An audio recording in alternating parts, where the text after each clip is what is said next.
What's up, guys? How's everybody doing today?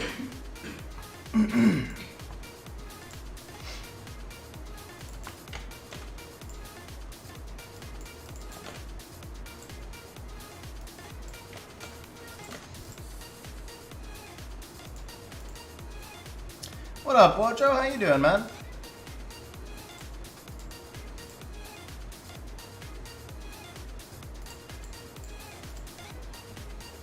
What's up, Rui? How's it going? Yuno, how you guys doing? Ronan? What up, Killjoy? Good morning is appropriate for me. It's 2 p.m., but it feels like morning. This is always an early day for me.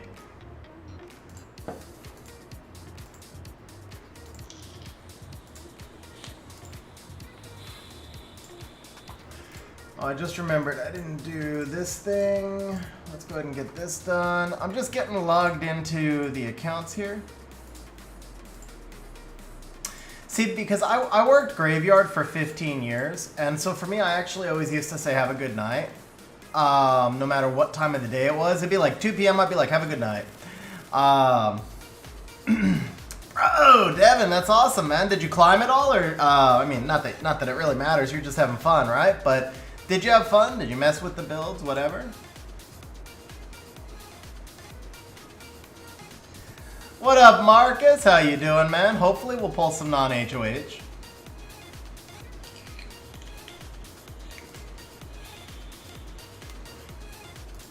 Alright, Marcus, I won't respond in Discord. I am logged into your account. I just finished getting everything set up. So I like to give people a few minutes to find the stream. We'll spend a couple minutes on my account. Not a whole lot to do at the moment, honestly, with RTA season wrapped up, but we can spend a couple minutes on my account, just do some stuff, and then we will jump over. Looks like my BlueStacks window is off a little bit also. Let's see if we can fix this up. How do we do this? We gotta click on this, unlock that.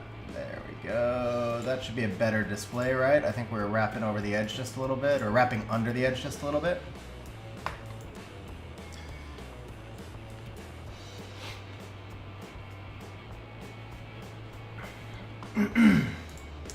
Yeah, there you go, man. I mean, like I said, it obviously needed, that was all done very quickly on stream, so it obviously needs some, you know, you need to run some builds through the optimizer, you need to get more builds in, stuff like that, but it was a really good baseline. It was a fun stream, man, so we're going to be doing another one of those also. I already decided it was a very popular stream.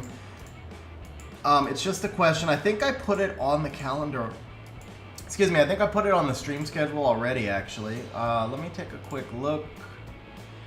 We put it, yeah, it's going to be October 27th will be the next RTA fighter level account takeover. Should have enough for the summons. Okay, let me take a look. 698k, yeah, you are cutting it close. Let me go ahead and just run. I'm just going to start a Tricaru on your account just to be safe, because we'll, yeah. Let's see. Oh, you have no mana. Okay. Do you have crystals? You have no mana, and you have no crystals, and you have... Okay.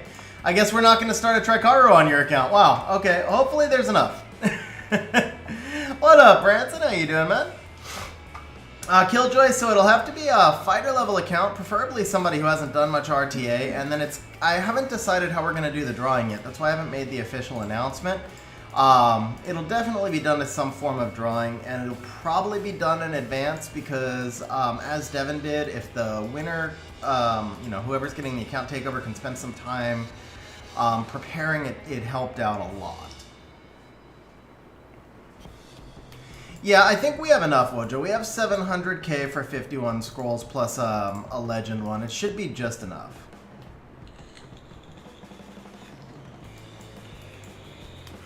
Actually, honestly, if the monsters are already skilled and deviled, that will speed things up a little bit. On your account, I thought that was great content to do, but most people won't have 215 devils. So I think, yeah, just how you had everything unruned, everything set up, you had some resources, that was the real important part. You did an amazing job preparing for it. So hopefully the next person will be as diligent.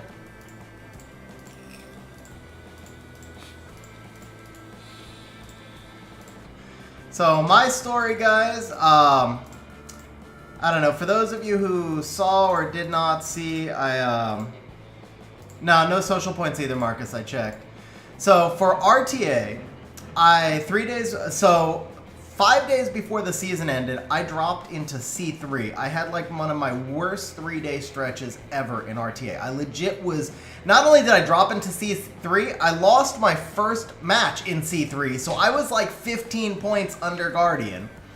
From there, in the next 45 wings, I climbed from C3 to safe G2. So as bad as the initial stretch was, I got, you know, part of it is obviously I just got my focus back. I dropped into C3 because I was hard tilting, right? I had a few bad RNG matches. I fell out of G3 because I dropped G3 to C3 in 4 days. And I started to get, that end of season tilt because I was like, oh man, I just blew it. I'm going to lose my G3 from bad RNG. And then I started tilting and I like dropped all the way to C3.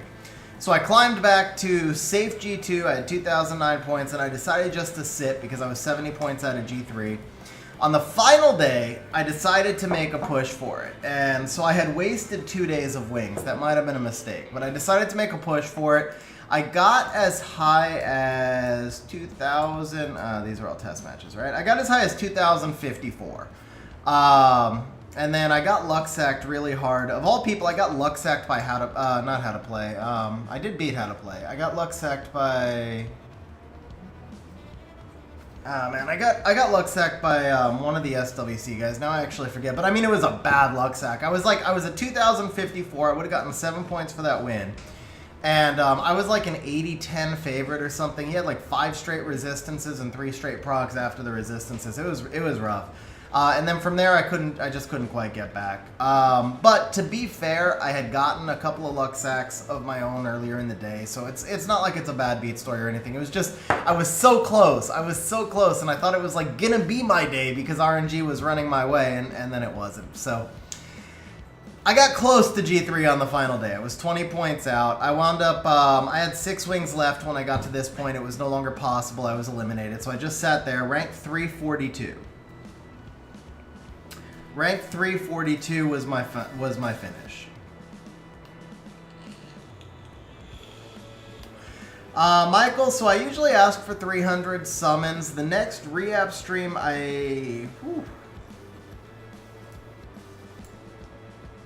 November 29th is... Oh no, do I have one left? November 1st, maybe.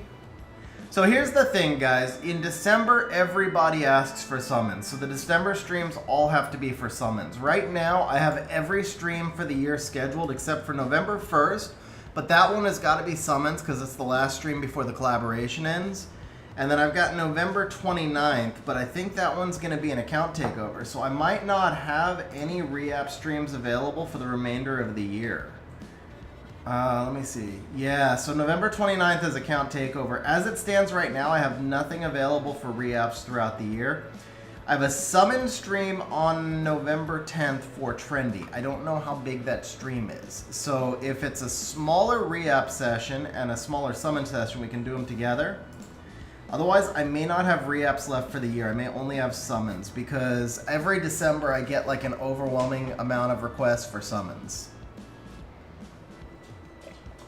Yeah, Iron Scare. It was close, man. This is actually my best finish. It doesn't feel tragic, right? It doesn't feel tragic. Rank 342 is real progress. It sucks that I finished just outside of G3, but I didn't really. I was 44 points away from G3. It was a big climb for that last little group. So I'm actually happy with last season. It doesn't feel like a completely wasted season. I feel like it was a fair finish. Steven Camacho renewing his channel membership. Steven, thank you very much for renewing your channel membership, man. I really appreciate it, bro. Alright, so what I do want to show you guys, if I can get into this one's 4-star only. What I do want to show you guys is I moved some runes over onto Daphnis, just doing a little bit of testing. I think he's probably a little too slow to play in G3. So he's 308. I'll show you the build. I can't get him much faster than this without dropping my crit rate below 85, but Since Daphnis did get kind of an interesting buff in the patch, I decided to test him out and see how much damage I could get on this. We've got 16 more accuracy here. So he's 54 accuracy, 90 crit rate at 308.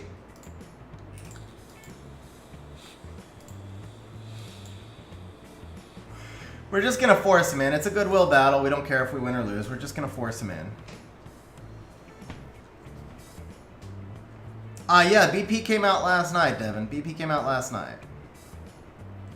Yeah, Devin, not possible, bro. Definitely, not going to be... It's not likely I'm going to be able to add any more streams to the December schedule. I've got a lot of stuff going on for December as it is. That's part of why I posted the schedule so far in advance, so that I could actually schedule a lot of my stuff around, around the stream dates.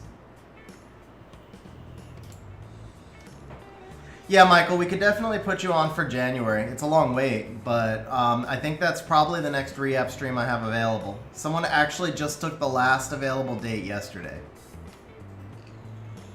It is possible if, like, we get a fail, if we have fewer re-app if we have fewer re-apps than we expect, then it's certainly possible.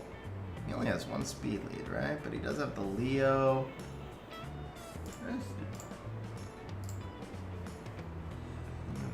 Let's just take that. Okay.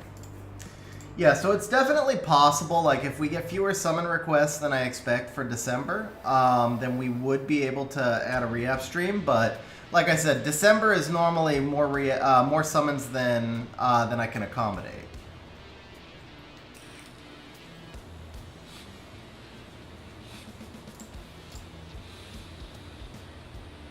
So there's the Daphnis damage at this speed. What up, big boy? How you doing, man? Good to see you.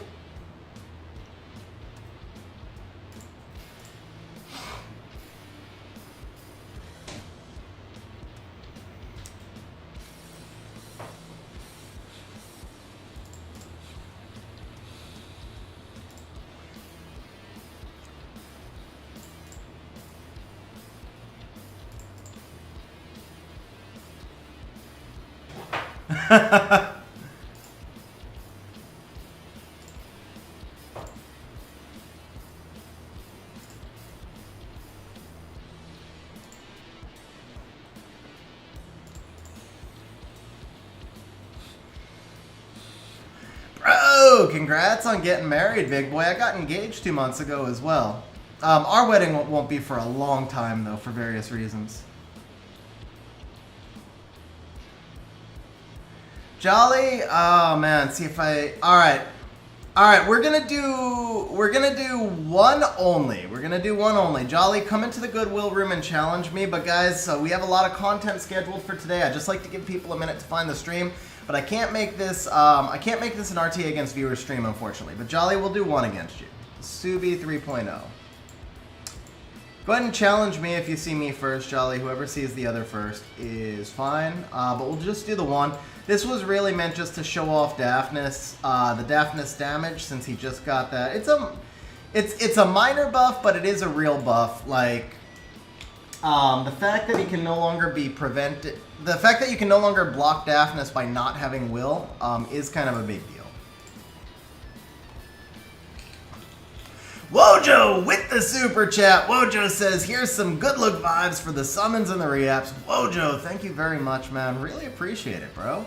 Thank you very much for the super chat, Wojo. Definitely looking for good luck on both the summons and the reapps today. Reapps today are for Wojo's daughter, Alex. Let me actually, let's see what we're going to do. Ragdoll, so don't want you to have either of these two. So Benjamin, they can still strip. They just no longer have qualifiers tied to the strip.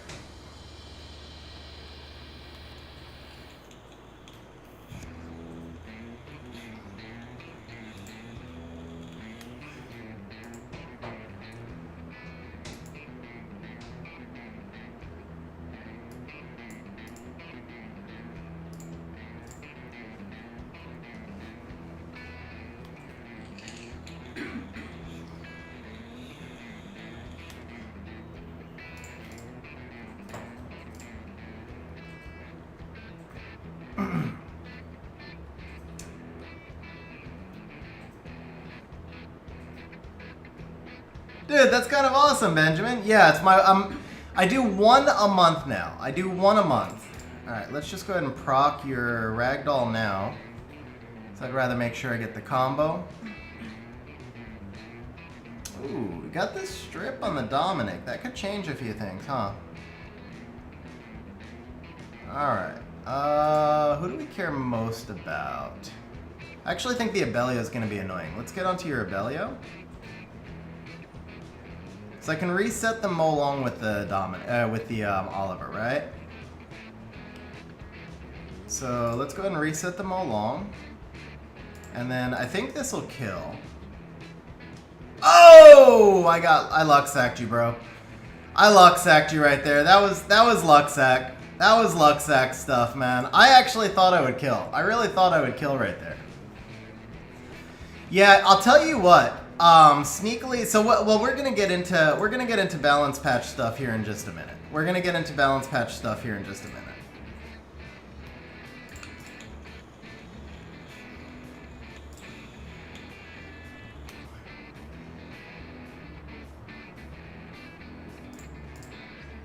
Dude, those procs are toxic, man. That's not fair. I shouldn't be procking. I shouldn't be procking.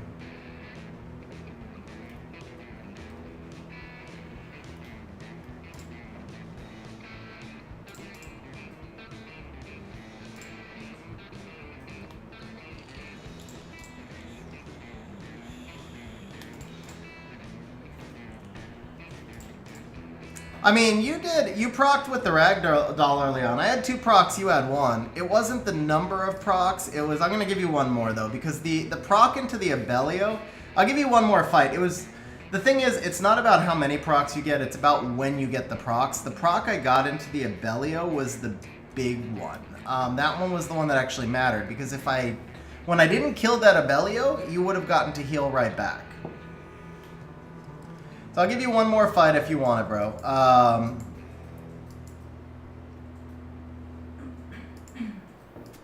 Just because I think that one really was determined. That one was all about the first Dominic proc, honestly. Also, to be fair, I'm probably one of the only people in the game that would counter Nana Riley right here, so I'm gonna try and do something different. I assume most people don't counter Nana Riley right here. I would think Nana's probably fair because most people don't want the Ragdoll Nana combination, but you probably don't see as many Rileys right there. So we'll do that. Now, of course, with you taking the Riley, that means I'm going to take Bulwark. Michael becoming a fantastic channel member. Michael, thank you very much. Man, I really appreciate it. So I could take the Ongi right here and not... Actually, see, Ongi counters all 3 of these, right? Ongi counters all 3 of these. But let's see, can we do this? Do I have anything Rune that lets me not use an LD? Ah, crap, I ran out of time because I was talking on stream. I wanted to not use an LD, but... So, the thing is, when you have a lot of LDs, that's obviously OP, so it's like first world problems, right? But that also means you're not ruining other more common stuff. I was trying to see if there's something, Masha I probably could have used. I could have used the Masha. I was trying to see what else I had Rune that would allow me not to use an LD, and I just ran out of time. Hey, big boy, I appreciate it, man. Ongi actually is part of what wrecked my season. It's not Ongi himself. It was the fact that I pulled him towards the end of the season, and I knew better than to start using him, but I started using him anyway.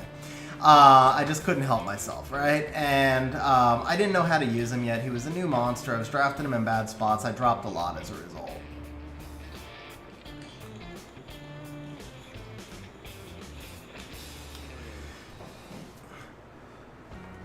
Yeah, new mons are not in swap yet. No, I've had Tableau forever. I've had Tableau forever. I would have gone S2 right there, bro. I would have done an S2 into the Dominic. But I guess you knew you were going to proc. Okay, never mind. That's all good. I procced you last match, right? Bro, Bronson, congratulations, man. That's awesome.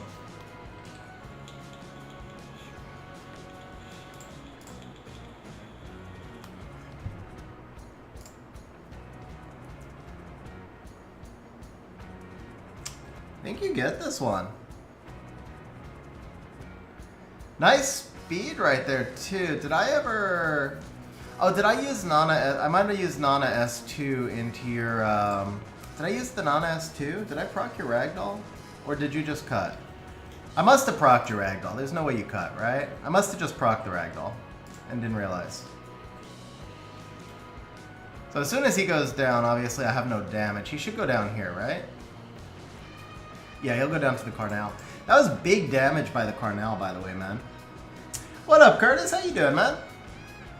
Yeah, let's do one more here. Ongi would not have been the pick there. Julianne would have been the pick. I was trying to think of like what you would be more likely to face into C2. Alright.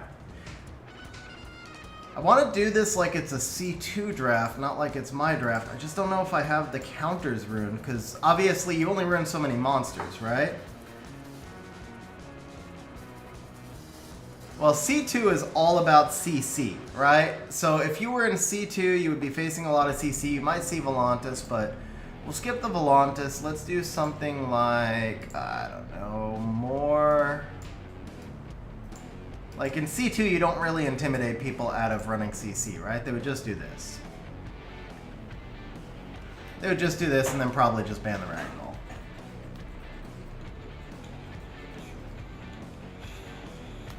I mean, people do have LDs in C2. Obviously, you've got Ragdoll. So I guess I can use one. Do I have any new projects I've been working on? I'm not sure. New projects like for YouTube or new projects in real life or... Go Vertihile. Probably wouldn't see Masha here. You would see a Carnal here and then... More hard CC. Could we do... Let's try the Rika.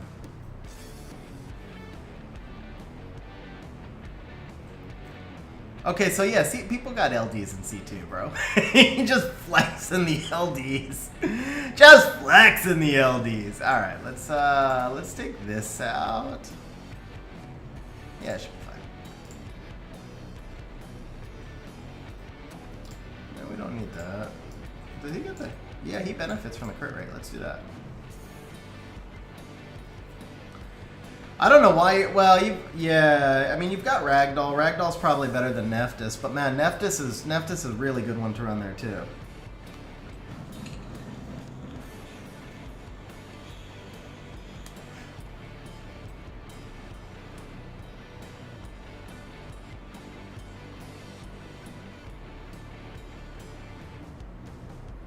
Do I just trade? Nah, let's do this. Can we take your attack bar? Oh, gets the counter, but we took the attack bar, so that's gonna hurt. We'll kill the Oliver now, that's fine. Let's see, this should let me cycle.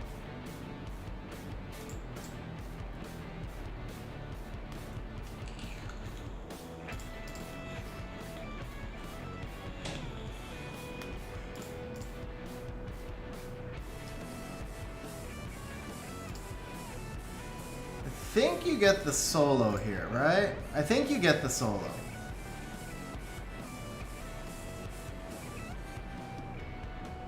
Need to wait until I can multi-hit.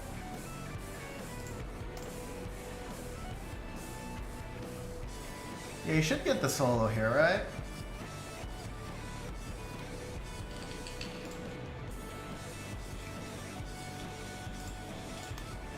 Because my Carnal does absolutely no damage. It's a unit that he's like in maybe my worst rune set. I don't think I drafted him all last season. Yeah, you should get the solo. Very nice draft, man. Very nice draft.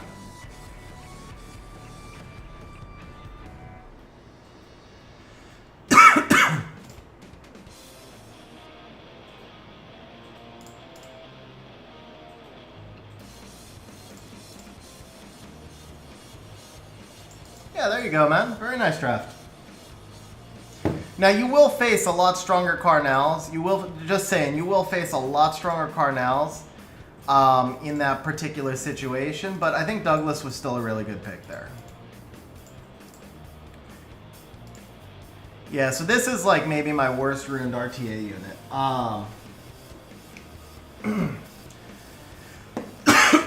Excuse me. I legit don't know if I drafted him maybe like 10 times all season. He just doesn't fit much of what I do. He's obviously still a really good unit. I mean, he's a really strong unit. He just doesn't fit much of, he doesn't fit many of my drafts.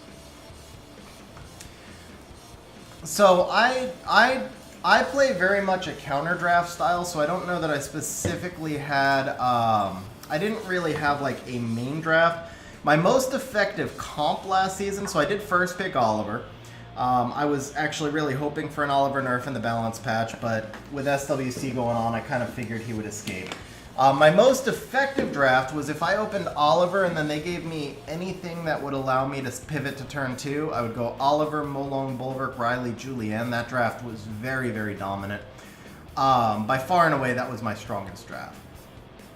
Towards the end of the season, it's funny, in the beginning of the season, if they drafted Masha, I would open with Leo Vertihile, and that was crazy effective. And then people, I don't know if people solved it or just stronger players started playing, or maybe it's just because I was in G3. That started being less effective, so I started countering with Oliver Nana. So Oliver into Masha is always tough, but the Oliver Nana into Masha, I got great, great drafts out of that one. So I guess, I mean, I can show you my last few drafts, but these were mostly losses, right? Yeah, these were all losses, so it doesn't really help you as much. It was the 3 that I lost at the end to drop out of contention for G3, right? So these were not really the drafts you want to look at. But here was an Oliver Nana draft. The problem here for me, I think the Bulwark pick right here may not have been a good pick, or he may have just had a really good draft. Miles just wrecked me right there. Even with the Fang, the Miles wrecked me there.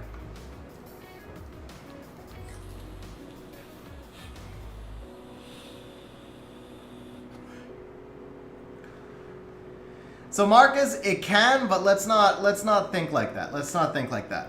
All right, guys, so here's what we're going to do. I'm going to give you a quick, I'm not going to read the balance patch. By now, I imagine many of you have actually already gone through the balance patch. By the way, oh, I'm so sorry, Skylover. Wow. Sky, you have this magic ability to like drop a message or a member chat while I'm just like rambling on, and somehow I miss you, so let me give a quick shout out to Skylover. Skylover, drop in the member chat. Skylover, who actually came out during the guild meetup. Awesome person. Skylover says, I need invite from G3 top 6 sieges and just do nothing so I can get some free monster skins. Skylover is the longest channel member, longest term channel member. And so Sky, thank you very much. I appreciate you. Also, Reaper, drop in the member chat. Reaper just reaching 2 years as a channel member, says only 11 likes with 60 watching.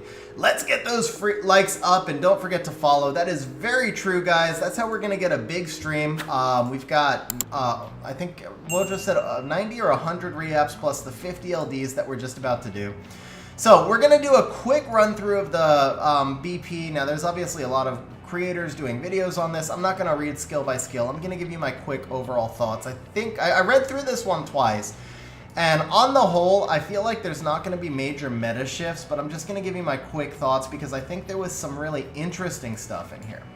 Now, the first thing that stands out, obviously, there was no Oliver nerf, there was no Windy nerf. I don't know how many people out there outside of tournament level Siege care about the Windy nerf, but the people in tournament level Siege want a Windy nerf as much as the people in Guardian RTA want an Oliver nerf.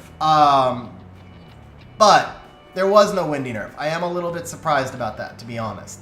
All right, this is going to be too small on my screen. I just need to open this up in another window so I can read it on full screen. Let's go desktop link. And then Marcus, we're going to do your summons right after the BP thing. This should be relatively quick, I think. So, Light Totemist, I'll be honest, I don't know her kit that much. I know people with Light Totemist felt like she needed a buff for a long time. I've talked to one person who had it, didn't think the buff was enough, but I really don't have an opinion here because I don't know enough about the Light Totemist. Daphnis buff. The main thing I see here is they took away the Nemesis counter, and a lot of this is because will runes are fading out of the meta. Daphnis was still being drafted in G3. He's still going to be an RNG style monster, but I think we'll see a little bit more after. Daphnis was still getting drafted in RT, I meant to say. I think we'll see a little bit more Daphnis next turn. The fact that he no longer needs the unit to have will, it makes sense. I don't think he needed the qualifier. There's lots of monsters that can nuke turn 1. Claire being another one of those. I'm not even positive that Daphnis makes more sense than Claire right now. I was testing my build on a 308 Daphnis, needing lots of accuracy and other crap. I do like 45,000 damage. I think my Claire can get pretty close to that in a similar rune set because she doesn't need the accuracy. So it's a needed buff for Daphnis. It's not game changing either way, but it is a buff. Wind Ryu, same comments as the Daphnis, more or less the same comments as the Daphnis. He can't glance, but his multipliers are a little bit lower, so I think Daphnis, Wind Ryu, they're both, going to get a little bit of play next season, maybe a little bit more play than they did. It's nothing major, it's nothing, it's a buff, but it's not game changing. Wind Onimuji, she was sneakily already an S tier unit. I think she got buffed a couple patches ago where her skill 1 has a 50% chance to defense break, and it was a sneaky buff that a lot of us kind of missed because she had the Christina meme attached to her. I think the Wind Onimuji may legitimately be broken. I think we're getting in the verge of emergency nerf territory. She is going to be the big winner of this balance patch by far. We're going to see her constantly. She may be enough to slow down the Oliver meta. 35% attack bar is absolutely insane. Skill 2 is going to be strip into Karma. Skill 1 is strip into defense buff if you put, defense break. And then if you put her on Despair, she's going to be constantly cutting with the opportunity to strip into stuns as well. I think she is beyond broken. And then just as, an added benefit, she's also going to deal additional damage now, so she won't be a completely dead pick on that side either. As a disruptor, I think she legitimately could be an emergency nerf territory. Beast Monks. Beast Monks also got leader skill changes. I'm going to group them mostly all together. I think these are really nice buffs for the Beast Monks. I don't know if it's enough to make Ritesh meta. I think Shazam was already amazing, so now the fact that Shazam... Here's the thing. Most of these changes on the Beast Monk skill 1, all it really does is ease up rune requirements. So for high-level Siege and high-level RTA, I think these were all units that were already being built on crit rate, which means I don't think that this change actually matters all that much. If anything, it's a very minor nerf for... I don't know about their... I don't know their activation rates. I don't know if they get 25% activation. If they don't have 100% activation through skill ups, then it's actually a very minor nerf for Guardian level players and Tourney level and G3 level Siege players because they were already ruining their Beast Monks on crit rate. But for the broader game, for the other 90% of the game that I didn't just mention, this is actually a really nice buff that actually should make Beast Monks much more usable at C3, G1, maybe G2 Siege, where you struggle to get that 100 crit rate and still build them with stats. On top of that, for Siege defense purposes, we no longer need to build them on crit rate to allow them to strip. So for Siege defense purposes, these actually could be pretty legit. I think Kumar in particular may actually get some play at tourney level Siege defense, and of course whatever guilds like Mali and the other top guilds are running often trickles down. So Kumar in particular, it's ironic because Wojo just said Kumar got a massive nerf. To me, I think Kumar got a pretty significant buff. I actually think Kumar in particular may wind up being on Siege defenses quite a bit because of the leader skill. Now, the other one out of this group that's super interesting is Chandra. Chandra is now a 24 speed lead with an attack bar boost. I believe he is the only monster in the game that does speed lead into attack bar boost. His overall kit doesn't synergize amazingly well with that. He doesn't give attack buff, he doesn't do really much of anything other than that. I mean, he does lots of stuff, but he does lots of stuff that synergize with bruisers. So Wojo, yeah, but his skill 1 now silences, bro. That I would much rather have that silence right there. Strip into silence. You're not often trying to strip a whole bunch of debuffs. Strip into silence is freaking really, really strong, man. I think, to me, that's a buff, and then he also got an HP lead. So the skill 1 by itself is already a buff, and then throw in the HP lead, and I feel like he's actually probably the biggest winner out of the Beast Monks. I don't know, Shazam also... Shazam might be the biggest winner just because Shazam was always already OP. Like, Shazam was already super strong, and now he gets more buffs, and so... Front Lash, you are 100% correct. I stand corrected. Wally Young is speed lead, attack bar boost, and attack buff. So Wally Young is definitely the best speed lead attack bar booster in the game. But Chandra is the only one accessible to more people because he's not an LD5. I don't know what's going to happen with him because his kit doesn't synergize, but it is interesting that he is now the only monster in the game, not an LD5, that can do that. So I think we will see some use from him, maybe from Arena Offense, maybe an RTA. But I think Chandra, people are at least going to test him out. Whether or not he becomes relevant, I don't know, but people are definitely going to test him. I know Wojo feels like Kumar got a nerf. I personally feel like Kumar got a really big buff. I think the combination of the leader skill and the skill 1 silence is huge. And then the fact that you don't have to ruin him on crit rate means that you can actually... put him on siege defense. And to me, that's a huge buff because Kumar's a really interesting unit. AoE silence, AoE HP scale damage, AoE cleanse. He has a support on skill 2. He's a really, really good bruiser style monster. You just couldn't keep him alive before. Now with that HP lead and not needing to build on crit rate, you could keep him alive, which means I think he could be one of the meta units moving into siege defense next season. I could see Kumar being paired with a Dominic and either Nana or Molly, be pretty toxic. Dominic, just off the top of my head, and of course the HP lead doesn't really matter if he's with Dominic because Dominic would have already been, but yeah, something like Dominic, Kumar, Nana could actually be quite interesting now. That strip into silence can be quite disruptive. So that's it pretty much for the Beast Monks. Eleanor, this is another monster that I feel, I gotta scroll down on this side too, right? Eleanor is another monster. I feel like she was already actually sneaky good and just didn't get as much appreciation as she deserves. So I think the extra HP recovery, like I was talking to an Eleanor owner yesterday because I obviously don't have her, and he said the extra 5%, and then if you factor in with artifacts, it's really more like an extra 6% heal. In a meta where everything is chip damage, that's actually pretty powerful, which I agree with. Throw on top of that, she's already got like passive glancing potential, and then she's got anti-crit on her skill 2. Her damage mitigation combined with the heal, I think she could be really, really good. Mei Hu Wang, the attack speed increase is interesting. I don't personally think he's going to get back into the meta. He was already strong. The issue with Mei Hu Wang wasn't that he was strong, because he was strong. The issue is that he doesn't fit the meta. And he still doesn't. So this doesn't really make him fit the meta anymore. I think it's a nice buff. I think it's an unneeded buff. I don't think it's going to change anything in the short term. But when the meta shifts, if Mei Hu Wang comes back into the meta, he's going to be a double S tier at least monster as a result of this. Dark Monkey King, I don't think this is what any Dark Monkey King owner wanted. I personally already thought the Dark Monkey King was super strong. All the people who've got him, Sun Zhao Wang or whatever, Sun Zheng Lao, whatever his name is, all the people who have him complain about him.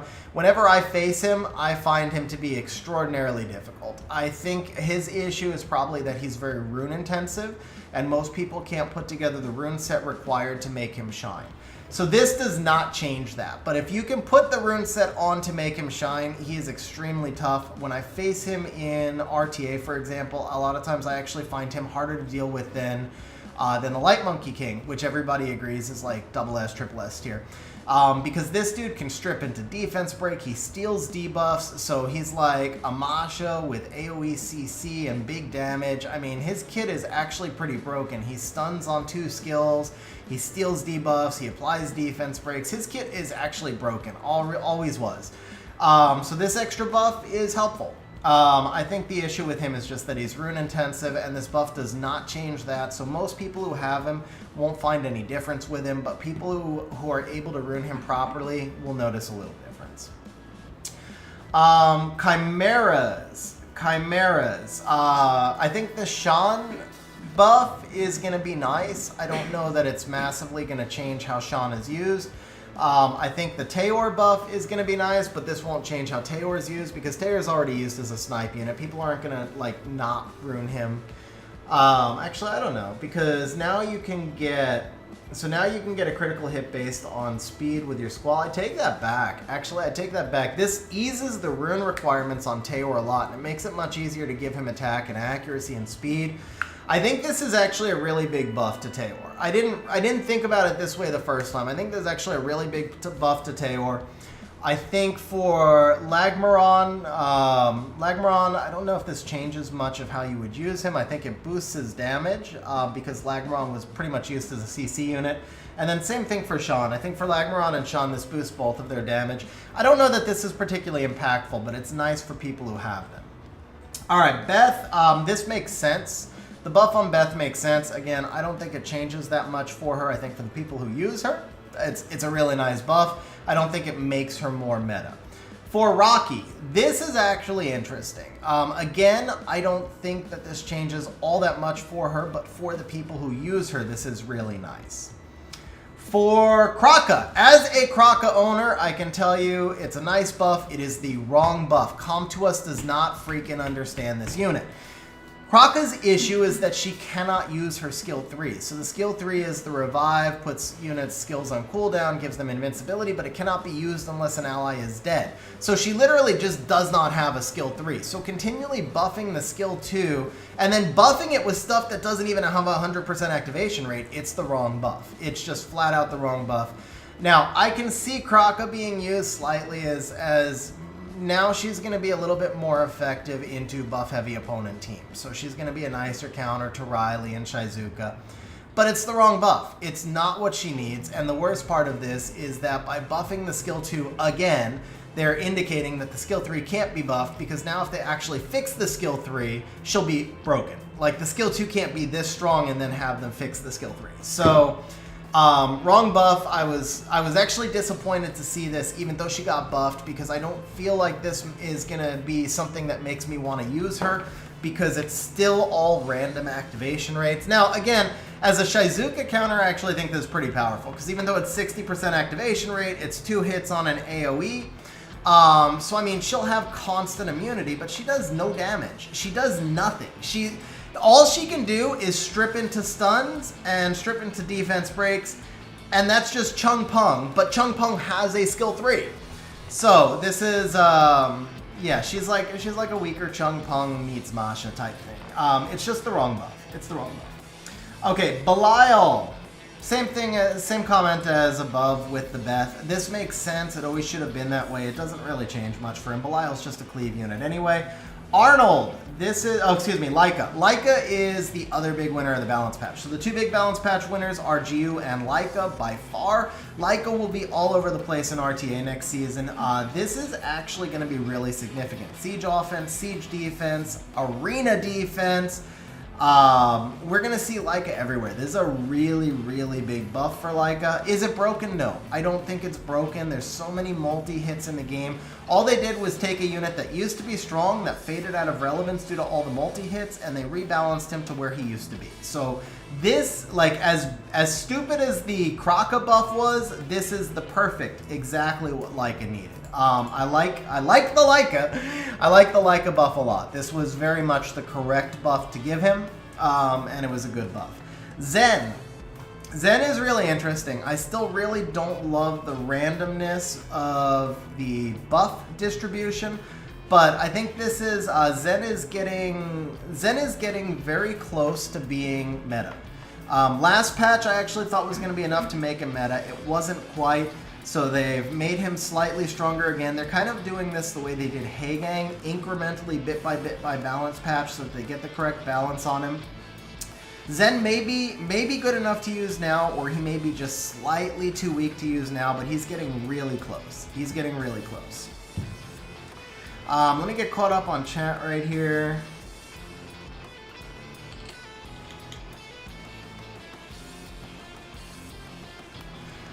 So Jolly Green said the BP has me conflicted. No nerfs and the buffs were kind of odd. So Jolly Green, one thing to keep in mind, SWC is going on, so I didn't expect any major nerfs. I thought this was going to be a relatively light balance patch because of SWC, and you said that at the end of your message.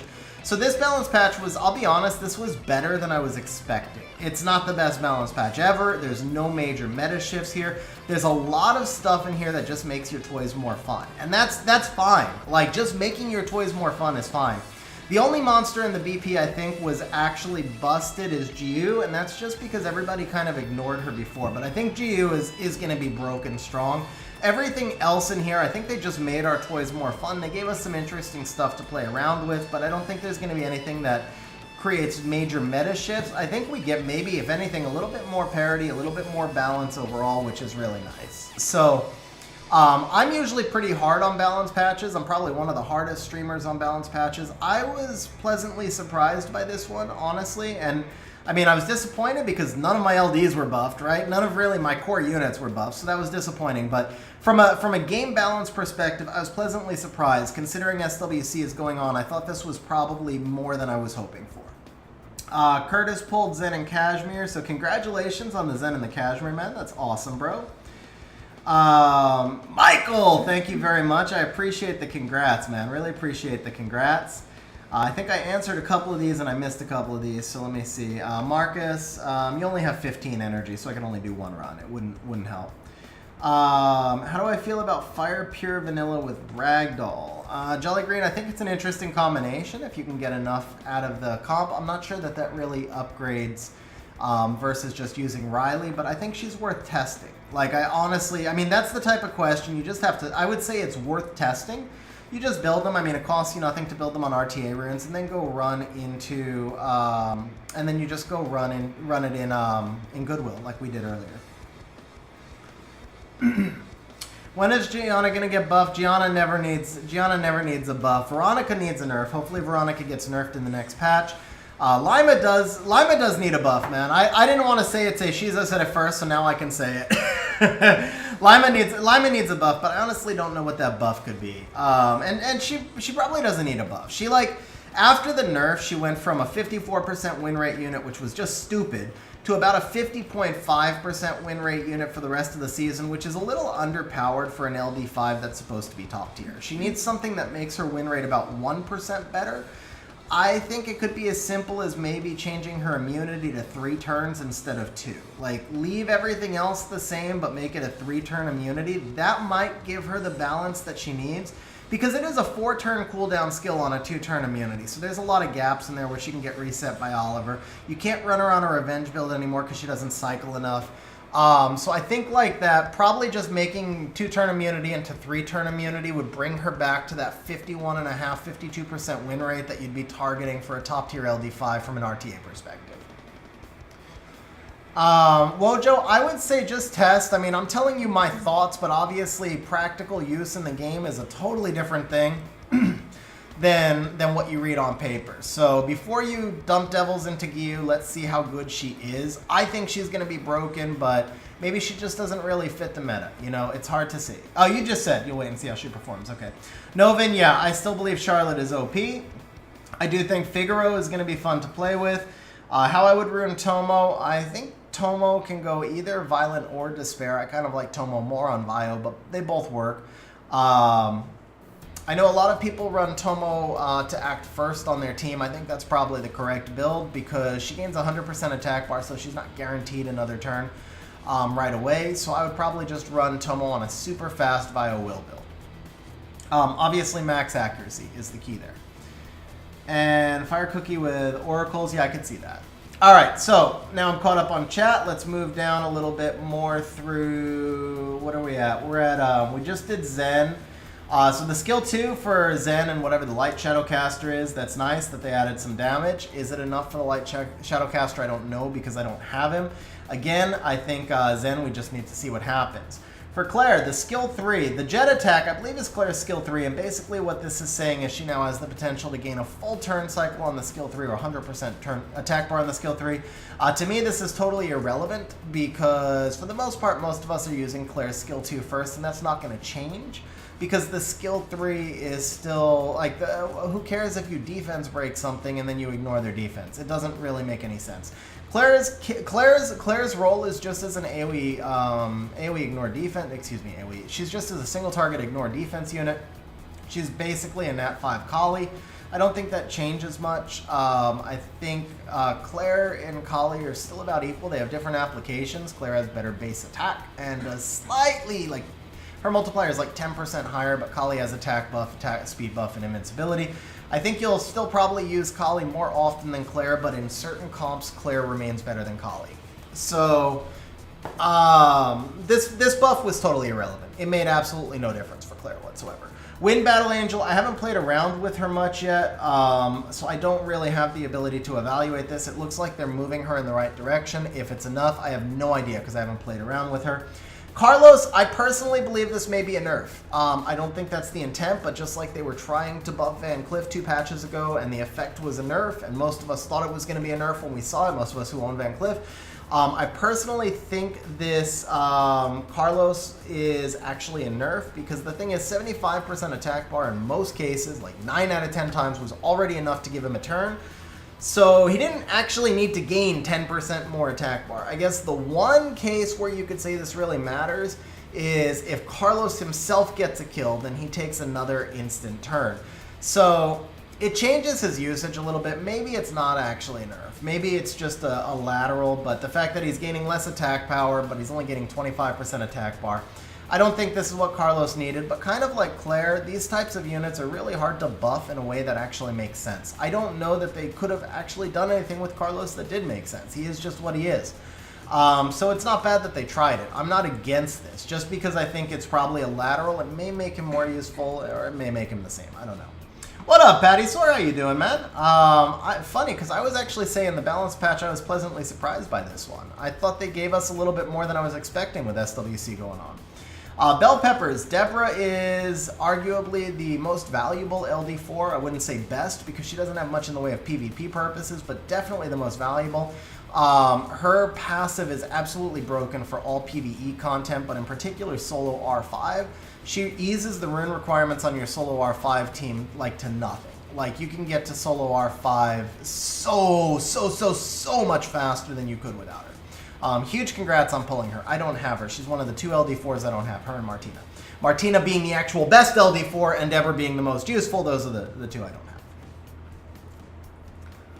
Yeah, I'm happy they addressed Beast Monks. I mean, nothing in here actually benefited me. None of my LD5s got buffed except Kraka, which was the wrong buff and does nothing for her. Nothing in here benefited me, and some of the things in here might actually hurt me a little bit, but I still think that the patch itself was pretty reasonable.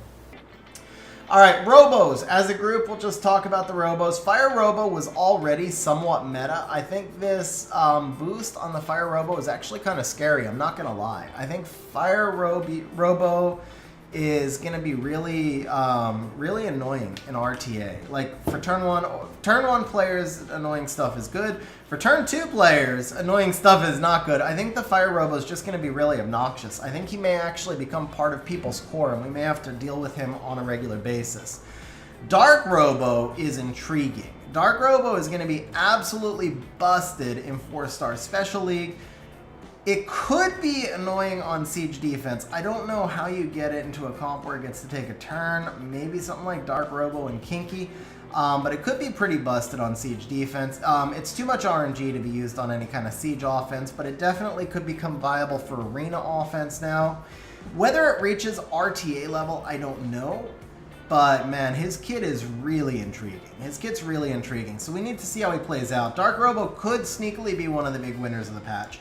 Light Joker, I think the Light Joker now becomes viable for certain siege offense and siege defense builds. Obviously, it has no impact for RTA, but Special League also could be some viability. So this was a really nice buff to the Light Joker. I think this was actually it was a decent buff, but the one big thing here, because it's a 25% chance when attacking, I don't know if that skills up if there's activation rate.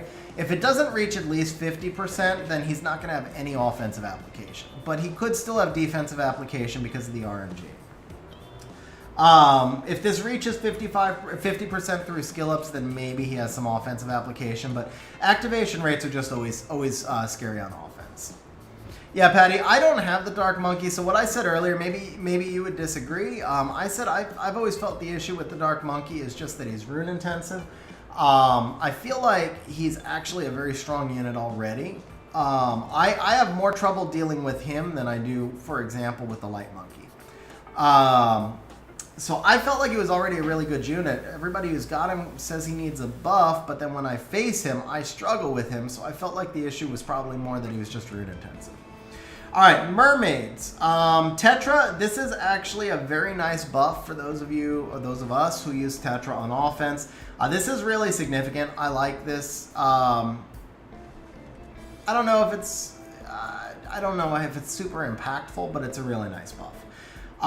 The change to Cichlid, I dislike. Now, the thing with Cichlid here, this is a siege defense purpose. She has 110 base speed, and the attribute advantage means that she can now attack any enemy. So she's got Elemental King, essentially, which means that she can reset any enemy, which makes it harder to run. It gives her more RNG purpose for siege defense. The problem with this is I think the reduction on the skill cooldown was a bad choice, because now she's going to be much easier to bruise her. So I don't think they buffed her. I think if they had given her the attribute advantage and not reduced the skill cooldown, she would have been really intriguing for siege defense purposes. She was already not going to be usable for any kind of offensive build because she has 3 accuracy checks, so it's only a 70% chance. She was already not going to be viable in RTA for the most part. Sekhmet is still better because Cichlid's skill 2 is crap. So this was unnecessary for them to reduce the skill cooldown from 2 turns to 1, because at 1 turn you can proc right back out. So I like the idea, but I don't believe they should have reduced the skill cooldown time. I think on the whole she remains a unit that's not going to be used. So nothing changes because she was bad before, she's going to be bad now. Or she wasn't bad, excuse me. She was not good enough before, she's going to be not good enough now. That's a much better way to say it, because she's not actually bad, she's just not good enough. Beta now got 2 really interesting buffs. They corrected one of the major issues with Beta, which is cooldown times. Now, they didn't address the skill 3 cooldown. Beta's skill 3 cooldown really needs to have a 1-turn cooldown reduction for Beta to be viable for any kind of offense. However, Beta was already pretty good for siege defense, so I can see why they were afraid to reduce the cooldown further, because she was already good on siege defense. So this is, I feel like, a good midpoint to start buffing Beta. Giving her that little bit of extra HP, and then that little bit of extra HP and attack bar, and then getting reducing the condition on her skill 2 when she revives a unit. So I think overall this is a good starting point. It's probably not enough. She's still not usable on any kind of offensive teams, but she's still definitely not usable for RTA. She's still probably not optimal for 4-star Special League. But it does strengthen her on siege defense a little bit, and so they have to be careful not to make her broken for siege defense. So I think this is a good starting point. Michael, I do have Lima. Okay, so we talked about the Beast Monk leader skills previously. We don't need to revisit these. I'll just say this is way, way overdue. Definitely nice they did this. The Arnold leader skill right here, this is great because Arnold's one use is to counter Molong, so giving him an HP lead is actually really nice. So this was another very nice change with the Arnold leader skill. And then the skill descriptions I'm not going to go into, and the skill errors I'm not going to go into. So that's basically my review of the BP. And Marcus, I think we are... so Michael, Oliver needs to be nerfed, desperately needs to be nerfed. I'll give you the analogy I used with Oliver last stream as well, because I think this is true. I don't think Oliver as a unit is like the most broken unit in the history of Summoner's War. I think Oliver's existence warps the entire meta around him. So the analogy I gave for anybody who follows basketball, Oliver is like the Steph Curry of Summoner's War, in that Steph Curry is the greatest shooter in history.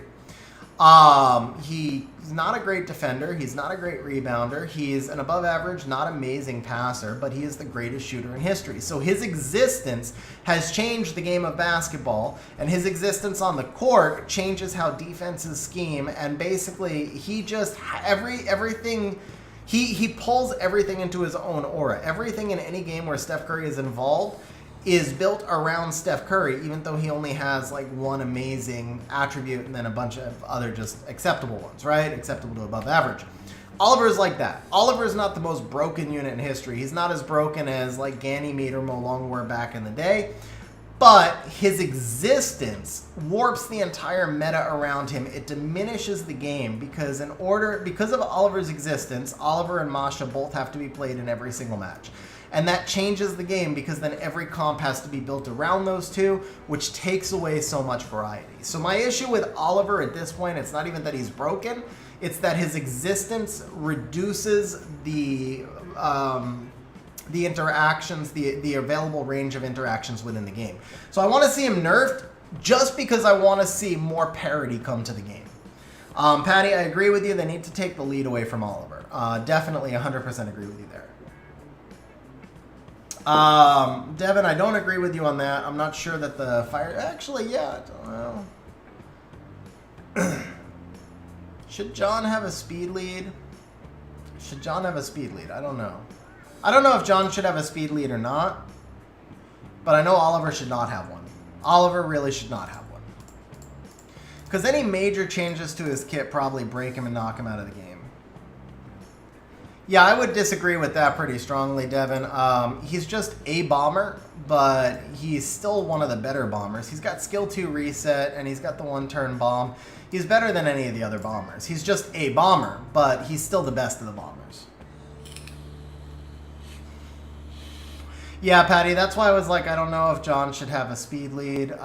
It's kind of scary because, yeah, I don't know that I'm... I feel like if John has a speed lead, we're going to see him in every single match. I think it's the same issue that we have right now. I almost wonder if all speed leads should be taken out. Like, seriously, I kind of feel like all speed leads should be taken out, but... yeah, anyway, that's a whole other thing.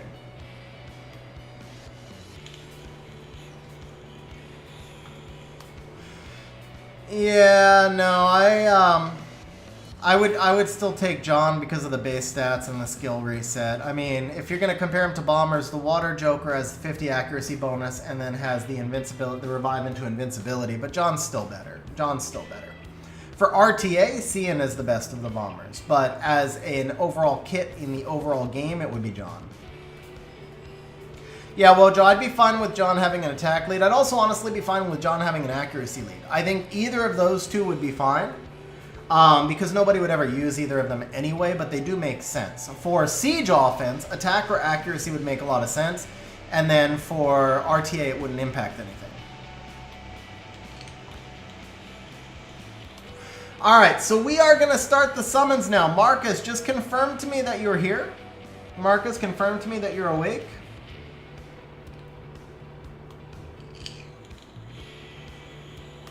J-Tech, the thing is, they added a cooldown turn for Oliver last time, and honestly, nobody even noticed, bro. They could add more cooldown, and I still don't even think we would notice. I honestly believe that, because by the time he reaches his cooldown, the whole enemy team is reset, and he just catches right back up anyway. Cooldown is not his issue. He probably needs to absorb... The thing is, if you give... So what they truly need to do, like my opinion, how they need to... And Marcus, I'll just answer this last thing, and then we're going to go to your account. The way that they could buff, the way that they should nerf Oliver, there's two ways they could do it. One is to get rid of the leader skill. I actually think he should have a 24 lead and not get rid of it. But the real buff that he needs, this needs to be a 1-turn cooldown increase, and this stays as a 1-turn cooldown increase. But the real issue with him is the multi-cooldown increase. Now, this should be a 1-turn cooldown increase, but it should say increases the target skill cooldown by 2 turns. That's what it should read. Increases the target skill cooldown by 2 turns. This one should read increases the target's skill cool time by 1 turn, but cannot make it longer than 1 turn. In other words, this one should just always increase the cooldown by 1 turn, but this one should not be able to extend the cooldown by more than 1 turn. So you can never make somebody have a 2-turn cooldown with this skill, only with this skill. And if you did that, then he couldn't AoE control an entire team, and the entire team would have the ability to proc out, because that's what Com2Us has always said. The purpose of Violent is to counter control. But you can't Violent out of a... That's the issue I have with the reset meta. Violent exists. The horrible, horrible thing that is Violent exists because it's what's supposed to counter control, but it can't counter skill reset. So now we have this miserable, terrible thing in the game called Violent Runes, and it's no longer serving its purpose against Skill Reset. That's my issue with Skill Reset. So if we're going to have to tolerate Violent Runes, then at least have it there for the reason it's supposed to be there, which is to counter control. And in order to do that, we need to make this only a one-turn Skill Reset. That's my opinion on how he should be nerfed.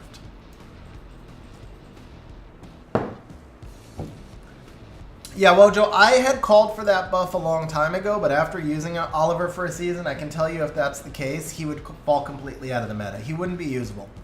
I used to, that was the nerf I called for before I had him. Once I've had him, I can tell you if he didn't cycle, he would be completely unusable. He'd be a dead pick. So I don't believe that is the proper nerf anymore. I think the issue with him is the cooldown. I really do. But that's just my opinion. Alright guys, so we are going to jump over and start to do the summons.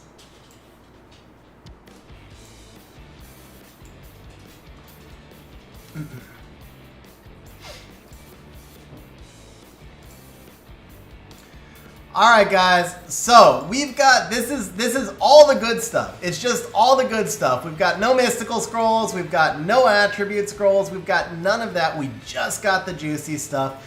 It is 55 LD scrolls, 55 LD scrolls, and 1 legendary all attribute scroll. Marcus, man, huge good luck. So we know the rates right here. They're about 4 sparks. Marcus has had a bad run of HOH monsters. Now, Marcus, question for you. Do you want the new monster rate up? Because I can tell you all of the cookie LDs have largely been trash. I'm not a fan of any of them. I mean, there's some interesting applications with some of them, and they are not HOH. And they could get buffed. So I personally would still leave the new monster rate up, but I don't know that I would be excited for summoning any of the new ones right now. Okay, Marcus says he's got the Dark HOH, so we're going to turn it off. Perfect. Alright, bro. Good luck, man. Can we break rates? The rates here are going to be 4 sparks. Can we break rates? And can we get you, like, just 1 LD5? You know what? Actually, screw rates, man. Screw rates. Let's get 1 spark and 1 spark only, but make it Gianna. I'm pretty sure you would accept that, right? Or Ragdoll, or any like really strong LD5. You don't care about the rest of the sparks as long as you get 1 LD5, right? Michael, I actually cannot get auto farm going. Legitimately. We have 20 energy and 15 crystals. And we have no social points either. I literally cannot run the auto farm. What I can do is maybe spark a tree or something. Actually, you know what? This worked before. Oh, wait, do we have any daily crystals? Oh, there you go. Good call, man. Good call. Okay. Yes, okay. Now we can do it.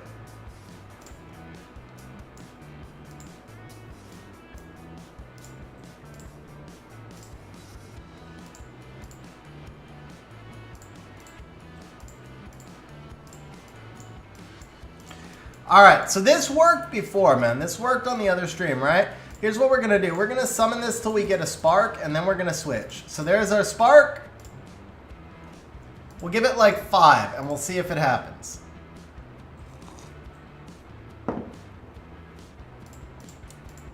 Yeah, Veronica showed her worth in SWC, man. Veronica won, or not SWC, Legend Tourney. Veronica just like single-handedly won Legend Tourney.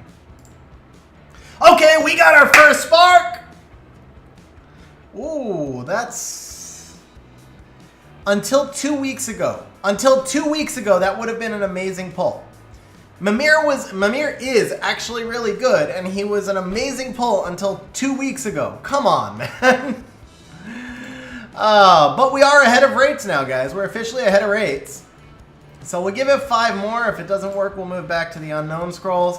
That sucks, man. He was actually like, I actually got excited for a split second because I forgot he was just HOH. Alright, let's come back over here until we get a spark. We'll do the unknowns until we get a spark. Get the bad mojo out of the way. Not Wojo, mojo.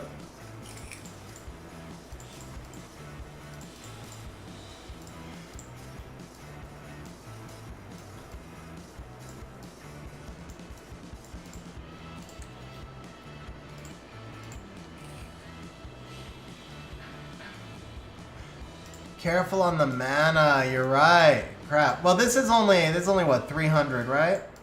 Yeah, it's only 300 to summon 10, so we're fine because I've got the Tricara running in the background now.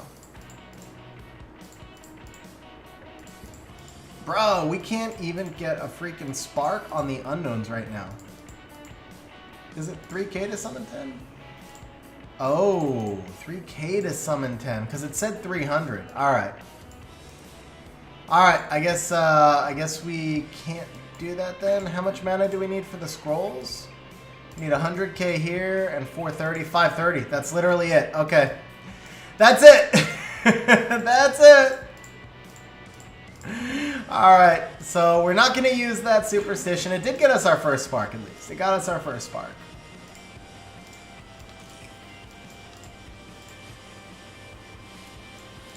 Alright, we need 3 more sparks come to us. The rates were 4, so we need 3 more sparks.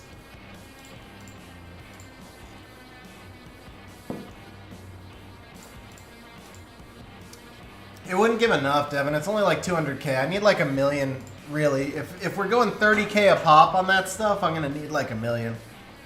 What up, Uriel? How you doing? Alright, come on, come to us. Spark time! See, this is kind of ugly. Let's do the wish. Maybe this will like shift things up, right? Temple of Wishes should refresh, right?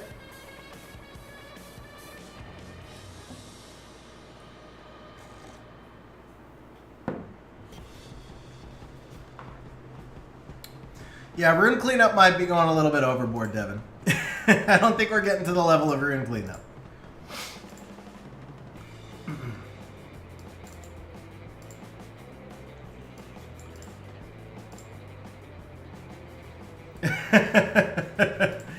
Yeah, sorry guys, no rune cleanup. No rune cleanup on stream.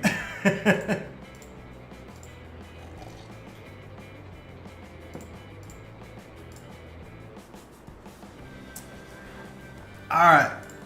We need a spark! See, I hate these insta skips, man. Alright, I gotta do it. We'll figure out the mana in a minute. We'll figure out the mana in a minute, but like it's all insta skip terrible. Sell the worst 15 of each slot? That's nice of you. Or sell the best 15 out of each slot? That's nice of you, Bronson. Crafting mats won't do enough, JT Tech. You get like 200k at best out of that. But let's see what we can get here. We just got our first spark from the unknowns. Bro, the insta-skip is the worst thing in the game. Insta-skip is the absolute worst feeling in the game. Let's try one more.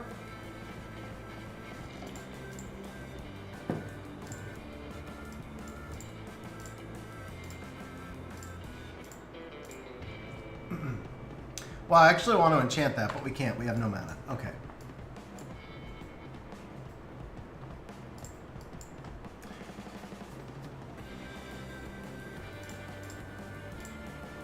Do we get mana out of this? Let's try this.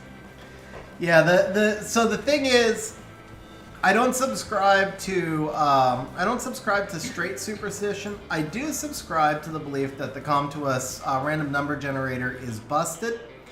So jiggling monsters doesn't actually change anything. Things like doing summons, they reset the random number generator. That's what I believe. Maybe it's still superstition.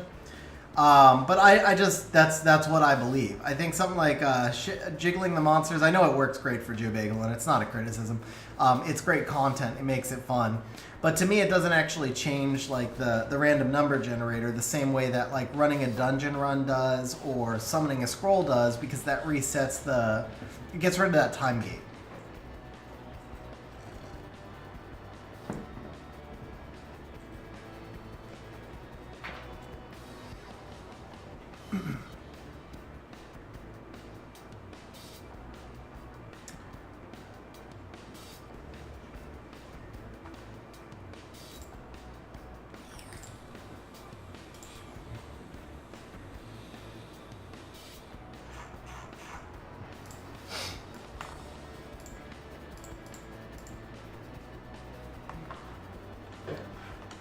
That's a good idea. We could unsummon the Hurtite, yeah. Maybe if we unsummon Hurtite, we'll summon him back.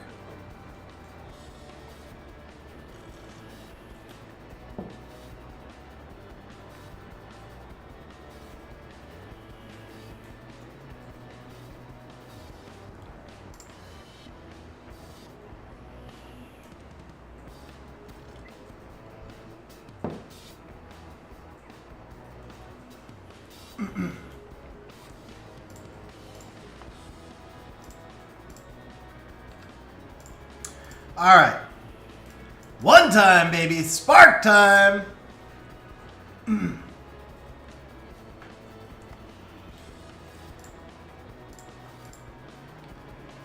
All right, man. We need 3 more sparks. We need 3 more sparks here. I mean, I've seen 3 sparks in like 3 scrolls before, so we're not out of it yet. But this is not going so well so far. All we have is an HOH monster. Okay, we got spark number 2, LD5, and it doesn't matter, right? LD5, and it does not matter. Like I said, right there, nothing else matters. Completing the family tree. Completing the family tree with the Hertite, also with one of the strongest LD5s in the game. Guys who own Geldnir, I know he was a meme for the longest time. He is legit SS tier or better. SS tier or better. I actually think he might be, yeah, he's SS tier. He's SS tier. Bro, huge congrats on the Geldnir. Nothing else matters, but we do need to summon again while we're on a run.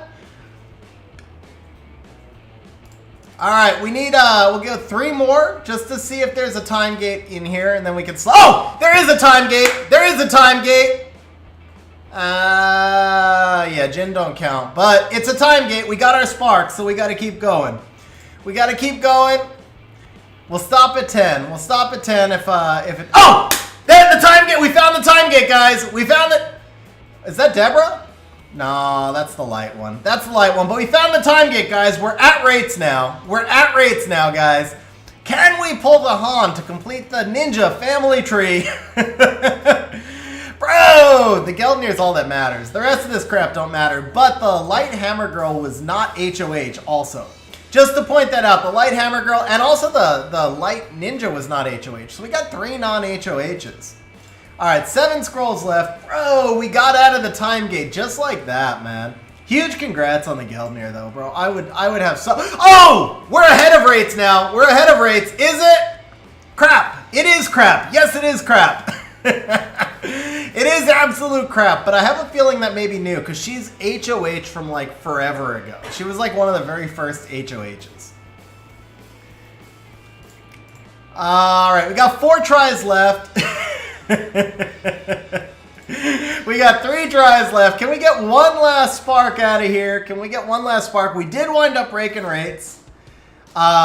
We did wind up breaking rates. We did wind up pulling an LD5, and we did wind up getting 3 non-HOHs and 1 that was probably new. So 4 new units. All right, last LD scroll. That's fine.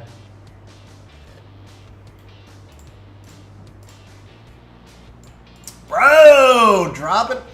Man, I have been on the craziest run on stream. Like, I don't even have it. I don't even know how many.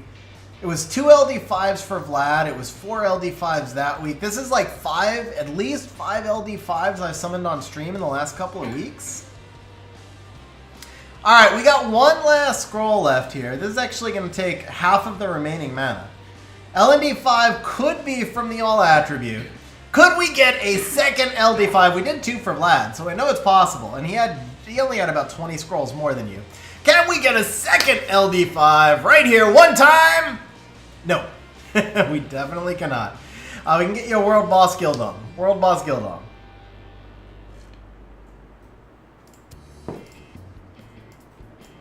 Alright, well, we said at the start. We said at the start if all you pulled was an LD5, you'd be happy. In the end, we actually beat rates.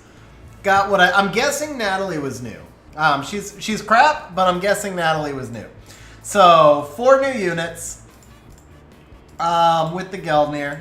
The big thing, obviously, is the Geldnir, though, bro. Geldnir is going to be amazing for arena defense. He's going to be amazing for siege defense. 33 speed lead on siege defense.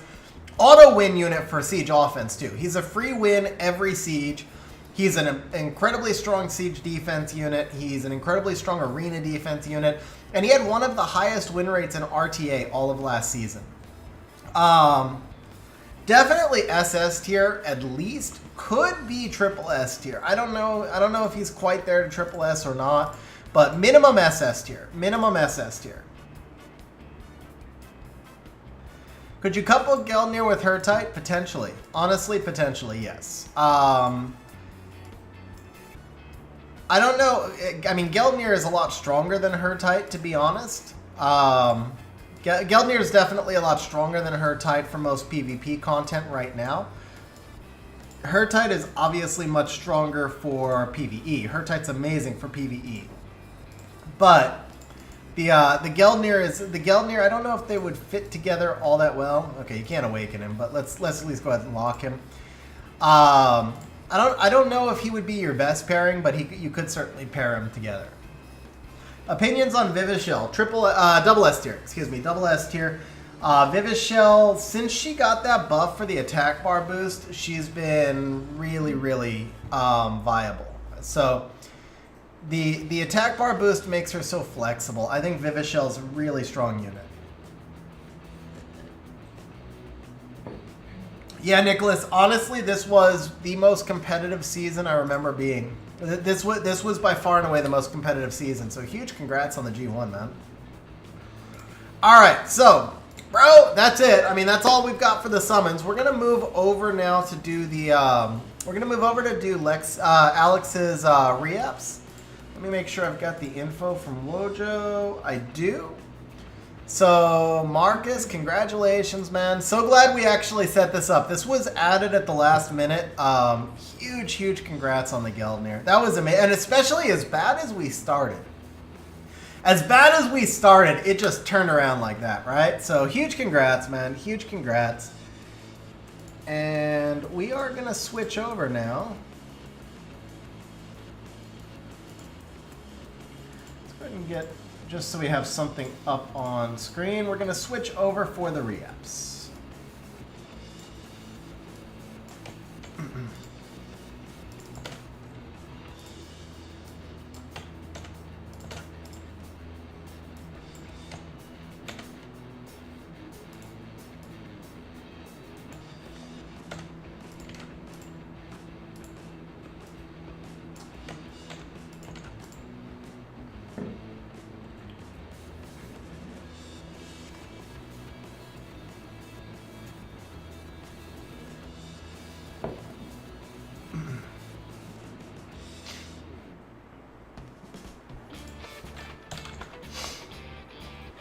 All right, have a good night, Marcus. Sleep well, bro. Congratulations. Hopefully you can sleep after pulling the Gelnir.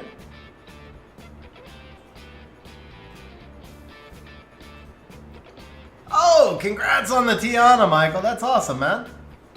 Wojo, I messaged you in Discord. I need the code as well, by the way.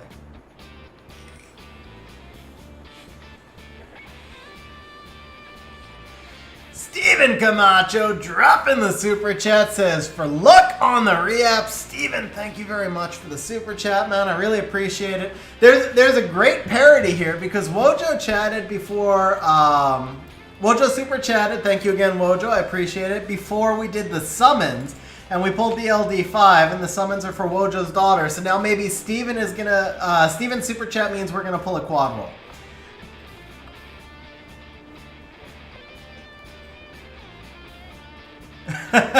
Well, then the rates would be 200 to 1 to pull any unit and 75 to 1 to pull the specific unit you want. So it's about 15,000 to 1 to pull the specific unit that you want for the most part.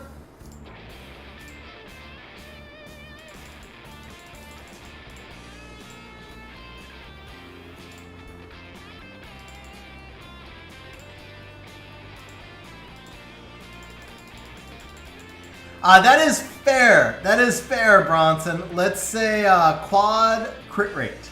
Let's go quad crit rate. 29 crit rate.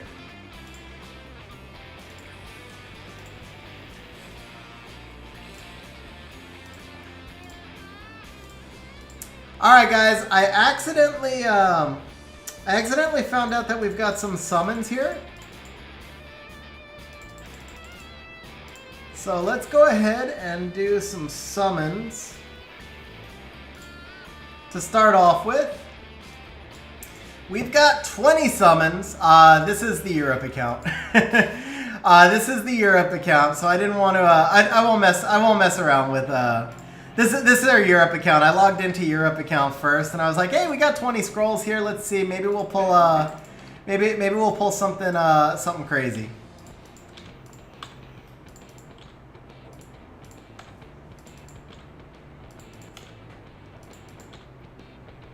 Bro, congrats on the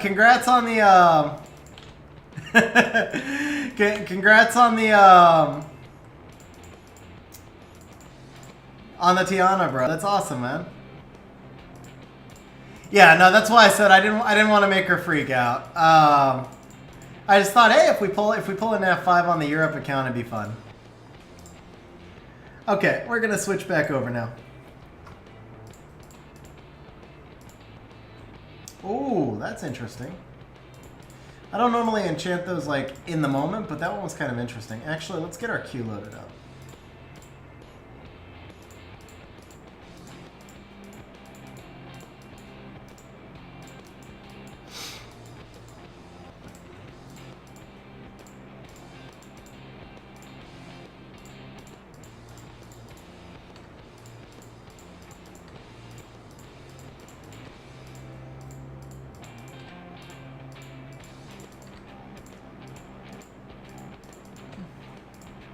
I pulled a nice, I rolled a nice artifact that upgraded my Julie really well.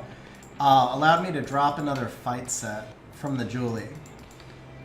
Didn't actually improve the team though. I rebuilt my Fire Homunculus without the fight set, and it didn't make the team any better. It actually seems to have made it worse. I think I need to rebuild him back. But this,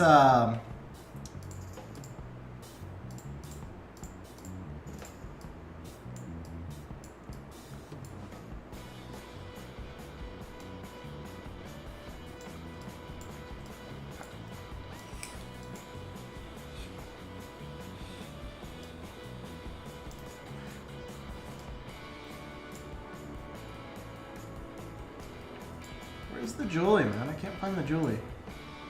Or I don't see... There she is.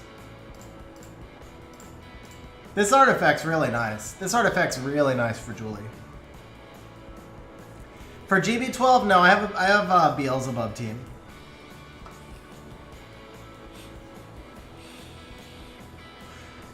Bronson, that's just optimizer food, honestly, man. Just wherever it pops up in the optimizer.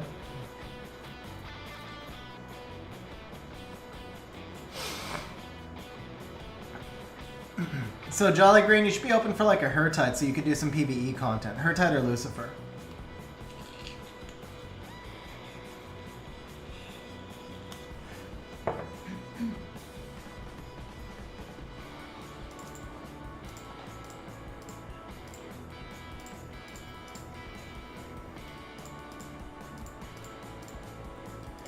Yeah, so this is not a very repeatable team for most people. This is a play on the Belial team. Oh, I gotta make sure this is still tuned. 158, 155, because I sped up one of these. 155, 156. Make sure Lucian still goes in front. May have to speed the Lucian up. Well, there you go, Jolly Green. Lucifer, so then you really need the Hertite, because if you pull Lucifer Hertite, you can actually just take rank 1 on like... Well, maybe not rank 1, but you could be top 10 on all the Rift Beasts very easily. Like, you don't even need amazing... I mean, because you said you finished G1, right? So your runes have got to be good enough in order to make top 10. If you had the Hertite, Lucifer, and decent rage runes would get you top 10 on every Rift Beast, easily.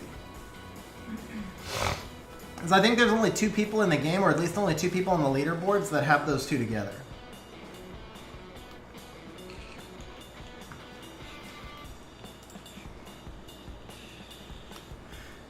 Yeah, the rune requirement to get him all the way up is kind of challenging.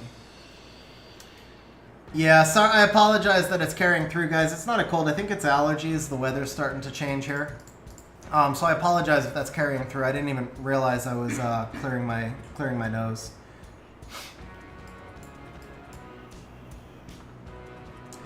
Man, this team just like derped twice. So the better version of this team actually uses Belial, but well, I shouldn't say better. The faster version of this team uses Belial. The first time I ever tried this team with Beelzebub and Belial together, it went like rank 7 on global. within the first set of 10. But it does have a fail rate. The thing is, the Beelzebub runes here are pretty much crap. Most of the runes on this team are pretty much crap.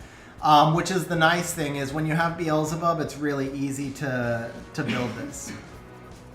Belial is farming, but he requires either super fast Ikaru or amazingly high rune quality. In either case, it's not really ideal, because with the super fast Ikaru, then it breaks all your other Ikaru teams.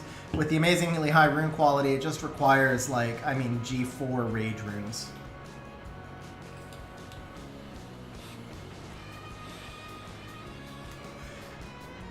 Yeah, this one is usually a little better. I mean, I don't run Giants at all, though. Like, honestly, I don't run Giants. Like, I built this team just for the heck of it, but this is usually, like, I think 26, 27 second average because of usually, like, 26, 22 second average just because of the Lucian derps, right? So when Lucian goes, it's like a 19 second team, I think. Oh, you know what? Also, though, I lowered the accuracy on one of the Ikaru, so that's probably not helping for the mid-boss.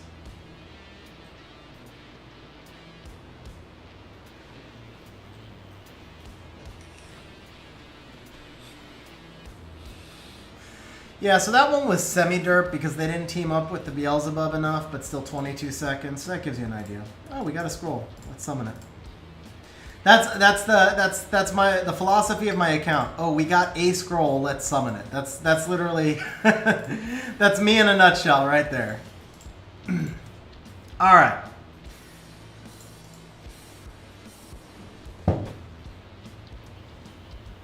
Is Jara a good Trikaru unit?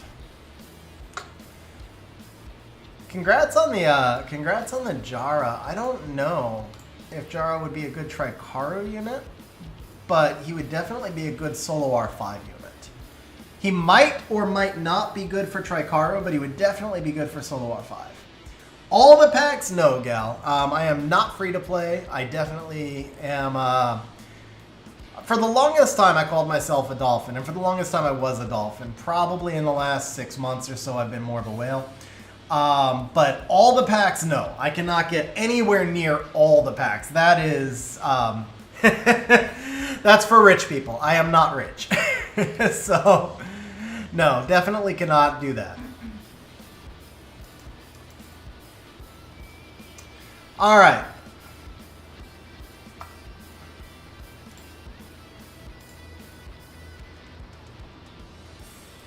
Yeah, I probably hit whale status 6 months to a year ago, at least how I define it. But still, like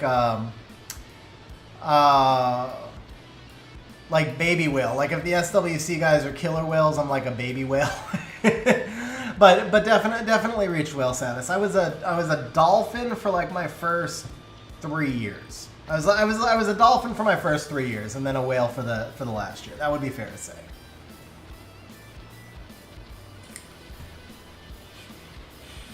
By my definitions,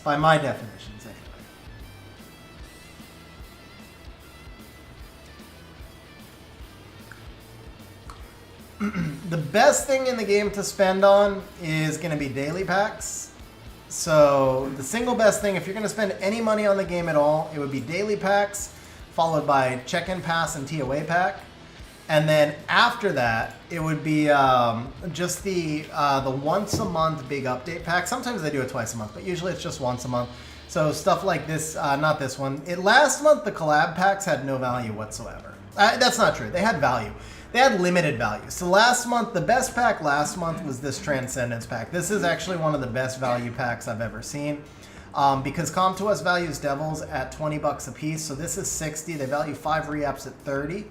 So this is 90. So that's $150 in value right there. The Trans Scroll typically has $100 value on its own. So that's a $250 pack. You're giving up 300 crystals because a normal $100 pack is 2,800. But you're giving up 300 crystals and getting 20 mystical scrolls back in exchange, which is worth 1,500 crystals or $60. So this is one of the best overall value packs I've seen. Now the collab packs, the problem with the collab packs is they had nothing but summons, and summons are all hit or miss. So Yeah, that's a big discount packs guy. That one's also a really good value. But, I mean, the collab packs, there was nothing wrong with buying them. I got them on my account, but they weren't, like, the crazy value. So if you're doing the game on a budget, well, I mean, obviously, never spend anything you can't afford to spend on the game. First and most important thing, never spend what you can't spend.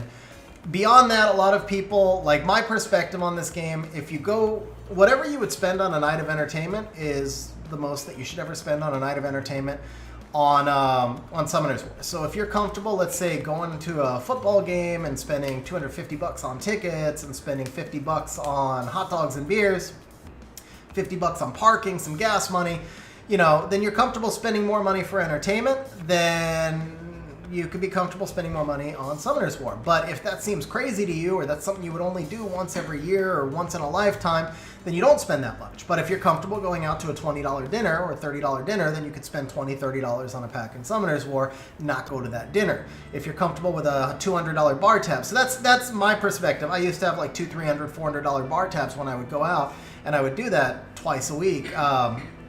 Not because I was an alcoholic, but because I usually paid for everybody in the group. Because that sounds like, how do you spend $400 in a bar? It's because I would usually cover the check, right? So if I could do that before and now I don't hit the bars, then I can use that money for other forms of entertainment, right? So that's basically what it should be. It should be, you should have an entertainment budget, and then Summoner's War should be part of that budget. You should still do other stuff you enjoy. You should, you know, if you take vacations, go to football games, basketball, whatever it is. But you could take part of your entertainment budget, put it in Summoner's War.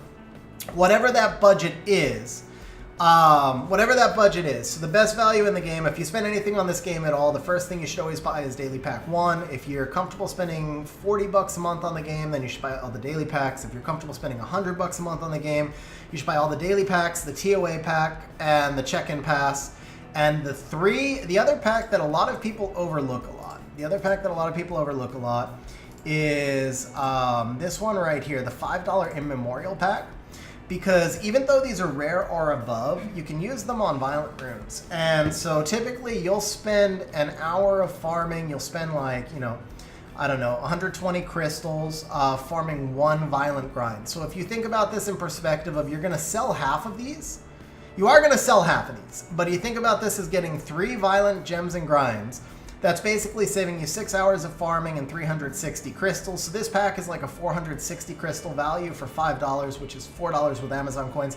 So this, on a value basis, is one of the best value packs in the game. So on a $100 a month budget, what I recommend to people is the daily pack set, the check-in pass, the TOA pass, and those 3 $5 Immemorial packs. Then on a $200 a month budget, I would recommend buying a $100 pack out of the once a month update pack, usually something that preferably has Devilmon and reapps. And then from there, it just becomes about what has the most value. Like what gives you the most bang for your buck type of thing.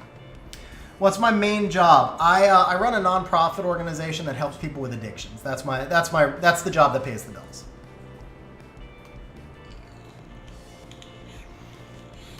Yeah, Steven, that's my issue. So I work 14 hours a day. I do racquetball 3 times a week. Then we have one game night, usually at my house. And game night at my house is inexpensive because I'm just buying food and beer at my house, or food and wine or whatever. So my overall, because I work so much, my overall entertainment budget has been down quite a bit, which means that more of it's getting funneled into Summoner's War at the moment.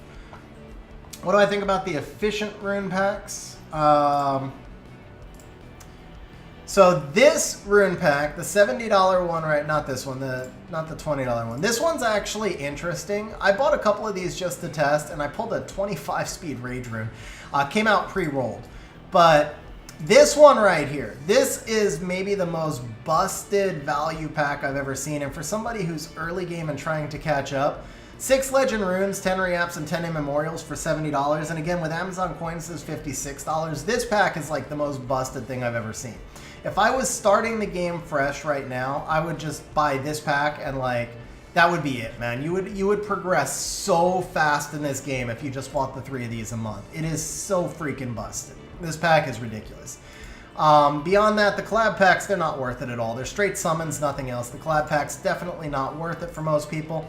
Special Pack 2 has good value, but less value than the other packs we talked about, because again, a lot of that value is coming out of LD scrolls, which more often than not are going to be nothing.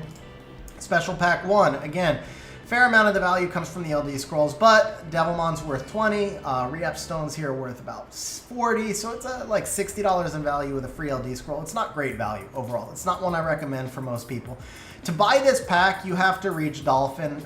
You have to reach Heavy Dolphin or Whale status before you start buying these two packs.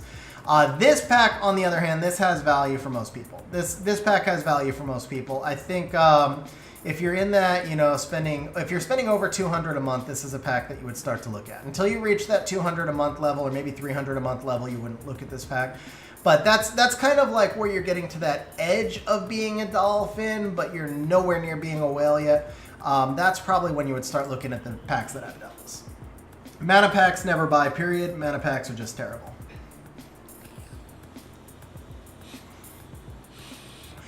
Megalodon. Megalodon would be basically if you can click on any of these tabs and every single pack just says not available.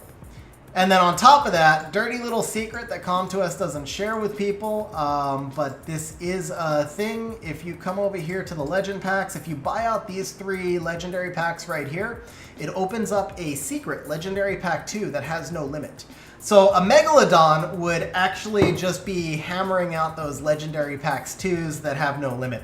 That's available only for 1 week, guys. It's only available for 1 week, but it happens after you buy the 3 legendary packs. So Megalodon would actually buy out every single pack and then start hammering into those legendary pack 2s.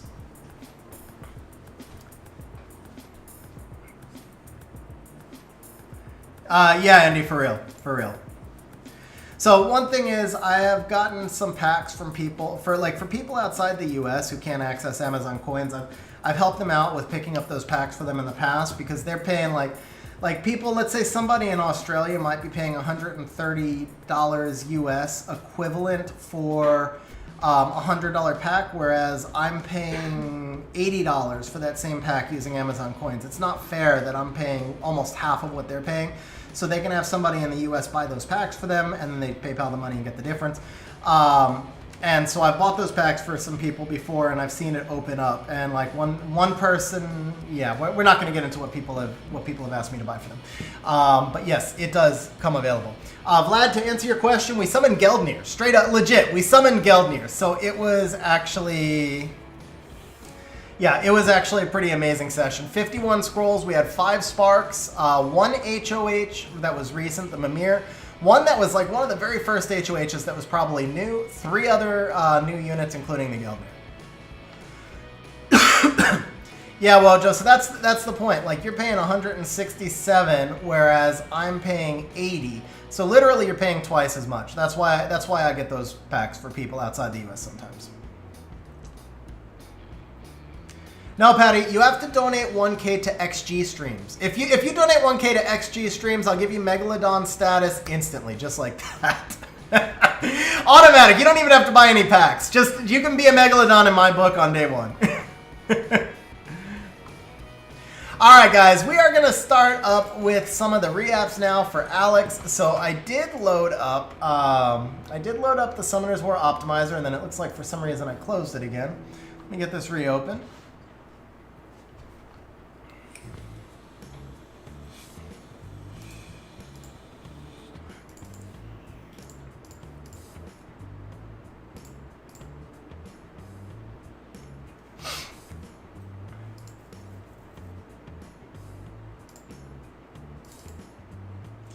Geldnir is legit, man. Geldnir is super legit. I would kill for a Geldnir, man. I would trade a lot, not all together, but I would trade a lot of my LDs for Geldnir. Like if I had Geldnir, he would basically be in. Oh.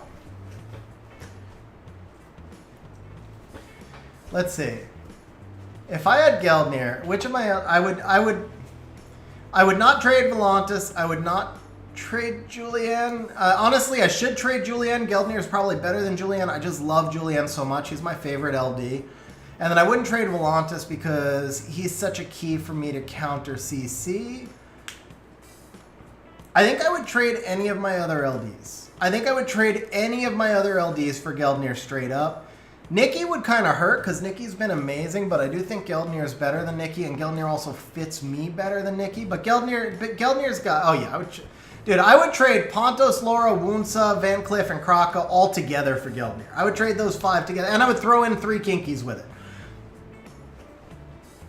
Yeah, I would definitely trade the Ongi for Geldnir. Geldnir is so much better than Ongyuki. Yeah, no, Geldnir is in a whole other tier than Ongyuki. Plus, Geldnir is usable for siege defense and arena defense, which would be amazing. Because I could make a real legend. I could make a real legend push with Geldnir. I've definitely never done that, Shannon. Never would.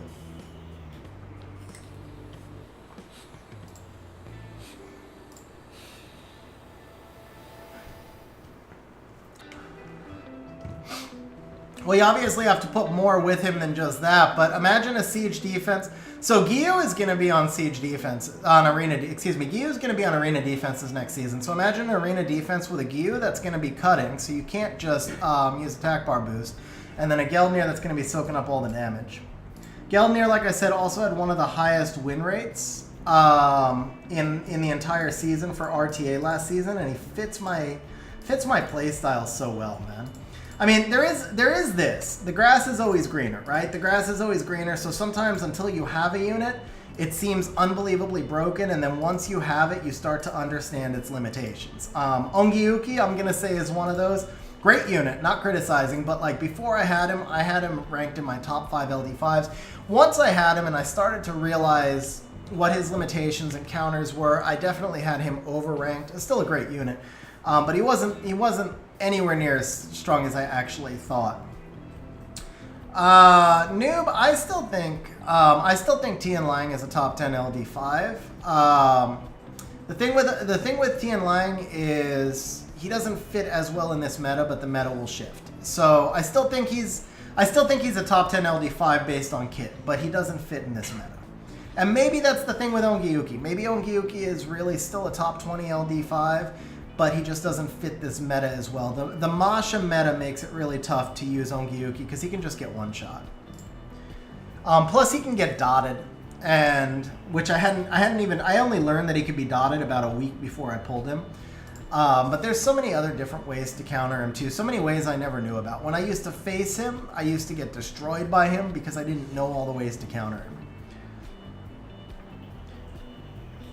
Yeah, Thieves, but for a siege defense purpose, when you can put him out and cycle him over and over, he's really good. For arena defense, just as a deterrent, he's really good. Something like Halfus, Geldnir, Gyu, Nana, for example, could be really obnoxious. I don't know, I'm just talking off the top of my head. You need something to block Pungbeck there, but yeah, you can do so much with him. And then again, you know, one of the highest win rates in RTA this season. All right, so we are going to start to do some reapps. I'm actually configuring. I don't know if I have this up. I don't know if I have it programmed in right now for you guys to see it. I guess I can program it so you guys can see what I'm doing on the other window. I show this. Nowadays, I only show this once. I only show this once for stream because it gets redundant to see me going back and forth, right? But this is basically how we look for reapp targets. So we only want, obviously, legend runes. We don't want anything that's going to be ancient. We only want 6-star runes. We don't want any rune that's going to be like over 100 and let's say 105% efficiency. And then we're also going to check for only, let's see, Vio, Will, Despair. I know Alex's focus. It's a lot of RTA. So for RTA, it's mostly Vio, Will, Swift, and Despair. Now, we're obviously also not going to do anything that's crazy fast. So 28 speed rune. These two runes can both reach, these all can reach 25 speed. They're not worth it. This rune we might actually consider, but I don't know. 23 speed slot 4. I think this is just lacking some grinds. The efficiency is there. This rune's highly efficient with speed. This rune's highly efficient with speed. This one, I don't think we'll re-up that one, but we'll save that and take a look at it. So, now, what we also want is runes that only have, what runes that only have innates, but we want to make sure that the innate is not a percentage-based stat. So that brings us to 52 possible re-app targets to start, and then we just go to unlocked. That brings us to 49 targets. So we have a little over 100 re-ups, so this is a good place to start. Again, I'm probably not going to show that. I'm probably not going to show that again now for the rest of the stream, but you guys can always just clip it or go back to it if you want to see the configuration. All right, so we are going to start with a slot 4 despair, but first things first, let me open up a little bit of betting for you guys.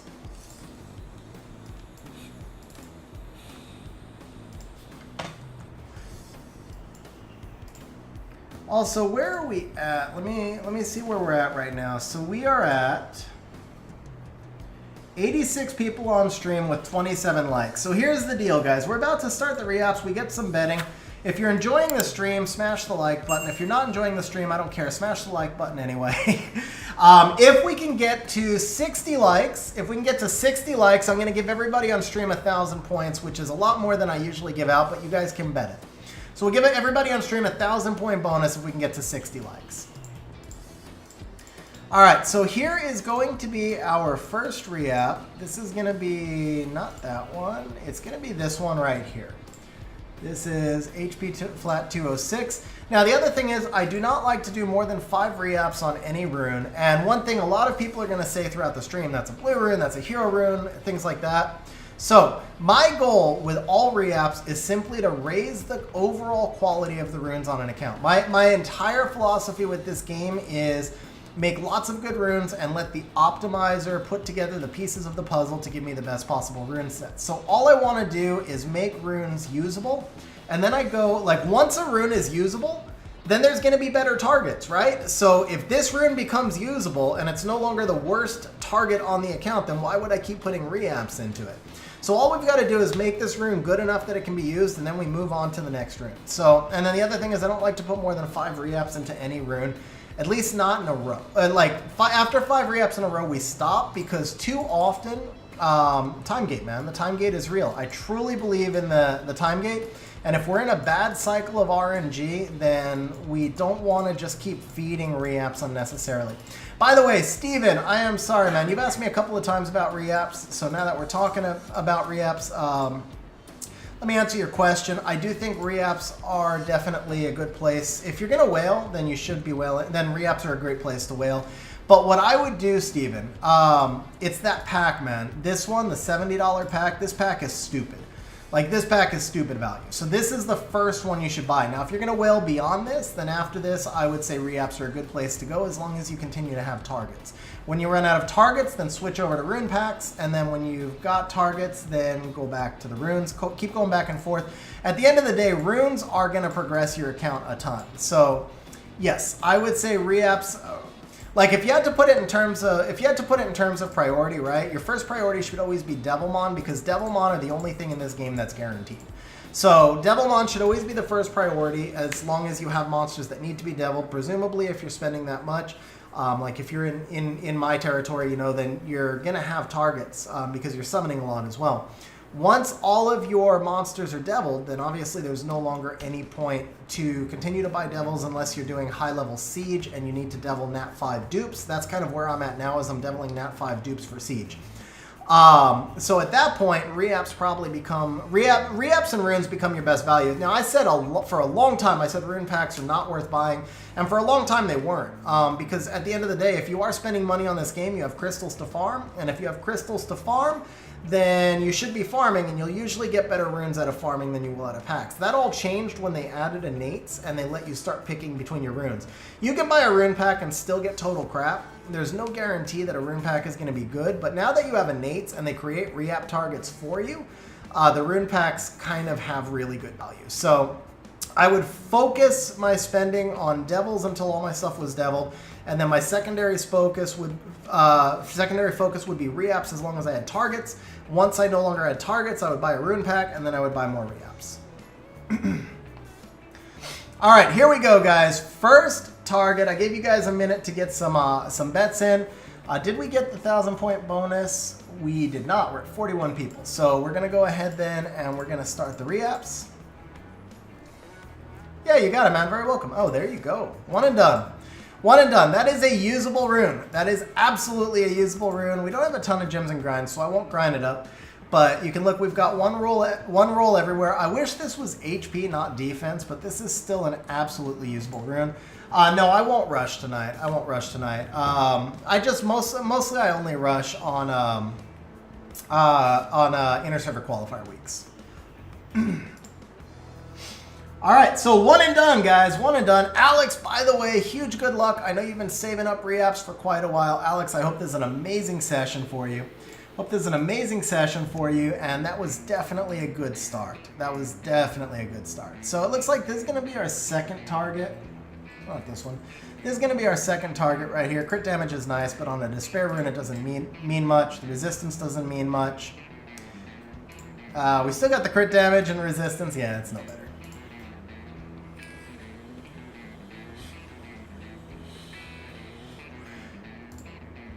All right, Shen, thanks for hanging out. Enjoy the stream on TV.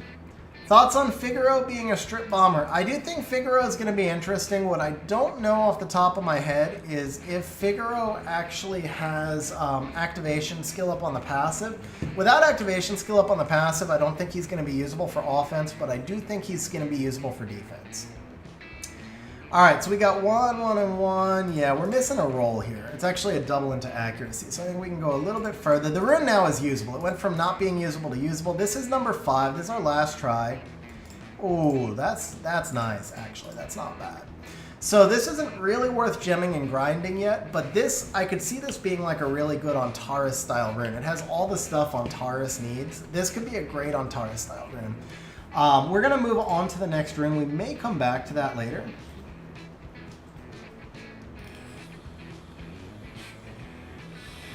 Yeah, you're very welcome, Steven. You're very welcome, man.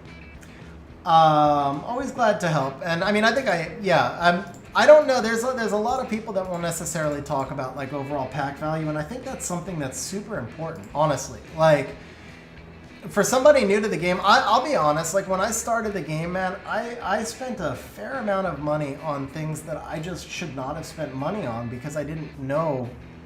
Like, I just didn't know, right? I didn't know where that money should be spent, and then I would buy things like reapps and reapp blue runes, and, you know, a lot of it was just wasted money because there was nobody out there that really talks about that stuff. Like, there's this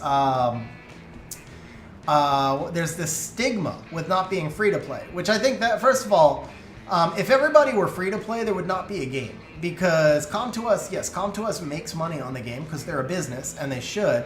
But apart from the fact that Com2uS makes money, they're still paying a development team, they're still paying a marketing budget, they're still paying for servers. Their overhead on this game is tens of millions of dollars a year. So if they weren't making tens of millions of dollars a year, then they would shut the game down. Like, even if it was just a question of breaking even, they have to make money. So I have a lot of respect for people who can compete in a game free to play, and I never think anybody should spend money that they can't afford. But I also don't believe that there should be a stigma with people that are actually paying to allow the game to exist. But besides that, like, until about a year ago, this was truly a pay-to-play game. Like, you did not progress excessively in this game by spending money. When they introduced innates on rune packs, I think that's when it started to make the shift to be pay-to-win. It's still not fully pay-to-win, it's not, but it's definitely moving in that direction. But in the meantime, there's a lot of people who spend a lot of money on their game. There shouldn't be a stigma with it, and there should be some information on how to spend that money appropriately and get the best value out of it. And a lot of streamers and a lot of YouTubers just don't want to do that for some reason. Probably because of the stigma associated with it and because it could hurt. Like as soon as I started talking about packs, we dropped 20 viewers.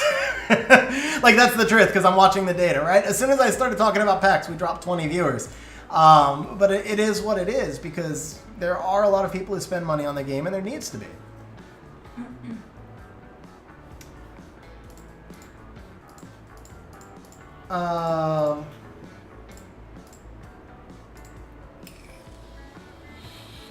No, Steven, not to be sorry at all, man. I think it was really good information. Hey, Noob, have a good night, man. Thanks for hanging out on stream. So, Killjoy, the balance patch will probably come out Thursday. All they did was post. Just post what the stuff is going to be. All right, I know we did 5 on this already, but we're going to do one more just because this is such a premium target. Okay, we'll come back to this one.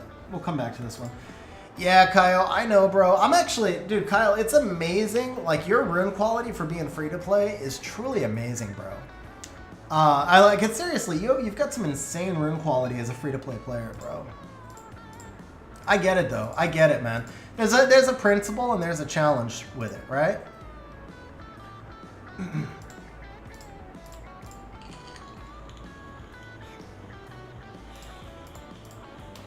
This is so close to being amazing. This is so close to being amazing. I think if the speed was even 6, this would be amazing.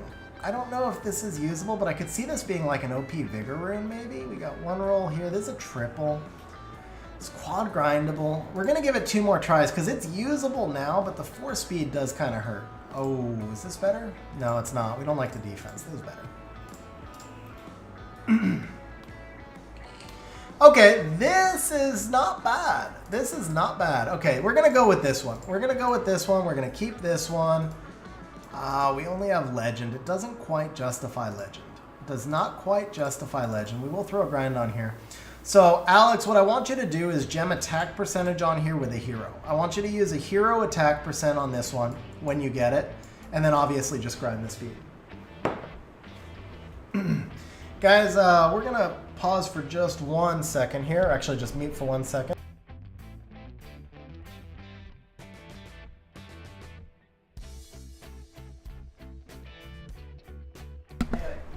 Okay, sorry guys. Let's see. So that's definitely a solid rune though. It's we've got basically a double into speed, and then it's actually a triple into speed. It's a triple into speed with 1 into the crit damage, so we lose a roll, but the rune itself is just very usable. Once you gem and grind it, it's got nice efficiency and a good balance. So now we're going to go back to this Vio slot 2 because this is just a truly great target.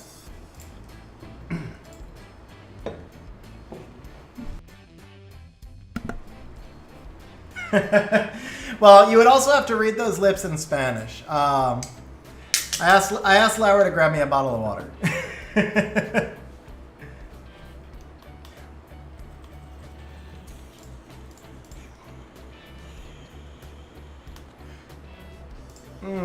That's better. We're getting closer. Yeah, I saw that one, Wojo. I saw that one.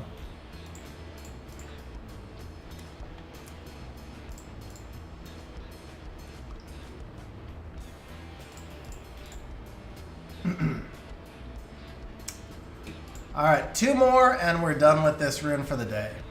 Okay, that's actually, I'll take that. I will take that. I will gem and grind that. So we're going to give it one last one, but I'm happy with this. This is usable as it is, and it stays. Okay, yeah. So we spent more reapps on it than I would like, but this is actually quite a nice rune. Let's see.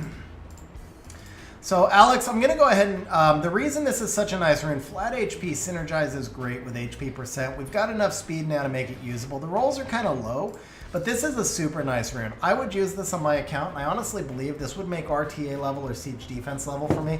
The efficiency is good. Even though the rolls are low, because of the overall synergy, the efficiency is really good, and it is fast enough to be used. So what you're going to do with this rune, obviously you're going to gem the flat defense into defense percent, and then regrind everything here. We don't have a defense percent gem, only the Legend Immemorial. It's not really worth that. It's worth a hero gem.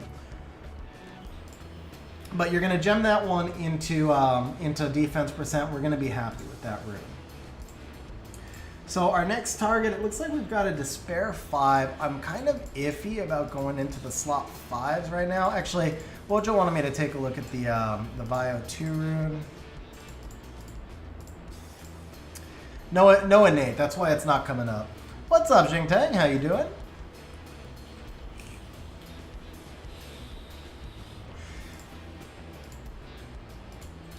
Yeah, and then same thing here, no innate. So we'll go back to those later. So Wojo, I showed earlier, I'm doing everything off the optimizer right now. So the ones that are not plus 12, they will come up. Like there's a slot 6 Swift that's actually coming up as well. They come up later because they have a higher max efficiency, but they do come up. All right, we are looking for, we're looking for a Despair 5.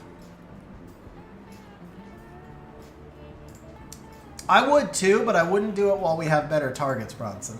What we'll do is once we finish the premium targets, then we'll move to the non-innates, and we'll start actually with HP % runes, because those are the most valuable. HP and crit rate runes is where we would start.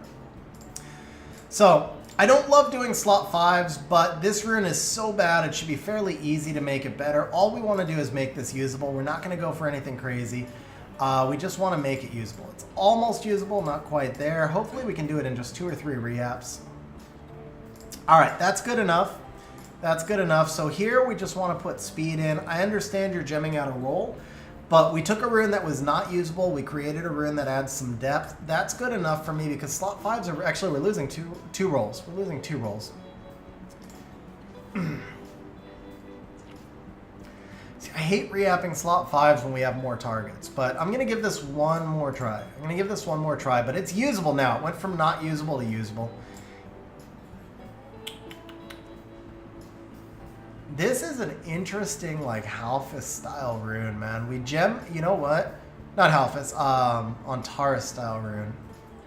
This rune, it's efficiency, but it's slow. This rune, we've got, I mean, it's the same thing. We're losing rolls either way. I kind of like this side more because I see use cases for this. This is a really good Antares rune. It has everything he wants.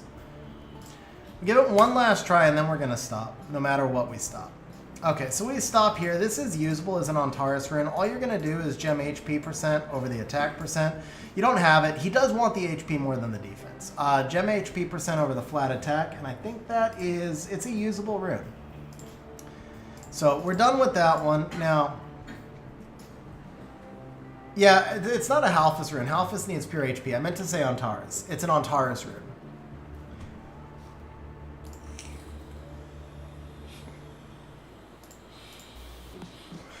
Okay, this is the next one that comes up as a target for us. Really low efficiency. Again, we could gem the speed in here, but the difference is with the Despair rune, there were some use cases. With the Will rune, there's not a lot of use case here. Even if we gem in the speed, the low HP is going to make this hard to use as a Will rune.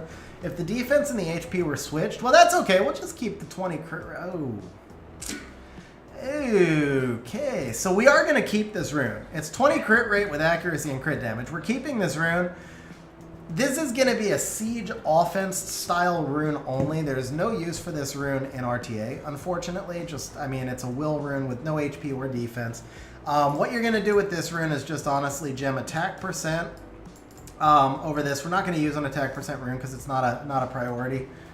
But you're going to gem attack % over this. Where this could actually fit would be like in comps that you run with a Leo, not on the Leo himself because he wants more tanky stats, but in comps you run with a Leo, this could fit in one of those. Otherwise, it's like a PvP, a PvE rune. If you run any teams that are not Trikaru, this could work as a PvE rune. But at the end of the day, it's 20 crit rate, 15 accuracy. Those stats are hard to get together. So it's a low efficiency rune, but it will have value on your account. It'll have value on every account. So it is, it's worth keeping. That's kind of the thing, is it's worth keeping, and we have other targets that are better. It's not a good rune, it's not a great reapp, but it went from being not usable to usable, and it's worth keeping. Hey Tony, how you doing, man? So the Crocker reapp, I did a full thing on the balance patch earlier, like right near the start of the vlog, so you're very welcome to watch kind of the whole walkthrough. The short version, though, is I feel like it was the wrong buff. It is an interesting buff. I think it makes her maybe a counter to Riley and Shizuka. Her ability to steal those buffs is actually really intriguing against buff-heavy teams. I think she'll work really well with monsters like Bulwark as well. But with that said, it's the wrong freaking buff, man. Kraka's true issue is that she has no skill 3. Like, she cannot use her skill 3 unless an ally is dead. So people just target her first and snipe her out, and that doesn't change. They can keep buffing the skill 2 all they want, and it's not going to really make her that much better. It's the wrong buff. So the true buff that she needed was to be able to use her skill 3.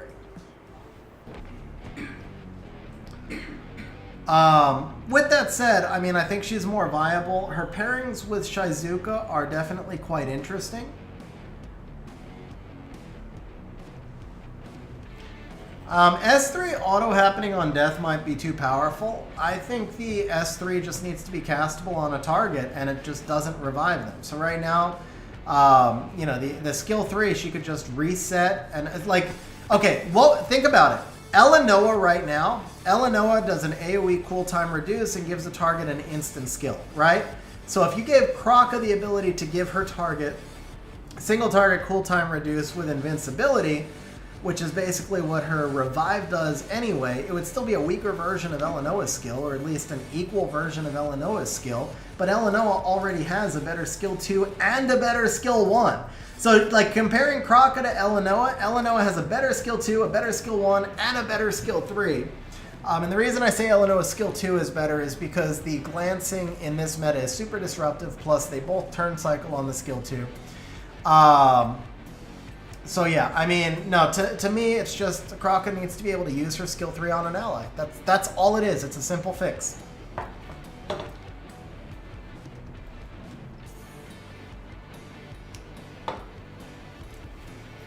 I'd be nice if it did that, but I don't even think it's necessary. Maybe make it a 5-turn cooldown, because I think the skill is like a 7-turn cooldown, and then the cooldown extends when you revive an ally. So maybe it's like 8-turn cooldown if you revive an ally, 9-turn if you revive 2 allies, 10-turn if you revive 3, or 5-turn cooldown if you use it on an ally. Something like that.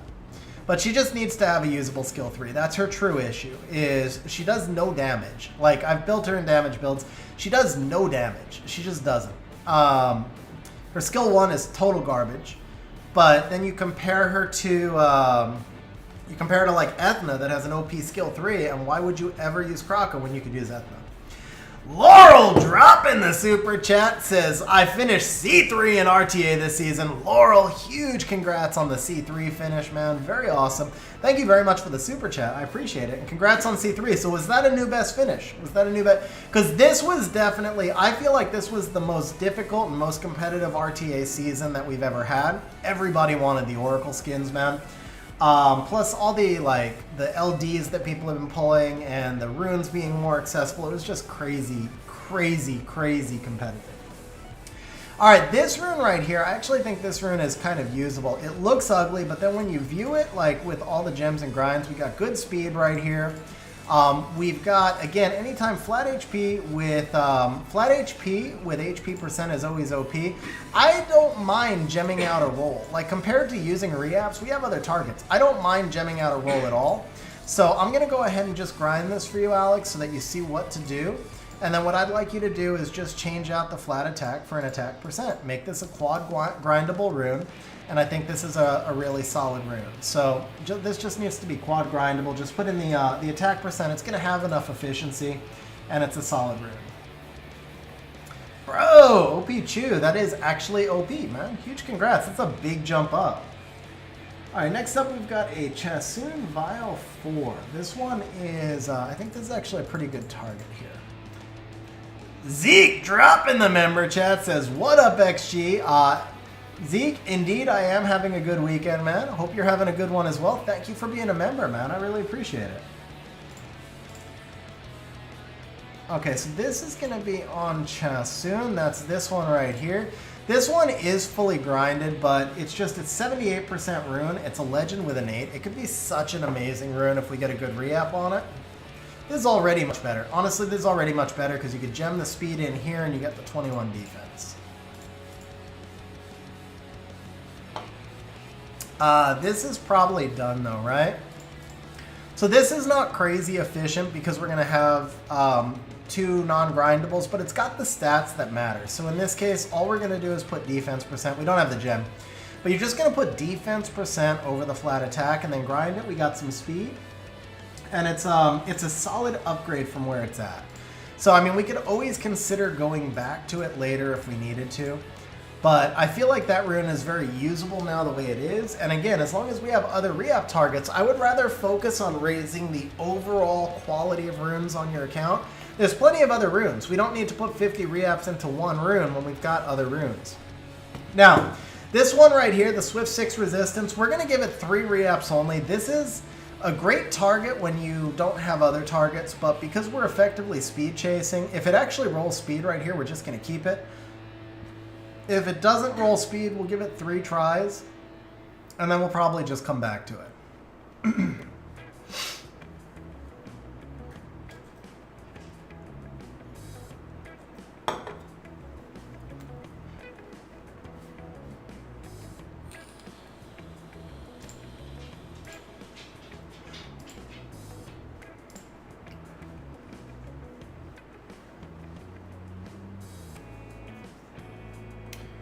Okay, yeah, so we give this 3 tries. Maybe we can just hit 22 speed right off the bat and be done.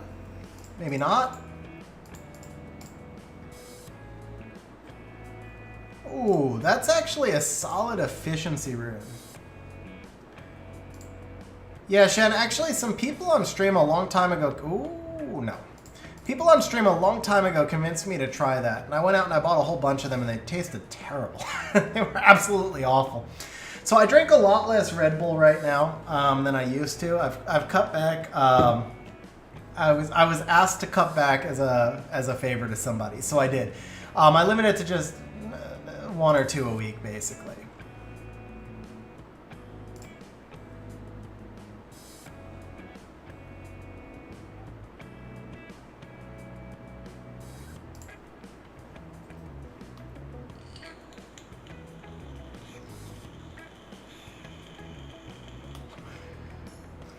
Yeah, PNX, unfortunately that really can happen. We got a slot 4. Okay, so the next one we actually have is really good rune. It's a Vio 4. That one I have not, Shen. There's a Vio 4 that's actually a really good rune, but then there's a Vio 6 defense. I don't love doing a lot of defense runes, but I know Alex has got a Fang. And I don't mind doing a few defense runes. I just don't like to do a lot of them. I think it's this one right here. This is not a good rune, though. This is just, like, not a good rune. It's so easy to improve this rune. So that's already better, especially if we're thinking of Fangs. It's not ideal, but it's already definitely much better. I like this side more. So we can change the crit damage for speed and keep the flat defense. So it improved quite a bit. This one here, what do? We change the crit rate for speed, which sucks because we have to keep the crit damage. Less accuracy, we got way more HP. We lose the attack that we don't really care about. This is actually better as a Fang rune. It's actually better as a Veligil rune too. Better as a Tyrannus rune. So it's better for all the defense scaling units I can think of. I do not really love the rune, but it's not a bad one. Here, no, this side's still better. Was that 5 guys or was that 4? 5 or 4. That was 4, I believe. So this is going to be our last one right here. We started with 75, yeah. Ooh, okay. So this is usable. This is usable. It's not great. It's truly not great, but I think it's good enough for the time being. Again, I don't like to do more than 5 at a time into a single rune. So we're going to move over. The next target up is, it's going to be a Basalt rune. It's this one right here. 23 res with a lost roll here. Yeah, this one could definitely improve.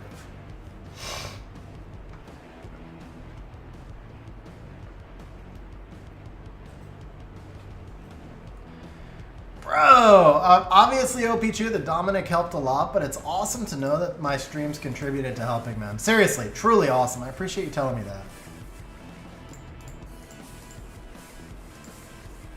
Michael, congrats on the Poseidon, man. 85 accuracy is the absolute mandatory for him, because if he misses pushbacks, you lose. Bottom line.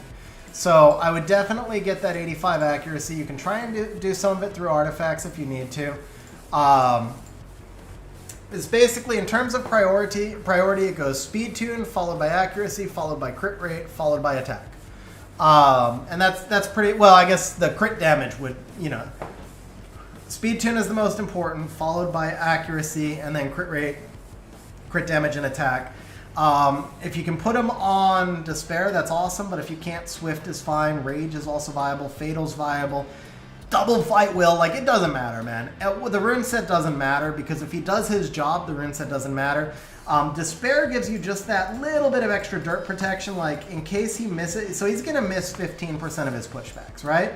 And then 25% of the time that he misses a pushback, he'll get a Despair stun. So it gives you that little bit of extra kind of buffer just in case.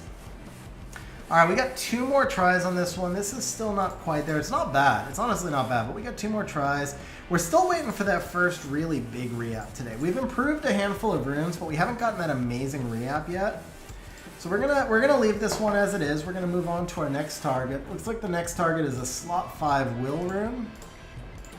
Still waiting for that first kind of crazy, like, quad roll, something like that. So this rune here, we could change the accuracy for HP percent. The resistance doesn't really synergize. The speed rolls are low. The efficiency on the rune overall is low. So this becomes a pretty nice target. Dang. Okay, this is a better version of that. Whoa, man, this one's really nice. This one is actually really nice. So here you have a couple of choices. You can change the accuracy for either attack or speed. Yeah, you're right. Let's restart the dungeons. Good call, Bronson. Good call, man. Hey, new best time. That's always cool. And it looks like we actually pulled a bio rune. I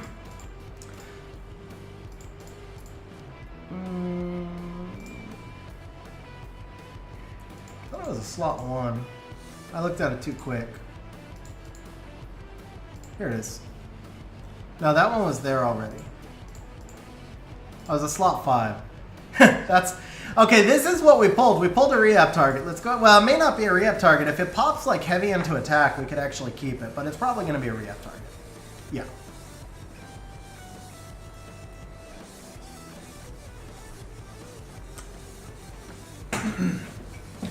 But yeah, that will rune that we just re-upped, that was the second like kind of monster offensive rune. That, honestly, I see that as like a solo R5 rune. Like, that will rune was definitely a win. Even though it's probably not going to be, because it's going to be on the slow side, like, it's more, the best route on that rune is basically just to change out the flat stat for attack percent, and it's a 0 speed rune. So as a 0 speed rune, it's more of a solo R5. I didn't even look, Bronson, so we can go back and take a look if we have enough energy. It's a she, by the way. This is Wojo's daughter's account. Alex.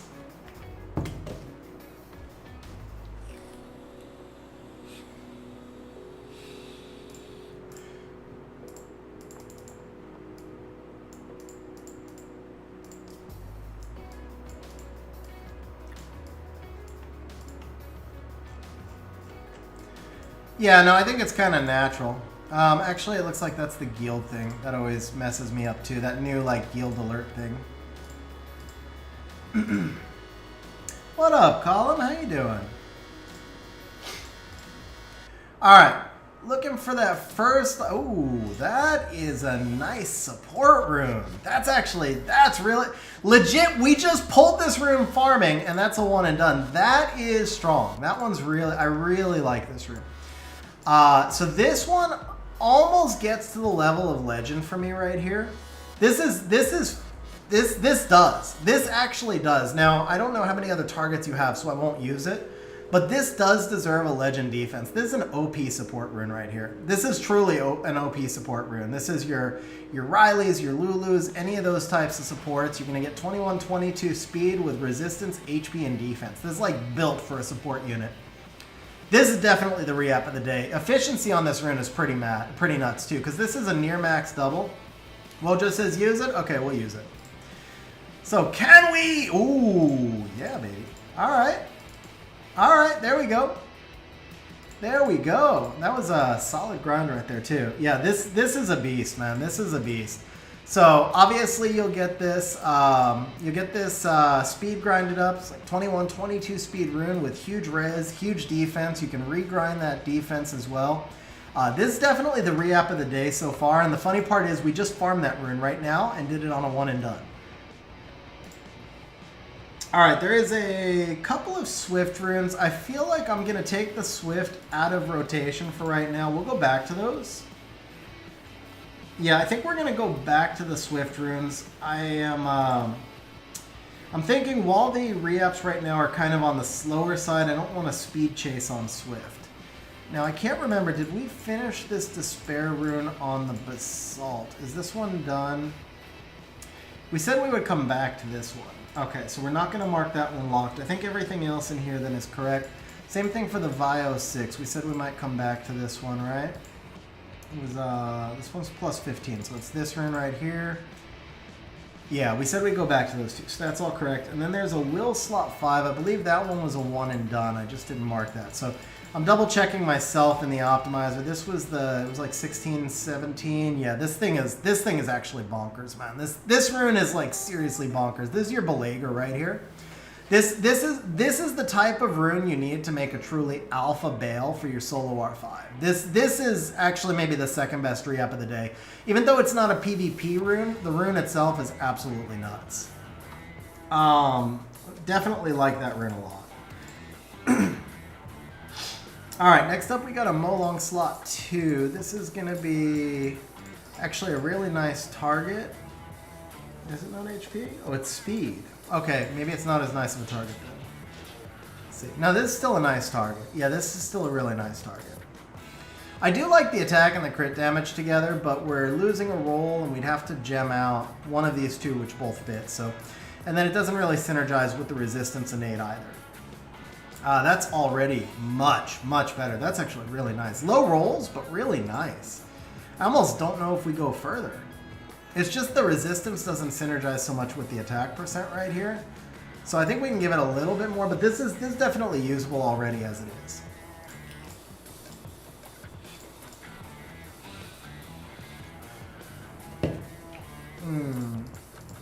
Do we go further or do we just stop? It's a nice rune. So we got a mid double here, low rolls here. It's a nice rune, but the efficiency is definitely kind of low. Alright, last one. This will be number 5. This will be number 5. We'll stop here.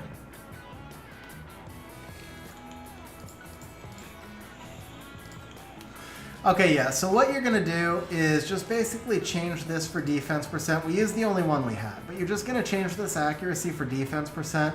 It's going to be a super nice rune. I wish the HP and the attack were reversed. If the HP and the attack were reversed, I never would have re-upped it again. The flat HP would synergize really well with a 20% HP. It doesn't synergize as well with the 20% attack. So I'm actually not going to lock that. We may go back to it, but I kind of doubt we will because I think we have enough other targets, and I do think it's a usable rune already. So the next target, but we may go back to it. So the next target's going to be this one right here, the Chassoon rune, 18 and 10.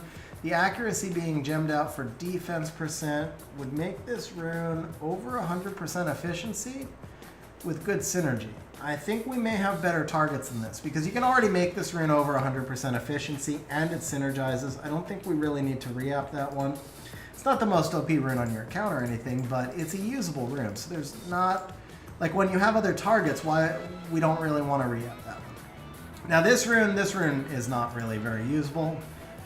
Yeah, this rune really doesn't do much for us. So this one we definitely want to try and improve a little bit.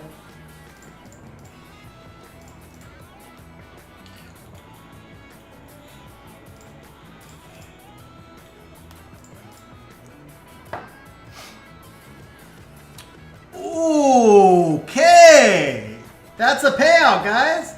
That's our first payout of the day. We got our first payout of the day. That's actually not bad, man. That is not bad. Let's go ahead and pay that one.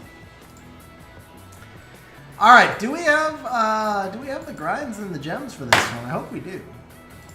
So we need HP percent here. No HP percent. Okay. So in this case, you're just going to put HP percent over the resistance. We're obviously going to give it the speed grind. This one, I feel it's worth it. We'll go back one more time. We'll get the +4. Yeah, so you're obviously going to just give this, you're just going to give this HP percent over the resistance, man. Very nice. 23 speed, super tanky rune. The crit damage doesn't fit great, but honestly, you know what? I take it back. I take it back. You're going to put HP percent over the crit damage. The resistance synergizes better. Even though it's a lower roll, like the crit damage is almost max and the resistance is almost minimum, but the crit damage doesn't really fit this rune. The resistance actually does fit this rune, especially, I mean, I could see this winding up on an Artemeal if you pull one, right? Artemeal would want the crit damage. But either way, yeah, I would leave the resistance here. I would change the crit damage out for HP. You give up a couple percent of efficiency, but the rune itself would fit together better. So once you get that HP gem, switch out the crit damage. But 23 speed rune, that is definitely our first really fast rune of the day. First of many, hopefully. First of many, I hope. Alright, next up we have an 18 res, 10 crit damage rune. That's this one right here. This rune doesn't have a lot of synergy. You would have to gem the crit rate out. This rune just has no synergy. So this has a lot of ability to move up. So, using Nox Player Android 5 and not getting JSON. JJ, I don't know about Nox specifically, but what I can say is that if you go to Mumu Player, you should have better... Ooh, there we go! Straight efficiency. Straight efficiency, man. That's a nice re-app. That's actually a really nice re-app. It's just an efficiency rune, right? The rolls aren't like crazy high, but because the rolls are all in the right places, you can now change this. The best thing about this rune is you can change this resistance to anything you want. So this one, because we've got big attack, I would probably go crit rate. And then the crit rate synergizes with the accuracy better. And then the thing is, you can change this crit rate into anything else later. So if this goes on a monster that needs accuracy, you get accuracy. If it needs crit damage, you give it crit damage. Like, it's a very flexible rune. These runes are the best because you can keep customizing them for your monster. Like, it can be whatever you need. So JJ, I would go to Mumu Player. If you search the channel, Aced It Gaming JSON, just search for that. You should find how to set it up on Mumu Player. It's very similar to how you set it up on Nox. So that should work for you. Oh, well, the accuracy is innate. Actually, the accuracy is innate, so you can't gem accuracy in. But you can also put flat HP. You can put any kind of flat here. So Bronson, I talked to Ace yesterday. He, you know, he just got his realtor's license. He's been very busy with that. I think he does still plan to come back to streaming at some point, but his just life has been too busy for him lately. Very welcome, JJ. Bro, congrats on the event rune, man. That's awesome, Brozar. Alright, next up we've got a Vio 3 with 20 res, but it looks like we gotta restart the farming as well.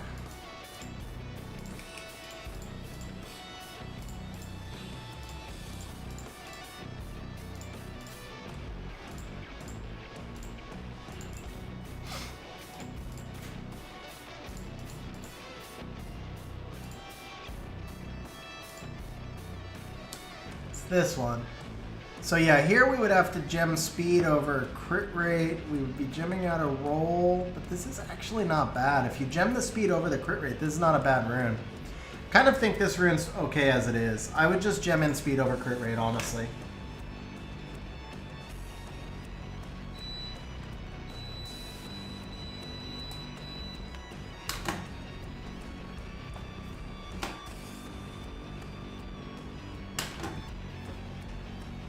Yeah, I think that rune's okay as it is. So next up, we've got a Despair 6.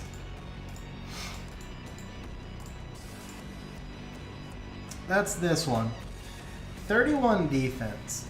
I can't think of anybody that would really use this. It's a high triple. It's a high triple defense on an attack percent. Sorry, Rui. Yeah, that was. I have a mini split. Like I don't have central air. I have mini splits in each room, and I was. This room's just getting really hot. Yeah, I don't think I would ever recommend a Despair Fang. I'm not a fan. He's got to be bio, in my opinion. Same thing. I wouldn't do a Despair Cocky. We're gonna leave it because. Man, but see, the thing is, like, you have to gem the HP percentage over the crit rate. The high triple, yeah, no, Antares needs HP. The problem is defense just doesn't have that much value in the game because of artifacts.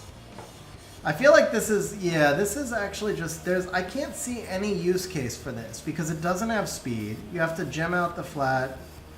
I wouldn't use this on a Kinky. Kinky needs the HP as well. I can't think of any use case for this. I really can't. Also, Kinky needs to be on Vio. He's much, much better on Vio. Yeah. There's just no use case for this. There really isn't.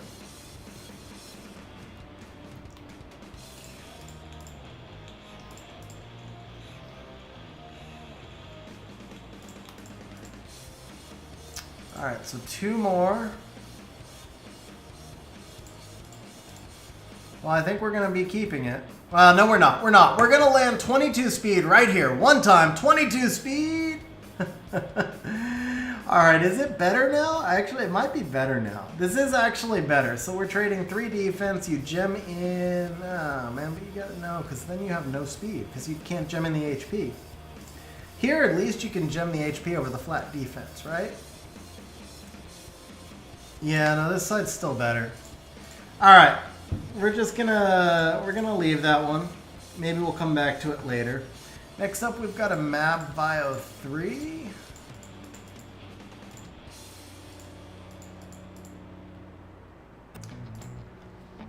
Disappointing that we couldn't improve that rune. The hard part with a rune like that is it's hard to improve, but it legit has no use case. It's going to sit in her inventory from now until eternity, but it just has no use case. This rune may have some use cases. You could gem speed over the crit rate. You got 2, 1.5. But then you have flat HP with no HP percent. I feel like this is probably a decent target. If this was HP percent, I would keep it. Ooh. Ooh. This is such a weird rune. This is such a weird rune. I don't know what you put this. This is like the epitome of a Leo rune. Like, people talk about Leo runes. This is a Leo rune. This is a true Leo rune. You gem HP percent over speed, and this is a true Leo rune. This is a near max triple, and this is near max. I think we keep this. This is unique. This is unique. I think we keep this one. This is legitimately like Leo or anything you pair with Leo. This could go with like a Jean, or this could go with a Helena. Actually, yeah, you gem the HP percent over this, and this is great for like the Helena in a Jean Leo Helena, because the Helena wants to get to 9 resistance also, right? That's not a bad rune at all. Kind of a weird rune. It's a very weird rune, but it's not bad. Alright, this rune's not bad. We got the crit rate. I would switch the HP for attack maybe, but... Yeah, there you go, Wojo. So that's like a great fit for a Helena or something in a set Leo comp, yeah. This is 85%, so once you double grind it, it goes to 98. So it's on the low side for efficiency. Crit rate is nice, but I would rather the accuracy than be crit damage. It lacks attack. So it's on the low side for efficiency. It's on the low side for speed. We could get it over 100 though with a better gem. I think we have better targets. I think we just have better targets. Yeah, Jean Leo Helena is a good counter to Nana Savannah X.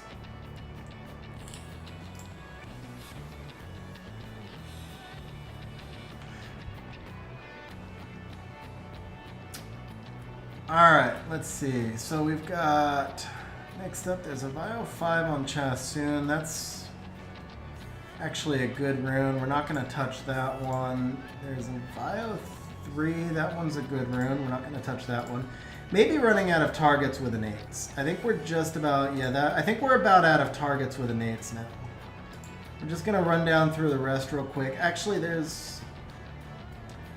No, that one's solid. So I'm looking in the, for those of you who came onto stream late, I'm looking in the optimizer right now to see if there's any more targets. I think we're just about out of targets with innates. That one you just gem in speed. Yeah, I think we're out of targets with innates. So let's go this. Yeah, it's 15 runes left. There's a Vio 6 defense that we've already spent some reapps on. I don't know that I really want to spend more. It's this one. I'm going to give this one more try. Literally one, no, two. We'll give it 2 more tries. And if this doesn't get to where we want it, we're just done with it. I think we keep this. I think we keep this. That's actually, I mean, it sucks the flat attack, right? But that 22 crit rate, that's a Veligul Tyrannus style rune. That's a super useful rune. That's a super useful rune for a defense scaling bruiser, right? We could gem the accuracy out, keep the flat attack, or gem the flat attack out, keep the accuracy. It's not very efficient, but for those types of units, this is solid. This is usable. That was the goal, was just to make it usable, right? So I think that one's a done deal. Okay, then this was the next one that we couldn't get to land. So same deal, we'll give this 2 more tries, and if not, we just do it another day. Is this better? Gain 1 speed. We trade 23 defense on a slot 4 HP for attack and crit rate, but yeah, no, this side's better. Okay, last try on this rune. This is better. You can technically gem in 10 speed. Slot 4 HP. This doesn't make a ton of sense, but this could work as like a Halfus style rune. I don't think it's a keeper either way, but it's definitely better. It's definitely better. All right, we're done with that one now, though. We're not gonna mess with that one anymore for today's session. This one, I still wasn't super happy with. It's not a bad rune, but I just feel like this rune has so much potential. So now we would be gemming out a roll. Here we keep the roll, but we have low rolls. We've got much better synergy here, though. We've got much better synergy. So the final result on this side would be 27 attack, 17 HP, 16 defense. That's 60. 27, 17 is 44, 16. So that's 60, and then another 10% from the HP is 70. So we'd have about 70% of stats. On this side, the final roll would be 19 and 23 is 42, 52 and 16 is 68. So we'd have 2% less stats on this side, but with better synergy. I would trade 2% efficiency. I would trade 2% efficiency for the overall synergy. I like this side more. Yeah, I like that side more. All right, we can give this, no, that was 2, right? This is the best target on our account. We'll give this one last try, but I think we've got the better, okay, yeah. So we've got the better side, we bettered it slightly, so we'll stop that. It's more or less the same. It's close to the same, but it is slightly better. All right, there's a Despair 2 attack. We're not going to mess with that one at all. There is a Will 2 speed on the Wusa. This one is a nice target. This one's a nice target. It didn't show up earlier because it's fully grinded, but it just lacks the stats, right? Does it? So this is 93% fully grinded. It does have nice HP. And we could change the flat HP for attack percent. If we did that, it gets to 100%. And it's got the 29% HP on it. No, I think maybe we keep this one. For arena defense, Steven, I would probably go HP, crit rate, HP with some defense and accuracy and subs. Something like that. You just want to get him to at least like 30, 35,000 HP and then get him to do damage. He's pretty rune intensive. He's really very rune intensive, to be honest. How would I rune Kinky for AD? To be honest, I wouldn't. I think now that he can be guaranteed crit, he's been nerfed so many times, I don't think he's really good for arena defense. But if you do put him on arena defense, then he needs max resistance. And then just like at least 30k HP and everything else into attack. What up, Gerald? How you doing, man?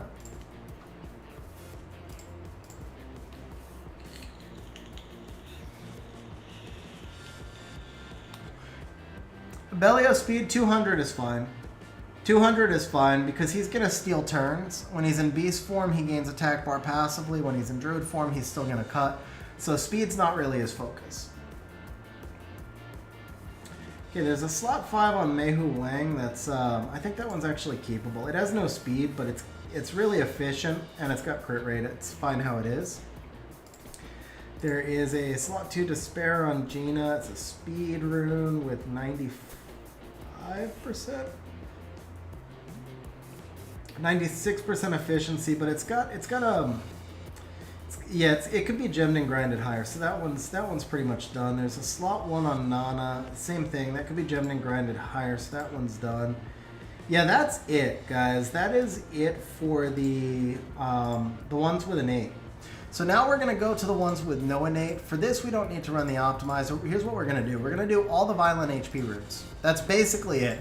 Violent HP and crit rate, and then if we have more re-ups after that, we'll reevaluate. But the first thing we want to do is HP and crit rate, because those are the most valuable runes right now. Those are the hardest to get. Like slot 1, 3, 5, those are much easier to get than 2, 4, 6. We can also look at violent speed runes, but what we really want to do is upgrade the runes that are most difficult to get good ones of.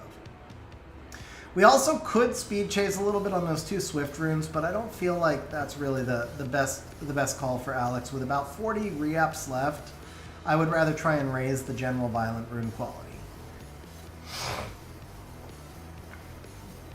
Oh, very nice, JJ. Yeah, very nice, man. Still waiting for the new version of Swap to come out. I know Xandro's been very busy lately, though. Looking forward to when the new monsters are in Swap.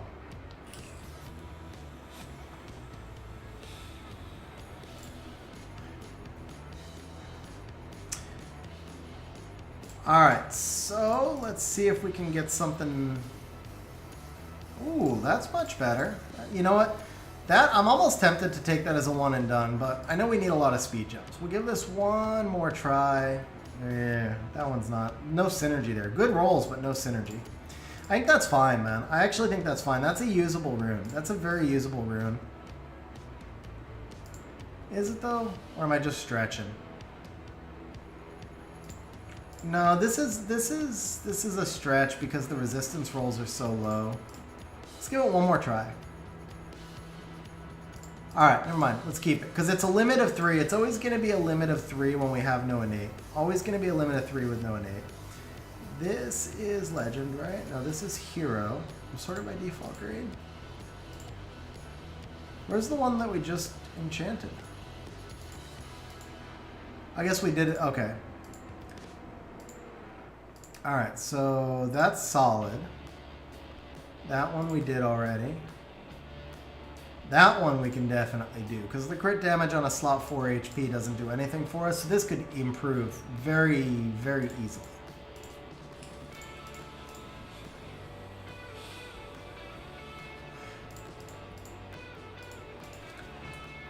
Alright, one time, baby. Ooh, okay. That's better. Accuracy is helpful. This will still be as fast as it was. The flat HP, this is really nice. This is not bad, honestly. We're losing, sort of losing a roll because it's into flat HP, but the flat HP synergizes here. So this is actually really nice. Fami, I don't have. I've never seen her. I don't know her kit. She was before my time, unfortunately, so I can't really help much with that one. Okay, I'm sort of okay with re-upping this once, and once only. I don't love doing the innate defense, but it's like sell or re-up. I'm gonna give it one try, and if not, it's just a sell. Okay, sell. Wait, well, this is better. Still a sell. Still I don't know, you could gem in speed. It might be usable at this point. It's really, really borderline, but it's usable now where it wasn't before, at least. Okay, that's gonna be it for those. That's not bad. That one's not bad. That's really solid. That's really solid. 32 speed rune. That one is not really what we're looking for, is it? That's a double there and a double there. I think we can probably make this one a little better.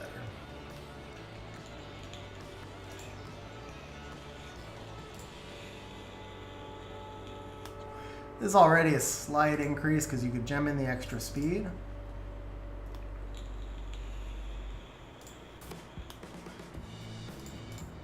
Give it one more try here. Okay, I guess we'll keep that. It's a slight improvement. Slight improvement, and that's 5-star. Alright, let's come back over here and check for crit rate. This one we did earlier. That one was really nice. This is hero, I think. Yeah, that's hero. Crit damage. This is a nice target. There's a nice target right here. That's much better than it was. It's not great, but it's better. Definitely better. 30k HP, 1900 defense, 202.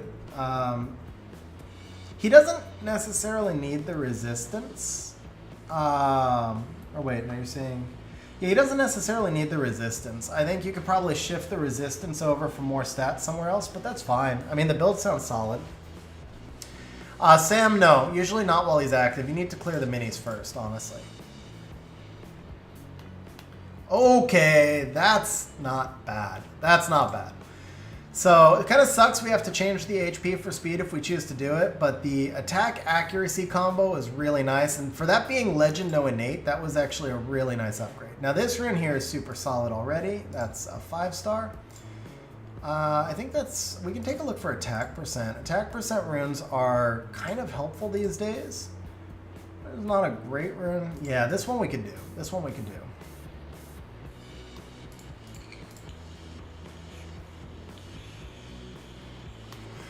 Right, and your Zyros, I assume, has 85 accuracy, right? So just remember, accuracy cancels resistance. That's why I say resistance is not needed. Almost everybody's AOs will be max accuracy, so the resistance really does nothing. Inner server, maybe if you're running him as like a bruiser and inner server, then the resistance could matter, but for arena defense, it'll do nothing for you. Alright, we'll just keep this one then, because that was 3. How about this? This is hero. Yeah, that one's hero. Okay.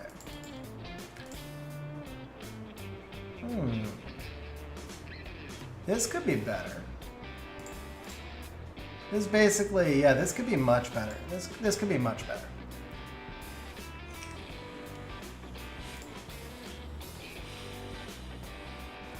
It's like 1323 with the grind. The attack is kind of unique though, so we'll keep that. Triple grindable with some flat attacks. So over here, this is already grinded, so we get 33, 46, 51, 57. Over here, we have 42, and then we gem in 16, 58, 63. Yeah, this is definitely an upgrade. This is definitely an upgrade. We'll give it one more try. This is a huge upgrade. That's the one we were waiting for. That's the one we were waiting for. Okay, now we're rocking. So here, I would personally change the crit damage out for HP percent. I would honestly, would I do this? Would I do legend here? This is pretty thick, man. So let's see, we go 24 and 27, that's 51. If we could do this as 20, that's 71, and then this is like 78. So that is 107% efficiency. On my account, I do this because I don't have a backlog of where gems go. On my account, I do this. On Alex's account, it might be better to use a hero here. We might have better targets for the legends for right now. On my account, my account is so well grinded that this would definitely be worthy of the legend, but I think for most accounts, this probably needs a hero. Still, this is a huge upgrade from where we were. This will be like 107, 105, 107% rune. And if you put all legends on it, it'll be 115. That's a really big upgrade.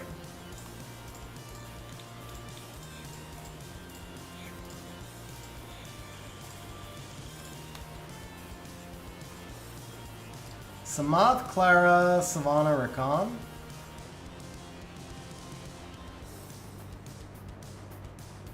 I think that's fine. I don't think you need to change that.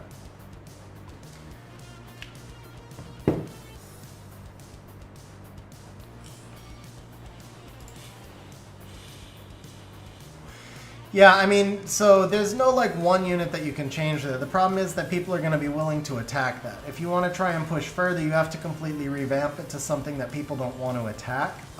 There's not like one unit there that you can change out that would get people to not attack it. So as a defense, I think it's fine. If you want to make it, if you want to push further from that point, you either need faster offenses or you need a defense that people want to attack less. But it's not like one unit needs to be shifted in there. Honestly, it may just be that you need a key LD that you don't have also. Okay, this, same deal. This could be better. I really like the high attack percent, but there's like 0 efficiency on this rune. Like this is like a 70% rune, I think, something like that. So 3.75 rolls, 4.75, 5.5, and then 5% defense. This is like 6 rolls, so minus 21. This is like a 79% rune. So as much as the attack percent is nice, 79% is just not enough. Chroma, probably not a lot of validity on AD. This is much more efficient. Is it actually better? So same thing here. You could actually gem the crit damage out. This is way more efficient, and the defense here would work for like a Fang and other stuff. So that's an upgrade already. It's not necessarily what we want, but it's definitely an upgrade. If you change the crit... Oh, so close. But this has a crap ton of synergy. So now the question is, do we want the left side where you would change the crit damage for attack percent, So here you would be at 29, 41, 51, 67. So this would be about a 95% rune, still kind of on the low side. This side here, we would change the accuracy for defense percent, I think. So you would have 34, 44. No, this side is way better. This side is way better. I want to do one more on this one. One more on this one. It's not quite there. So here we're at 25, 39, 55, 65. And here we're at 65. They're nearly the same efficiency, but I like this side a little bit more. I like this side a little bit more. Slightly more efficient also. Tips on countering Triton defenses. So a couple of things you could do. If you have good Swift, you could put it on a really high base speed unit. I mean, you could try the Triple Revenge Vertihile. I wouldn't do that. For the most part, I would probably just skip them. If you can't consistently outspeed the Tritons and you don't have like a Kabila that can outspeed Tritons, I'd just skip them. There's no harm in skipping them. There's ways to kill them, but killing them and killing them fast are different things. So if you don't have the ability to outspeed them, then most of the time you're not going to be able to kill them fast enough to make them worth attacking. Okay, that we're not going to touch. That we're not going to touch, and then that's that. That's nice with the 20 speed. That we're not going to re-app because of the innate speed. And did we do the HPs already? We did the HPs already. So now we can swing over to Will. We'll start with crit rate. That's not bad. This might be hero. Yeah, that's hero. 19 crit rate on a crit damage rune with no attack percent. That kind of sucks.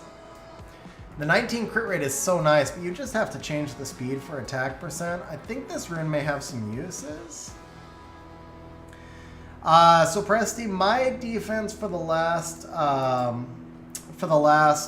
handful of rushes has had an LD, either Laura or Lima. I ran Lima when I did the... Actually, I ran them both. I ran Laura for the first 45 minutes, and then I switched to Lima, but because it has an LD, it's harder to copy unless you have one of those LDs. You have Lima? Okay, so then Vanessa, Carnal, Lima... Who was the fourth? Vanessa... Oh, man, I can't remember, but if you check my Arena Rush vlog and just skip to... It was only an hour vlog, because I only streamed for an hour. Just skip to the last 15 minutes of Rush. It was Vanessa, Carnal, Lima +1. And I finished ranked 48 running a completely troll team. Like, I legit had one arena offense ruined, and it was Triton, Tableau, Ongiyuki, Galleon. So I finished on team 2 running one AO, which was Triton, Tableau, Ongiyuki, Galleon. So the Lima defense did its job. Lima defense did its job. I think we keep that one. I think we keep that one. 28 speed we're certainly keeping. 25 speed we're keeping. This I think is probably a hero, yeah. My Laura's, she's on Despair, 305 Despair.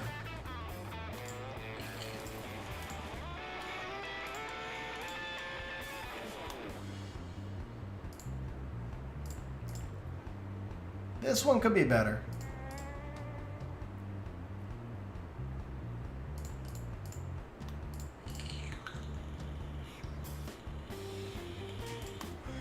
That's not bad, man. Kind of, I wish this was Vio, not Will, but that's not bad. You can gem the resistance out for HP. 15 speed, 10 crit rate with the crit damage here is nice. And just switch the resistance for HP. This is really solid. This is a nice upgrade. That one's a nice upgrade for sure. And then this will be hero. Keep that.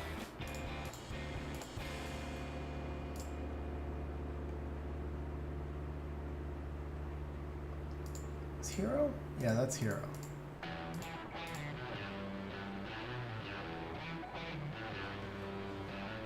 Triton. Okay, there you go. Yeah, that's what it was. Yeah, Triton on your best Swift.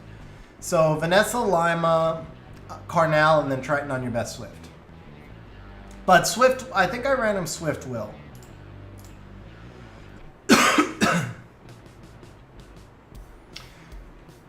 So accuracy, Bio 6 accuracy units that don't care about attack percent.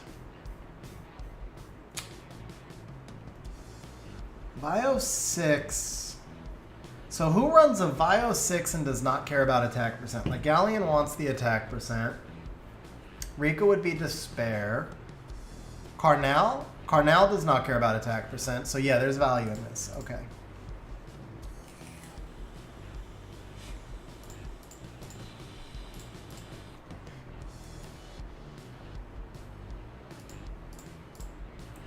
Three only, though. Three only because it's not an ideal innate. Okay. That's better than it was.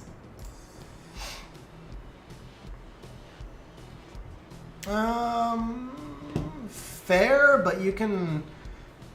I mean, it just gives flexibility. Like, the goal is always just to have a count rune depth. It's just a question of if the rune has a use case, then it's worth it. It wasn't usable at all before now. Now it's usable. It's not a great rune by any means, but for 3 reapps, we made it usable. And like I said, my goal is always just to create depth. All right, so Wojo, here's where we stand. We can go through and do the 135 no innate on the vial. Or we can do some swift and we can go for some speed. Actually, wait, we can still do this, the despair. Actually, there's still some despair stuff we haven't done, right? Well, this is, so we have nothing legend there. I don't know if I want to do that one.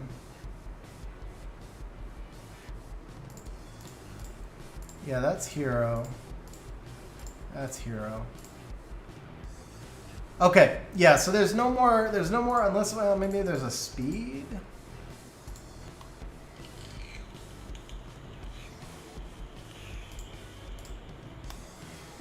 This one's worth it. This one's worth doing. And then, yeah, I think we do the 135s. Oh, that's nice. That'll work. Change the accuracy here. This is super efficient. So change the accuracy to HP percent. We're going to go ahead and grind this so you know which one to do. Me, Sam, I think I have, it's way over 1,000. 1,500, something like that.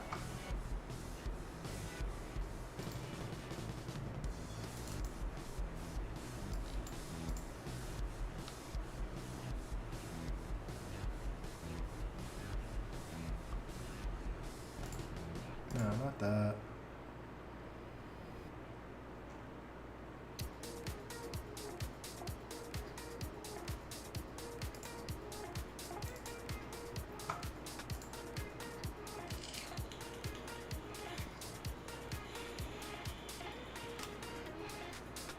Huh.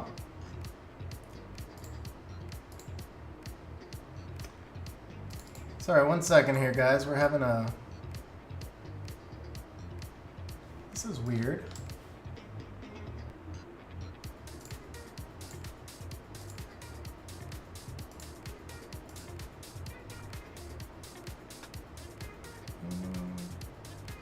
There it is. Okay. Here you go. So let's see.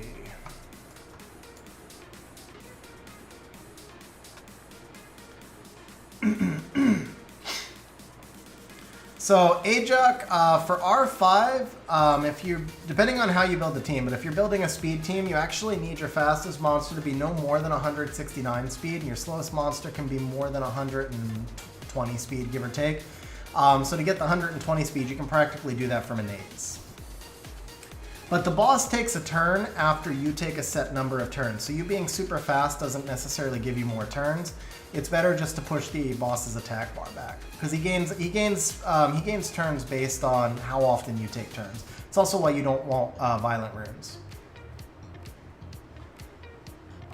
We got a few more sparks, you know, but that was the big one. That was the big one. All right, so total runes. Let's see.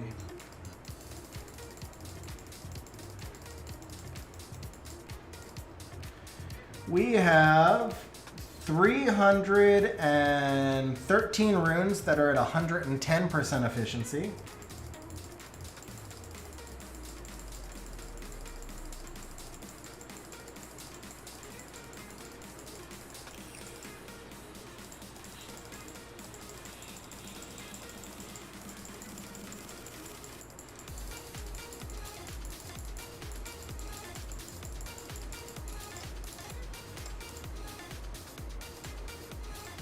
1,559 runes that are at 100% efficiency. 1,559. There's the answer. Bro, huge congrats on the Dr. Hollyberry, Gerald. I have not played with her, so I really don't know. She's got an interesting kit, but I have no idea where I would use her. I would need to test her. Violent, presumably, and, you know, high defense, maybe a crit rate build. I don't know her multipliers, man. Honestly, I would... I don't think I can give you a proper answer. I don't really think I can give you a proper answer on that one, just because I don't know her kit and I don't want to give you the wrong info. But huge congrats on pulling her, man. That's awesome. All right, so I think we're gonna go with some Vio stuff then. We're gonna do the Vio ones and threes.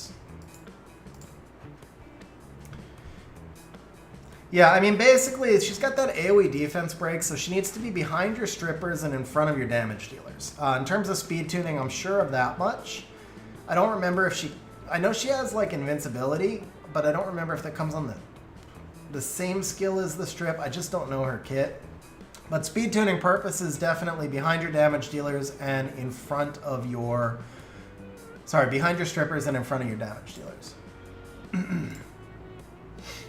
Okay, this is actually a usable rune. We would skip that one. Oh, that's it. Okay. This is solid, 27 speed. This is solid efficiency. This is solid efficiency. This is solid efficiency. This one we did already, and this one I would leave alone. So we're not going to do that one. Maxwell, I think Leica, I did speak on this, so I'll keep it short, but we have a lot of new people on stream right now. I think Leica was the second biggest winner out of the balance patch, but the difference is Giyu was the main winner, and Giyu, however you pronounce her name, the Wind Onimuji, she might actually be broken. I mean, she's like probably getting close to emergency nerf territory, I think. Obviously, we'll see how she plays out, but I think she might be broken. Leica, I think what they did is they took a unit that used to be really strong, and he got bumped mostly out of the meta because they keep adding all these multi-hitters, and they brought him back to where he used to be, which is a strong unit, not a broken unit. I think we're going to see a lot more Leica. I think he has a place in the game. I don't think he's broken. I think what they did is rebalanced him to where he used to be. So I thought his was like maybe one of the best buffs in the patch because it fit exactly what he needed. But with that said, I do think we're going to start to see him a lot. I think he's going to be a solid counter to units like Chung Pong and Savannah, which are... Savannah's less in the meta, but Chung obviously is still very much in the meta. I think he gets pretty hard countered by the Moor, so kind of like the Douglas if the opponent's running... like more Chung, you can't really just throw the Leica out there and expect to win because the Moor will wreck you. But if you're able to ban the Moor, then he could fit into those drafts. For siege purposes, I think he's going to be great on siege offense. I also think he may work on siege defense if we can find some good pairings that are able to protect him. I think Geldnir Leica, so speaking of this, I know Marcus went to bed already, but Geldnir Leica is going to be stupid strong. So anybody who's got Geldnir, you can expect to see a lot of Geldnir Molong Leica if they've got Geldnir and RTA. And then you can also expect to see Geldnir Leica on defenses. And it's just going to be insanely strong.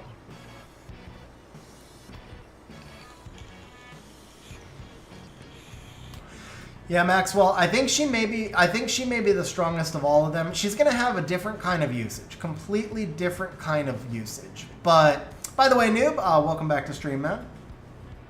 So, yeah, Giyu is going to have a different usage. She's more of an interrupt unit, but I think she might be completely busted. I really do. Because I think she was sneaky strong already. Like, I think she was actually S tier already, and she had that meme tag because she came out as the worst one, and then people never really used her. People think of her like a Christina, but she was actually already S tier, and the buff they gave her is freaking big, man.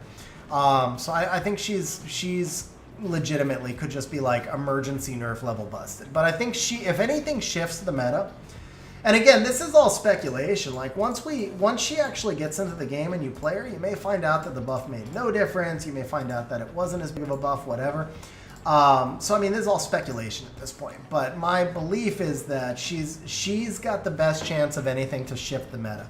Most of these buffs in the patch, weren't designed to shift the meta. I feel like this was kind of a neutral patch where they gave us a lot of fun new stuff to test out and try. I'm usually one of the people who's hardest on the patches. I didn't think the patch was bad. I thought the patch was actually, especially with SWC going on, I thought it was more than I expected. There's a lot of fun new toys to try out in there. But the one unit that truly has a chance to shift the meta is Gyu. So we'll see how she plays out. Okay, that's a solid rune. That is solid with the HP innate.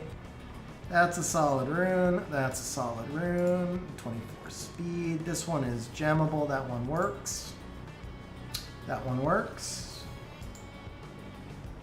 That one we did.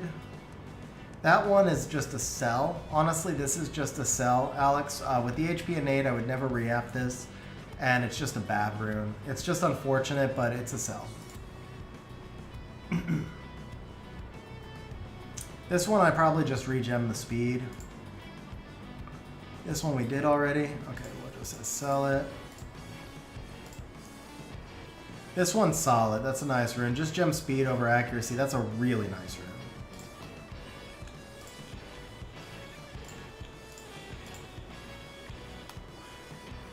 This is a re-up target. There's no synergy here from the resistance and the crit damage. You could technically gem the resistance out, but then you have two non-grindables. This is actually a decent re-up target. There you go. That'll work. As a one and done, that works nicely. I personally, so the thing here is it's basically, it's a low triple into HP. You could gem the resistance out because the crit damage has an extra roll, but I personally changed the crit damage for defense percent. I think this has more synergy as a support unit. Actually, I take it back. No, I'm sorry. I take it back because now I'm thinking about the pairing of this with a crit rate slot 4. This could work really well on like a Vigor built to 239 tick because of that high base speed. So no, I take it back. I changed the resistance for defense percent. I definitely changed the resistance for defense percent because this would pair really nice with a crit rate slot 4 on like a high base speed HP scaling unit. Yeah, change the resistance for and that's a really solid rune. Okay, where are we clicked at right here? We're past that, right? That was this one? Yeah, that was this one. That's a solid rune already. That's kind of a rip, but at least if you've got the Geldnir and no Leica, you're a lot closer than if you've got the Leica and no Geldnir. I mean, you're definitely closer than those of us who have Leica but don't have Geldnir. This is not plus 12. There we go. This one's not plus 12. I was like, where'd the rolls go?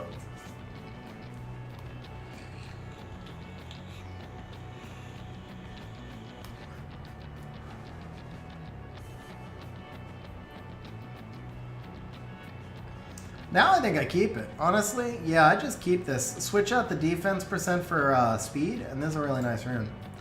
Yeah, that one's not bad. Also not plus 12.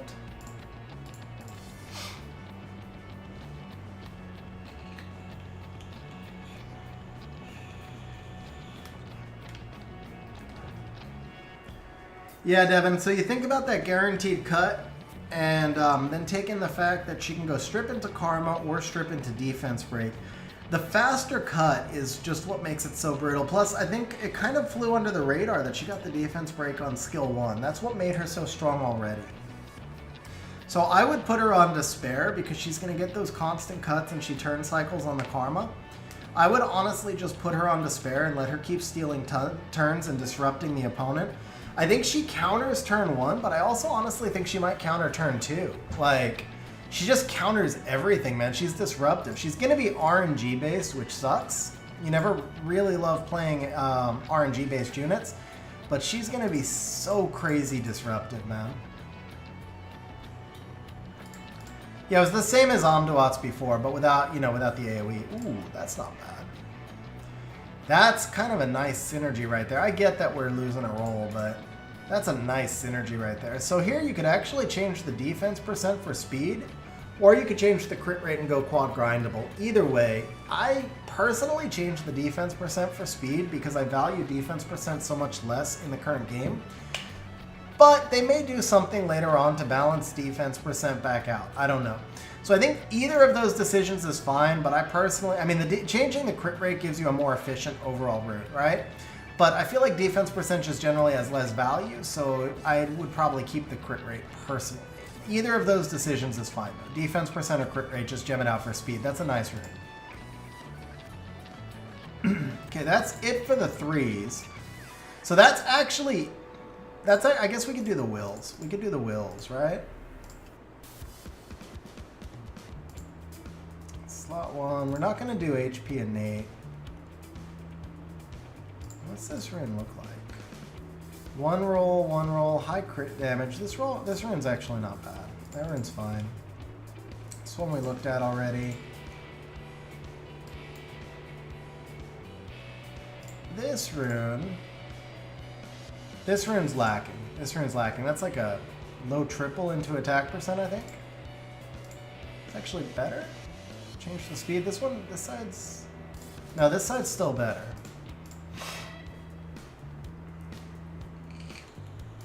Well, this is better. There we go, guys. We finally got another... second 23 speed rune. Second 23 speed rune. Maybe. Maybe. Okay, there we go. So yeah, this one's pretty straightforward. I don't think I use legendary on this, but I would just change the resistance for HP percent. All we have is hero, but yeah, I would change the resistance for HP percent because it's will, and then the crit damage, this will work really nicely with an HP scaling bruiser on a crit rate rune. 23 speed is really nice there. That one's definitely solid.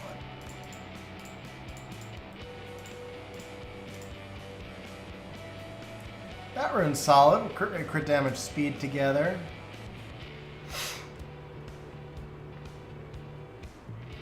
This one could be better. This one could be better.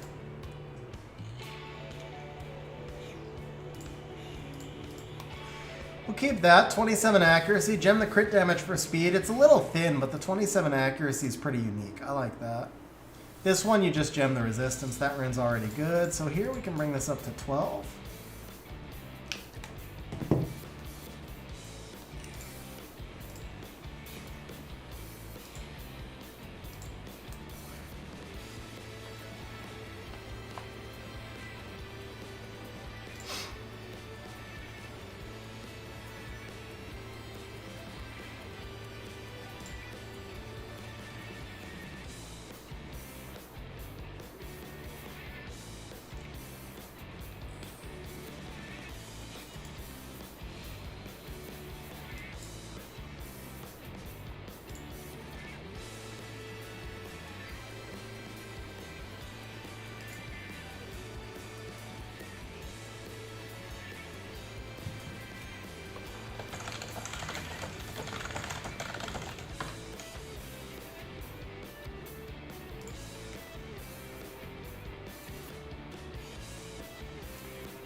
Okay, accuracy, yeah, no, this is a re-app target, so that works. This is a re-app target. And it was almost there. It was almost there on the first one, but that resistance kind of killed it. Still like this side more.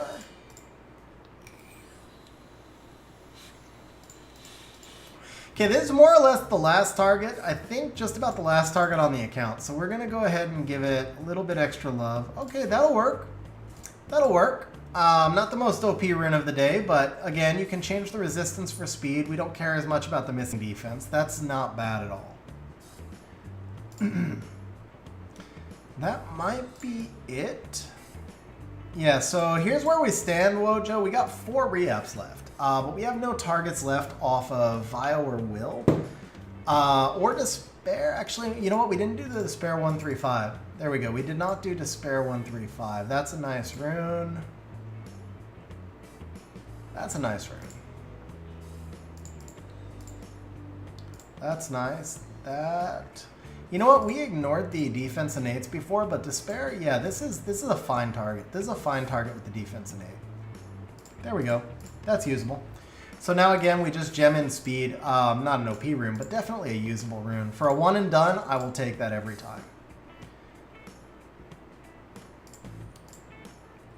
So triple with 1 into crit damage. The crit damage is such a dead thing on Despair because we don't really do many crit builds. This is much nicer to me. This is a much better Despair rune. Quad grindable. You got a gem in speed either way, right? This is a much nicer rune. Yeah, I like that. That's a 1 and done. That's a 1 and done. Crit rate we're keeping, obviously. That one's fine. This is kind of a hot mess. Okay. Last target, guys. Can we do... Well, maybe not. If ooh, okay. Yeah, that got better.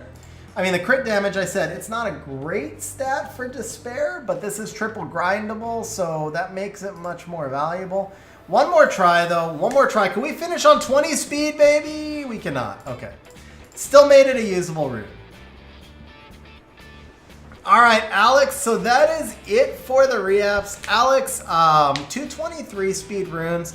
I mean, I can't lie, right? I can't say this was the most insane reapp session we've ever had or anything, but I feel like it was a solid overall session. I think we managed to improve 15 or 20 runes. We got a couple of really nice efficiency runes. We got 223 speed runes. Feel like it was a very solid overall session. So Alex, congratulations on the reapps. Thank you very much for saving up and asking me to do them. And good luck pushing in RTA next season. We got some upgrades. Hopefully that means there's a big push coming for the next RTA season. So Alex, congratulations.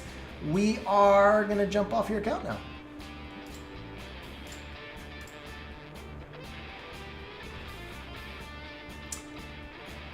Big boy, I had some Moo problems not that long ago as well, and ultimately I wound up having to uninstall Moo and then reinstall it. Hopefully you don't have to. It was a giant headache, but that was what I had to do.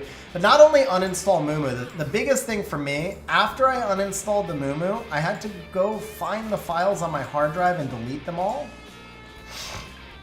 Oh, Alex, I know you can do it. I know you can do it. Good luck, Alex. I mean, this season was really tough, but I know you can get C1 if you keep going for it. So good luck making it next season. All right, guys, I am going to take a quick restroom break, and then I have one more interesting thing to show you, so don't drop off. I am going to show you the power of a monster that none of you have ever seen in RTA, and he is really good in RTA. So don't drop off. I'll be right back, guys.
Okay, did I not properly mute the microphone there? I hit the mute button on the microphone, but I think I may not have hit it properly.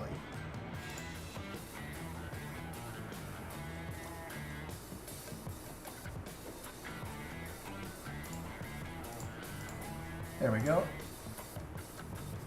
Hopefully I muted it properly. All right, so here we go, guys. This monster had my highest win rate in RTA last season. 67% win rate, and he was forced a couple of times. This monster also was not in a proper rune set. I did his build towards the end of the season. It was a manual build. It was not optimized. It was done in under 30 seconds.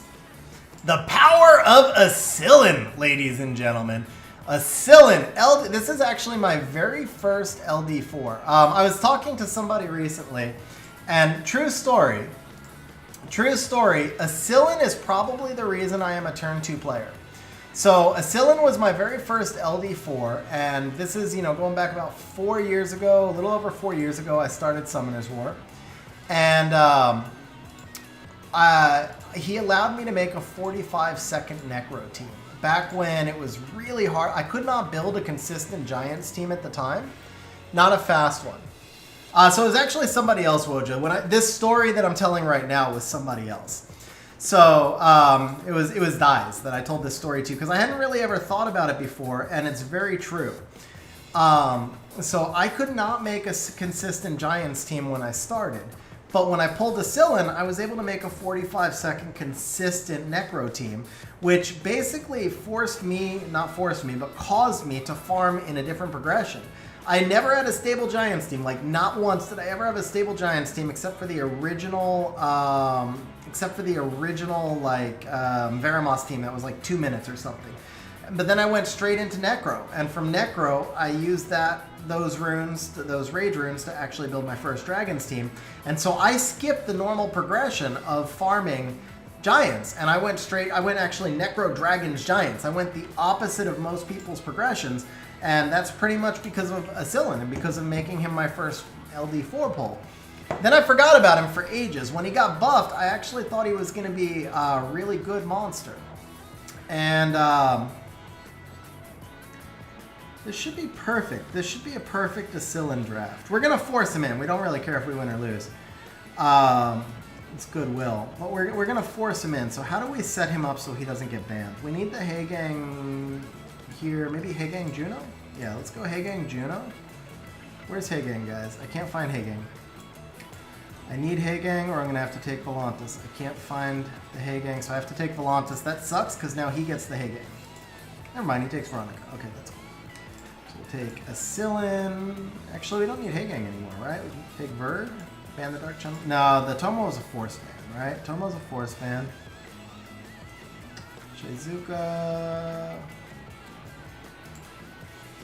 Oh, let's just take the Verd. Let's just take Verd.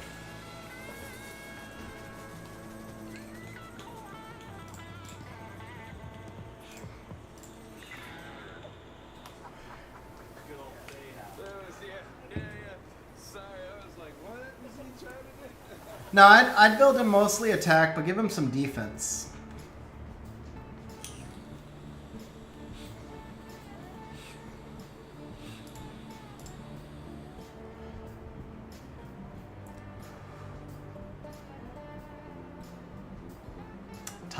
Toxic stun on the one unit we couldn't afford to get stunned. It's the one unit we could not afford to get stunned, and that's the one that gets stunned, of course.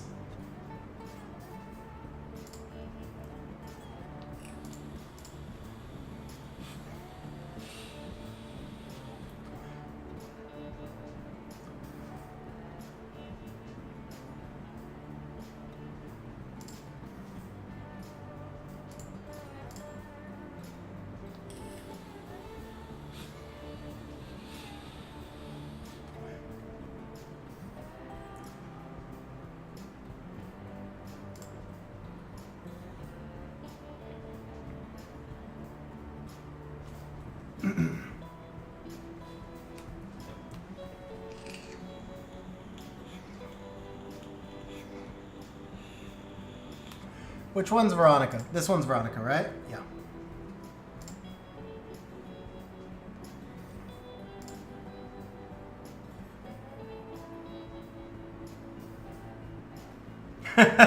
I told you, Asillian was a 20-second build, bro. Asillian was a 20-second build.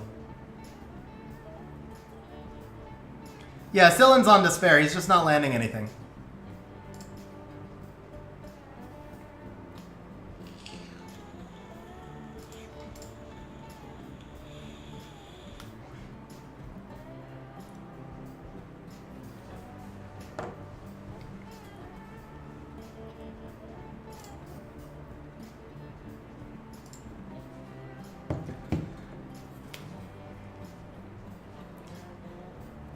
Yeah, that battle, that would have been, well, he banned Volanta, so it would have been the same thing. Shield, he's actually, remember, this is a manual build. This is not optimized. Damage from fire to reduce the Masha, and then this side is just random. Like I said, it was not a...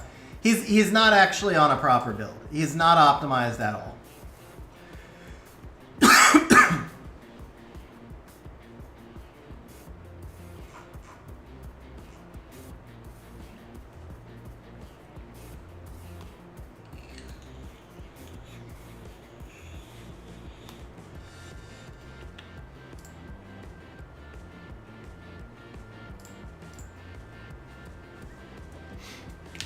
No, he needs to be on Despair.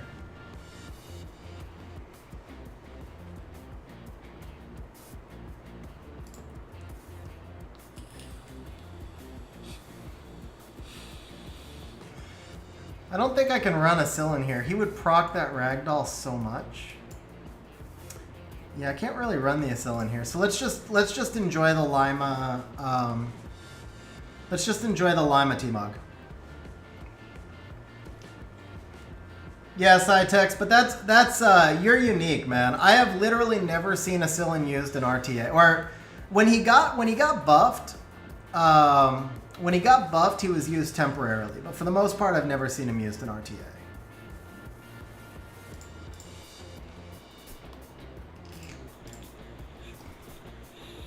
Thing is, he got stronger as the meta shifted. He got stronger as the meta shifted. But he didn't get used for the longest time. So he'll actually get a proper build for me next season. I don't know that the additional... I don't think I actually care about additional damage, though. It'll be accuracy, because I want him on the resistance build.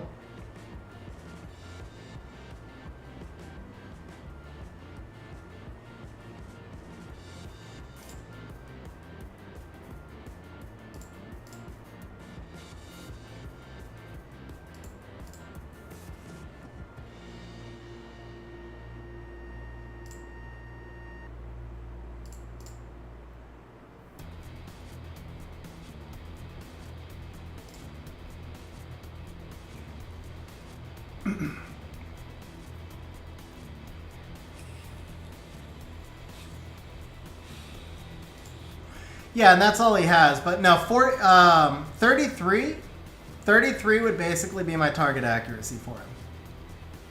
Because that's enough to cover a monster that awakens into resistance.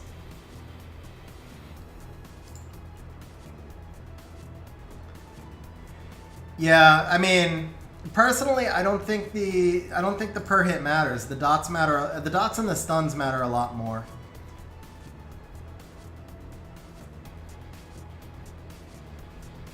To me, it's much more... I'd rather focus on getting him as much damage reduction, resistance, and accuracy as I could.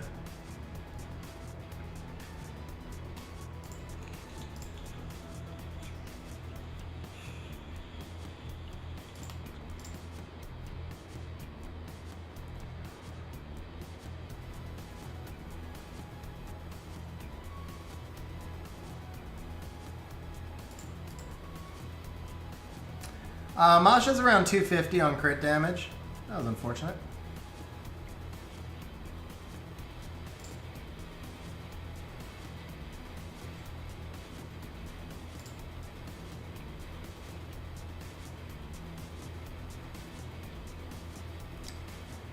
So I think you're kind of missing the point here, bro. There's not a trying to. This is a 20-second manual build. That's what I'm saying. He's not in a real build. He's not done. You shouldn't be looking at the build. It was demonstrating his kit, but not demonstrating his build.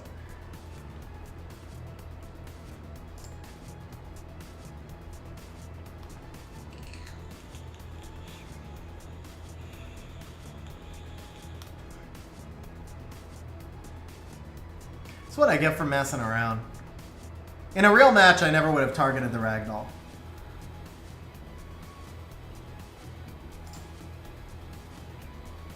Yeah, in a real match, I never would have actually targeted that Ragdoll, but I was like, it doesn't matter, it's over.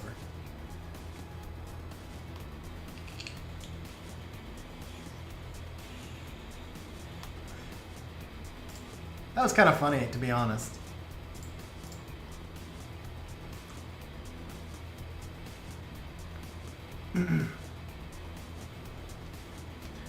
I'm sure mine is going to come out to be more or less the same as yours, except I won't be going for additionals. That's likely to be the only difference, is that I wouldn't bother with additional. I mean, I might. If the stats are there, then I would use additionals. They're just not my priority. For the most part, all I want him to do is buy me turns. I just want him to get the despair stuns. I view him as much more important as a unit that can disrupt the opponent team than can actually kill the opponent team. Yeah. Oh, no. Jorge, there's one trade-off, which is, or there's one difference, which is that I now use Riley over Fran, and I use Wahi, the Fire Sky Dancer, over, I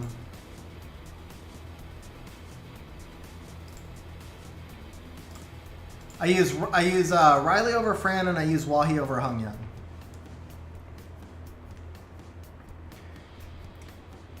Yeah, I have him on reduced fire, but I probably need him to be like when I actually build him, he'll most likely be on reduced water.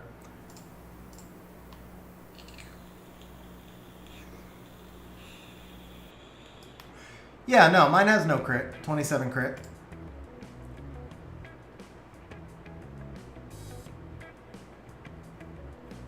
Yeah, let's throw out the Asillian. Why not? The Miles will probably just one-shot the Asillian here. It's not really the best fit, but just for fun.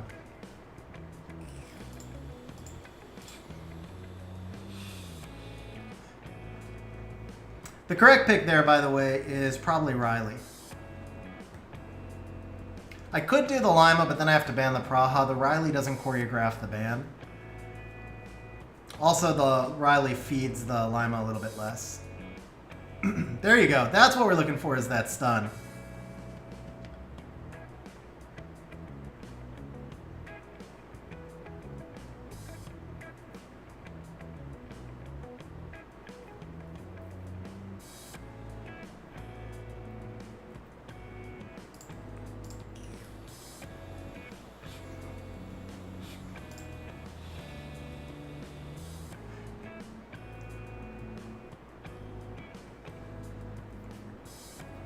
Yeah, the game, the emotes were going to get me to quit the game eventually. Emotes being turned off is, see, it's kind of ironic here because Come To Us added emotes they never should have been added.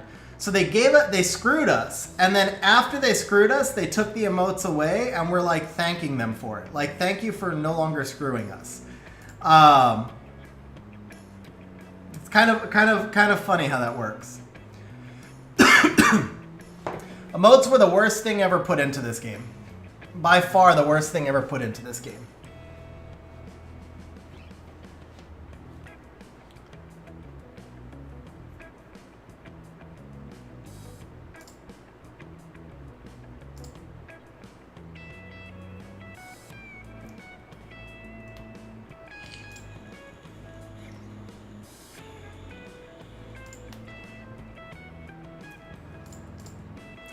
Guys, tell me this was not an Asillian showcase right here. Tell me this was not all Asillian right here, bro. Look at the Asillian go, man. Tell me this was not an Asillian showcase right here. If that was a real match, that dude would have thrown his phone right there. That was the best demo of Asillian I could have ever given right there.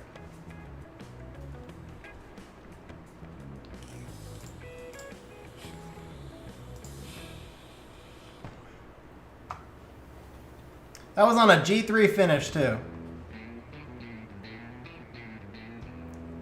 Okay, Tian Lang. Nerf Asillian, nice. We're going to finish with those two. Could I put the... Yeah, you know what? Let's just throw the Asillian out now. Why not?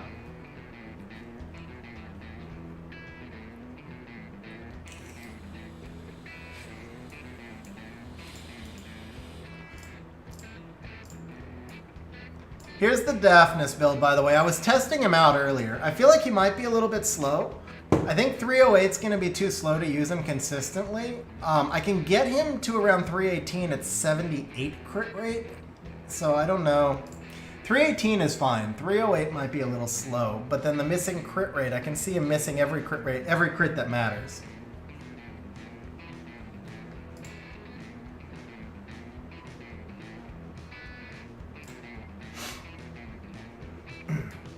Yeah, here's the Asillian build.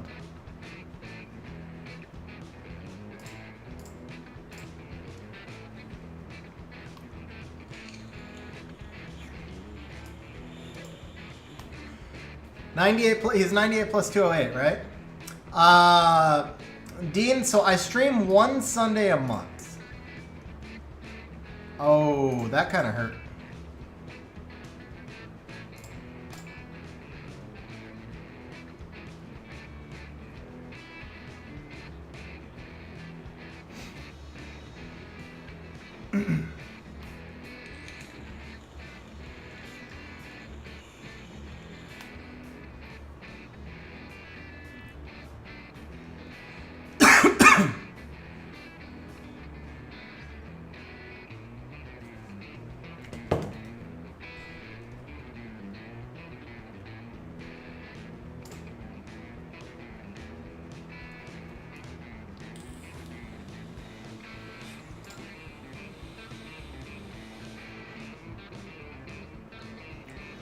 Nice stun there.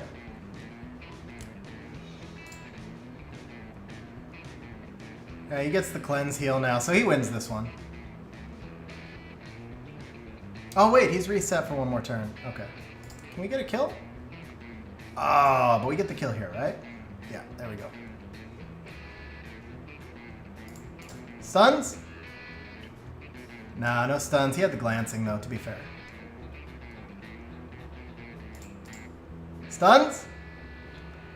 Dude, come on, one stun. Just one stun.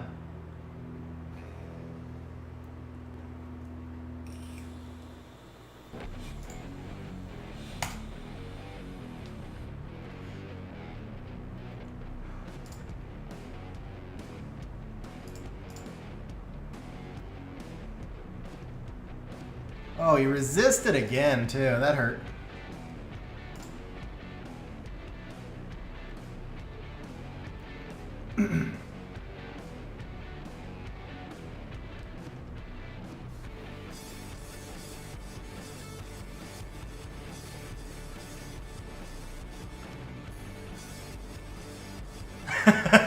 He's like, Oliver or Asillian? He goes for the Asillian, guys.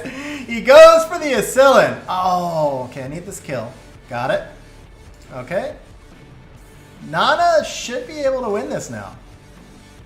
Yeah, Nana should be able to win this now. Let's just put some damage in.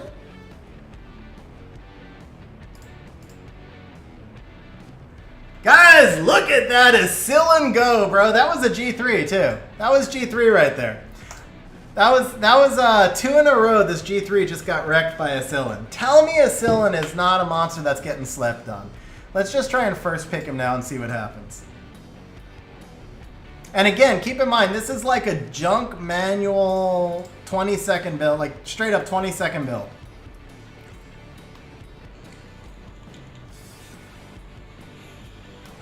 Asillian could change the meta, man. Asillian could change the meta. No buffs, he just got forgotten about. That's all it was.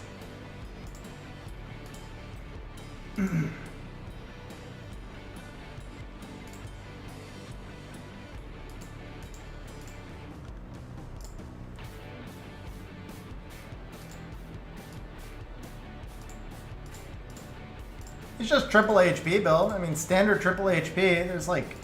Does this Rune even have HP? 14% HP, 14% HP, 12% HP. Like, straight up. He's nothing there.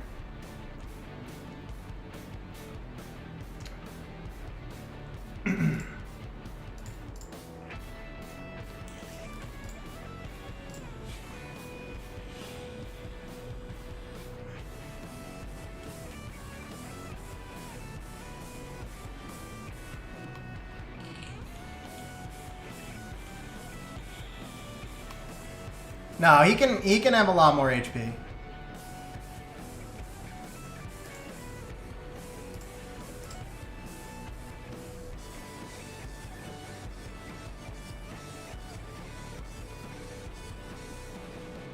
Juno's going to be an issue.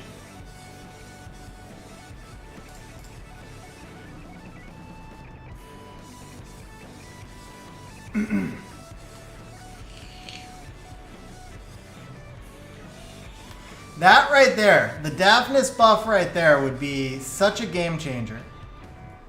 Because he would have gotten that kill right off the bat. I do need Antares to take a turn here, though. Thank you. Let's get some heal.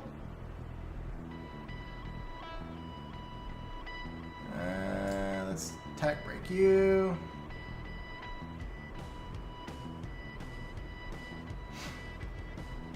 Oh, that was a big stun.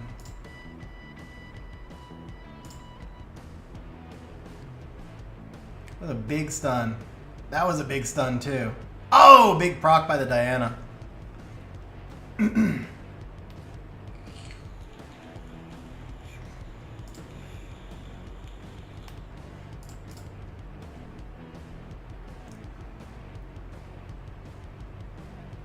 I don't think Asillian can do this with a Juno on the field. Asillian's not really a first pick, guys. For what it's worth. Asillian's not really the best first pick. Can we get some stuns here, maybe? Oh, stun the Diana. Nice. Lima may eventually get a turn. You never know. Nah, the Daphnis kills her here, right? We didn't stun. Oh, wait. Proc, Lima. Come on. One turn, Lima. You can't just take one turn, Lima? Well, she got one, but she was reset. That was it. Okay. So you can't first pick Asillian. You cannot first pick him.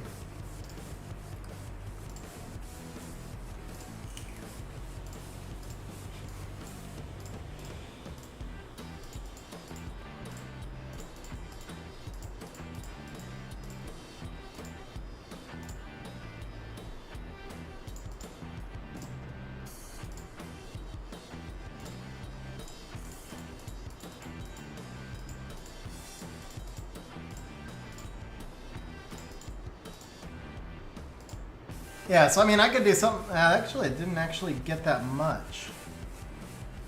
Oh, here we go.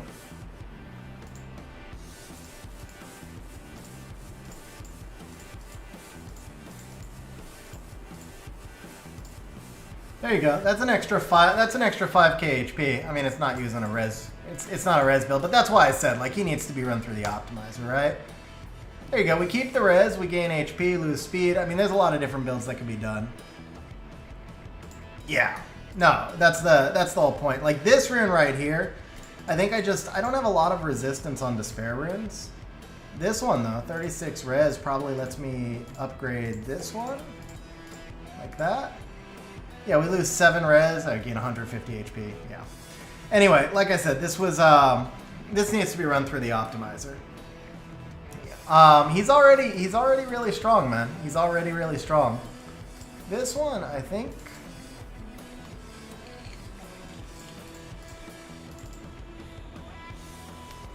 This artifact, I'm sure I just like threw the first random artifact onto him I could. Yeah, this artifact actually should be skill 3 accuracy.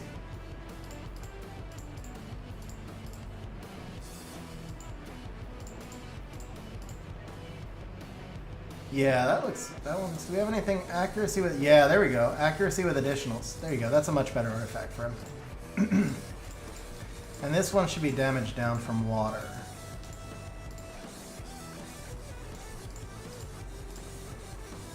Light, water, wind, dark. Yeah, that's probably.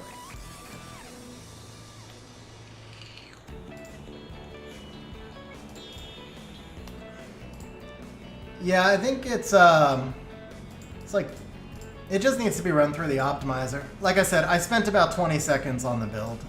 He's actually a complicated build to do, so it makes a lot more sense to run him through the optimizer. Yeah, you're not going to get away with first picking either a Blution or an Asillian in Guardian RTA. I mean, you might get away with the Asillian, who knows, but...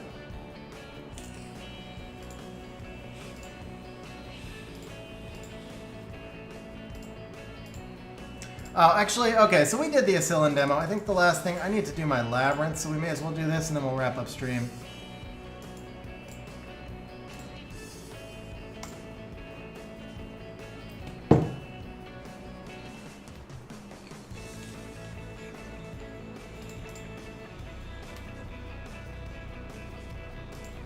Yeah, Tomo won't be getting Rune for me next season.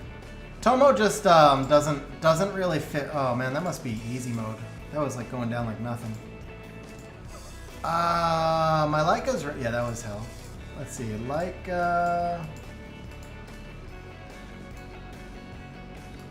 So Leica's Rune for siege offense. So he's got destroy runes. I might switch him up to HP artifacts with the buff. I don't know. This build works just fine for how I use him.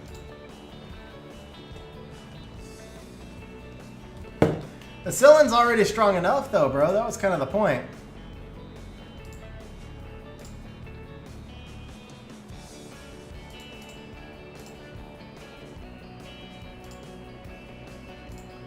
Go, Lima, go.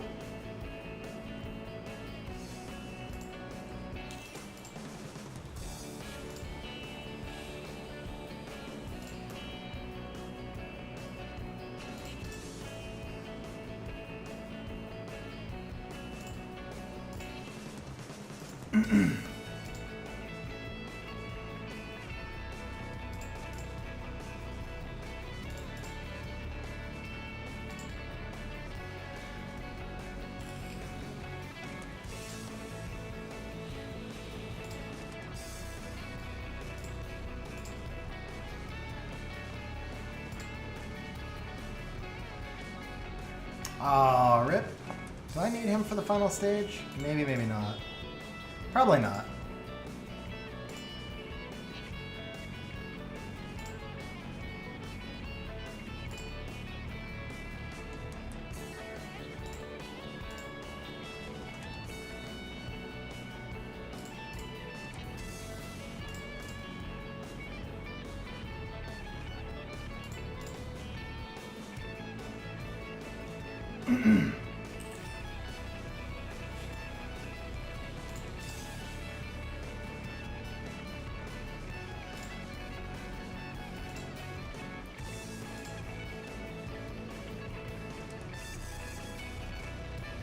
Do we survive?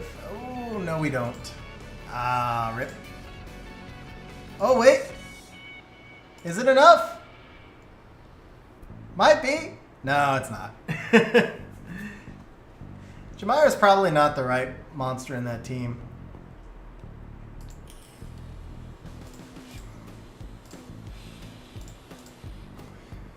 Let me throw into that team.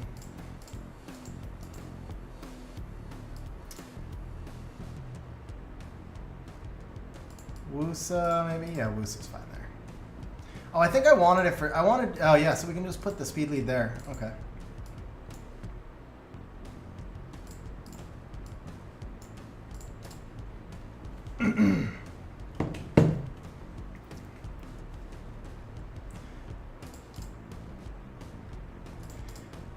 I think this is normally what I do, is just blitz the first stage anyway.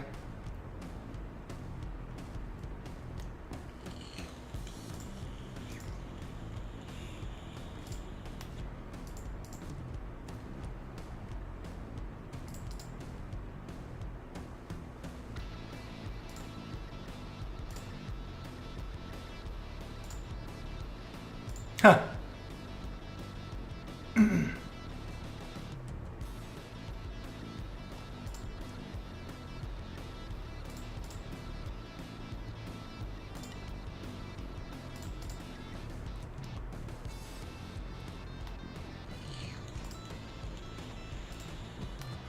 Also, I think the Bale has like 62 crit rate or something, because he's normally run with a crit rate lead and or double crit rate lead in solo. Funny, I don't think that team had ever failed.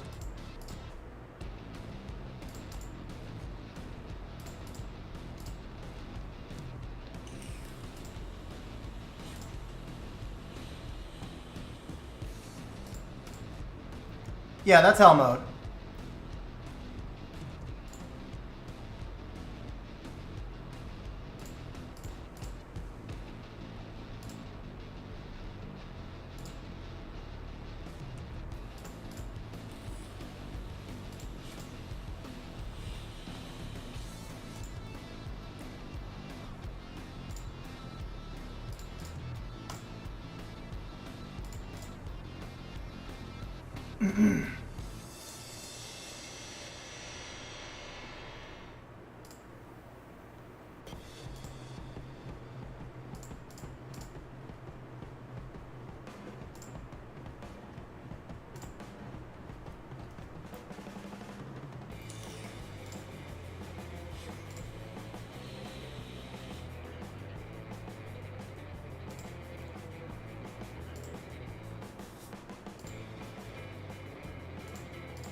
Hey, two noobs, thank you very much. I appreciate it.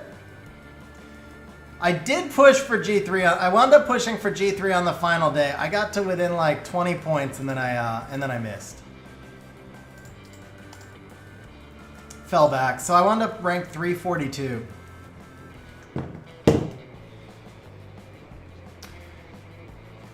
Yeah, Chandra's buff is going to be interesting. He may be useful now. His kit doesn't really fit. Like, speed lead attack bar booster doesn't fit super well, but those are both done, right? Yeah, those are both done.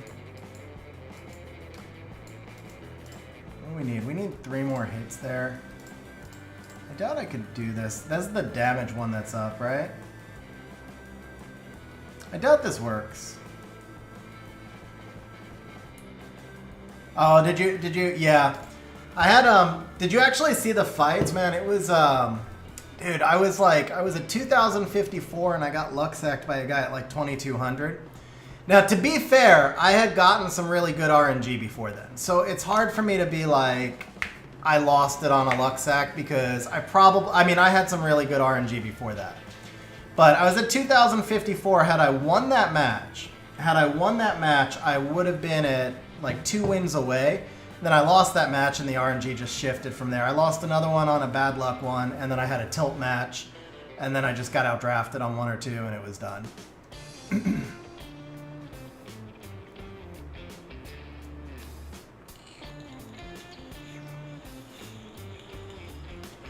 I don't think we can get this with the last one alive, but I figured we'd give it a shot and see what happens.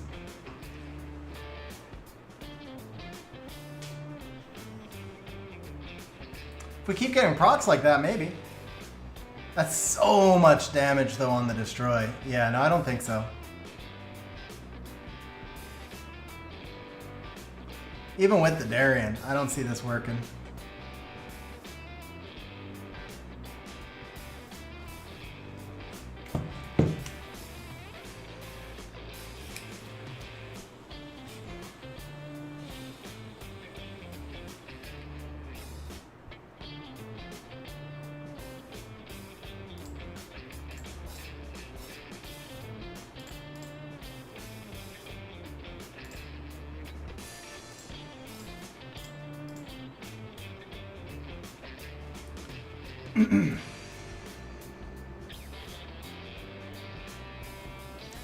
Yeah, no, we need that other one down. Oh, he would have revived everyone, but it doesn't matter. Yeah, we need that other one down.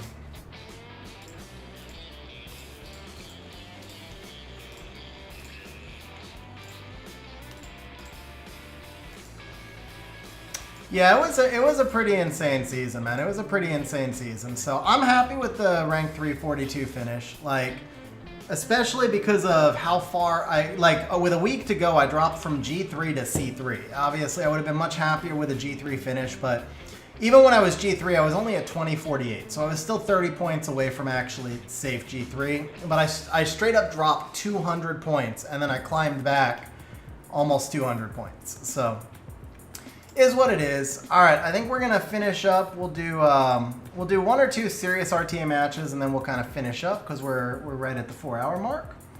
Yeah, Kings of Africa. We summoned a Geldnir, bro. We actually summoned a Geldnir.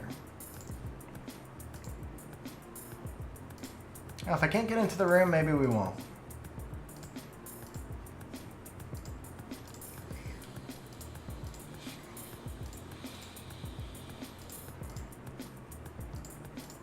Yeah, it was pretty insane. We started off rough. We had 1 spark in the first 30 LDs, and it was an HOH. And then we pulled 5 sparks in the last 25 LDs, or 4 sparks in the last 25, including the Geldnir. There was a light hammer girl. Natalie, who's actually HOH, but is still like such a long ago HOH that it doesn't really, you know, it's probably new. I forget who the other one was.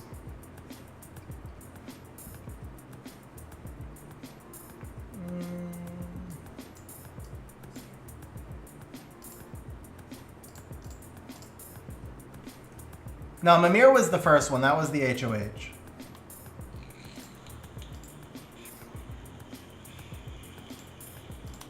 Let's just keep forcing the Asillian, just for fun. I said we'd do it serious. I wouldn't normally use Asillian here, but just for fun.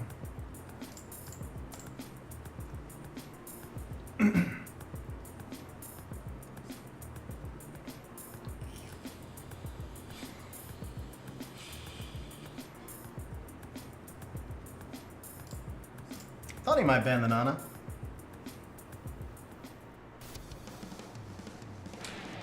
Yeah, see, I'm not... Carlos is one, I feel like he was more of a lateral than anything else, because I don't think you need that extra 25% attack bar all that often.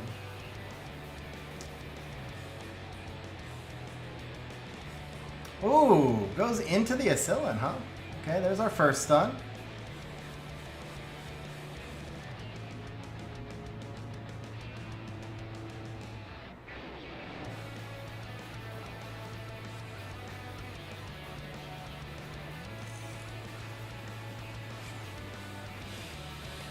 This guy recognizes the power of Asillian.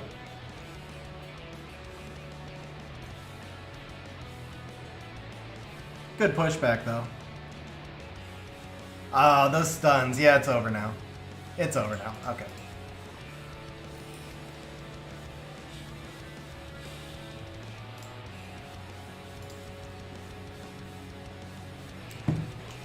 Yeah, so I guess you kind of have to use Asillian when he makes sense. He can't just win every fight by himself. He's not Gianna.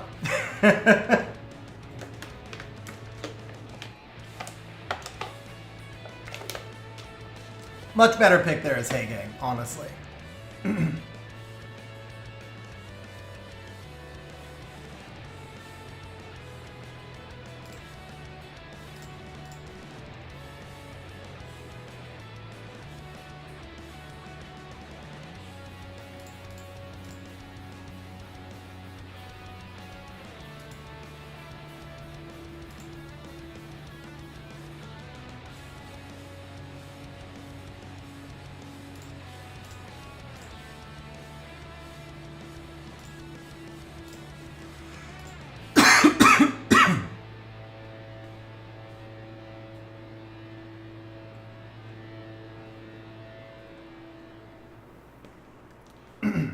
I've gotten quad despaired stunned by Moore quite a few times as well.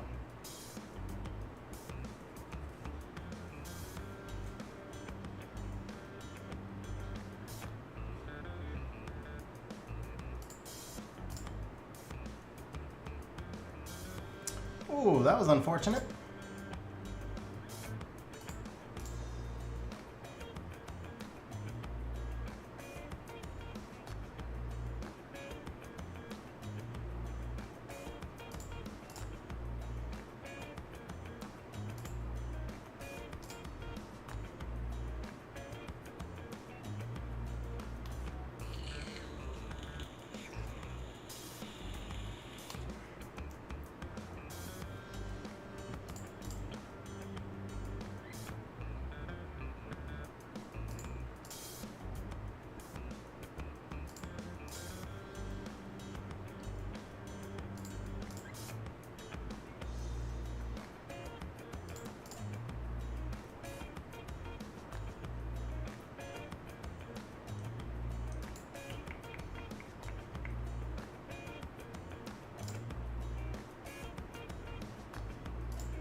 And that's why Kinky should not be used in RTA.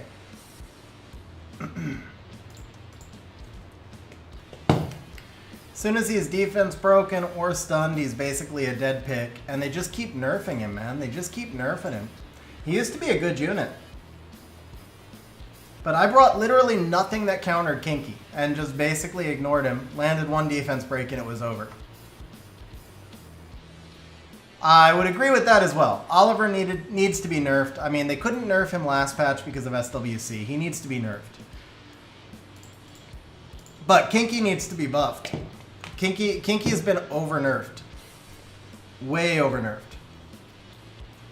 No, Oliver doesn't counter everything. He counters a lot. Oliver's definitely busted, but those are two separate issues. Completely agree that Oliver is OP, but also think Kinky has been way over-nerfed.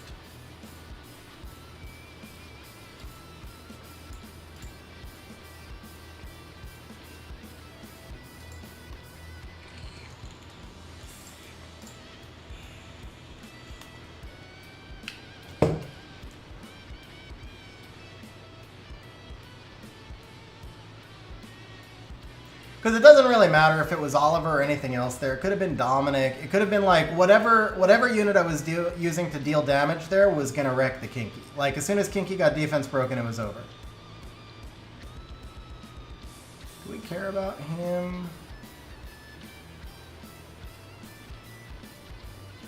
Actually, if we do this and this, you can reset, she can cycle. No, Kinky just needs to be brought back to 20%. At least 20%, where if he takes less than 20%, or if he takes 20%, he revenges.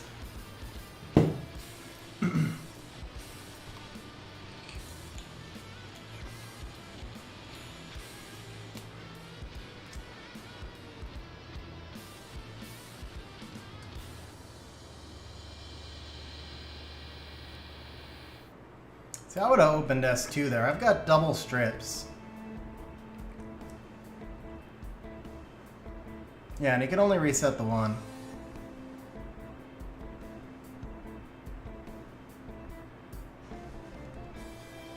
Oh, there you go. Never mind. You can reset them both.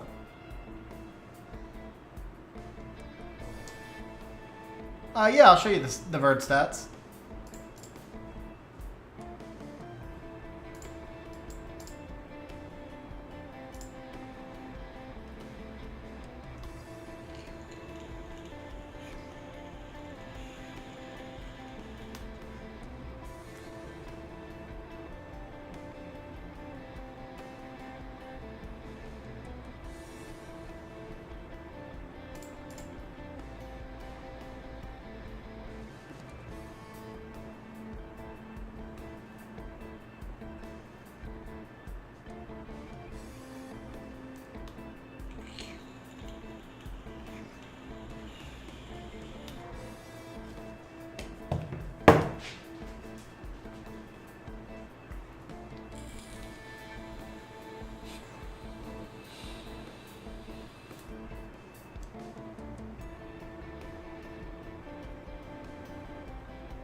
I'm still waiting for... Have I gotten a proc yet? I don't... Yeah, Masha had the meaningless proc at the start. That's right. Oh, there's the first proc. Okay. Well, second proc. Second proc.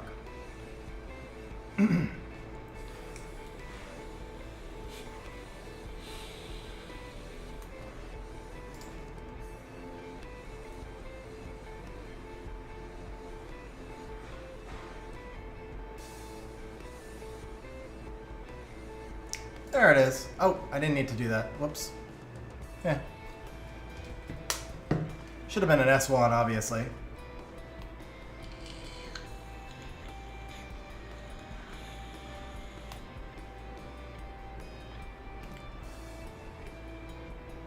Shizuka should have one more turn. She's procced a lot, but she used the thing on Oliver. She should have one more turn, I think.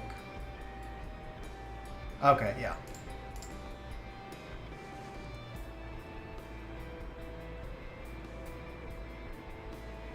Gotta kill the Dom.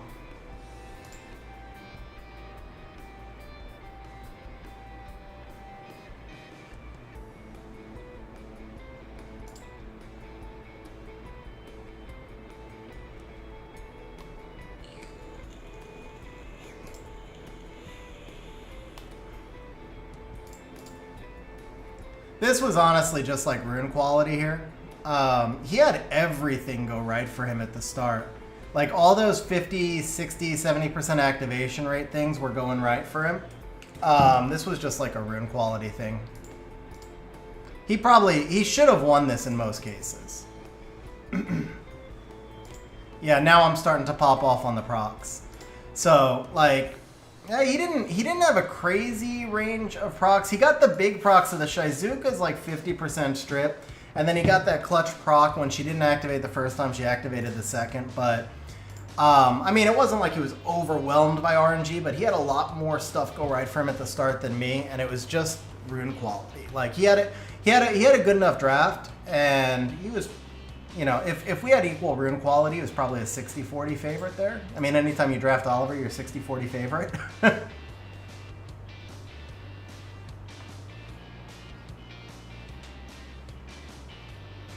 Yeah, I mean, Masha, the thing is, Masha's not, like, amazing. She was a 50% win rate unit. What Masha does is she provides you with the ability to counter Oliver. That's, like, what Masha does. She counters Oliver. But because Oliver's in every match, Masha's in every match. And Masha's in slightly more matches because people first pick her and sometimes deter the Oliver pick. But if Oliver didn't exist, Masha would not be in nearly so many matches. She'd be in 5-10% of matches. That's about it.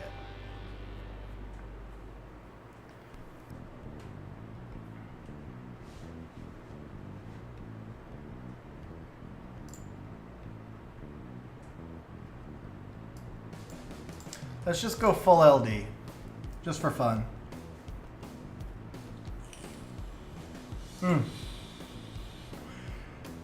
Here's the Vertihile build, by the way. Verd was my 3rd or 4th highest win rate unit last season, too. I don't care so much about her.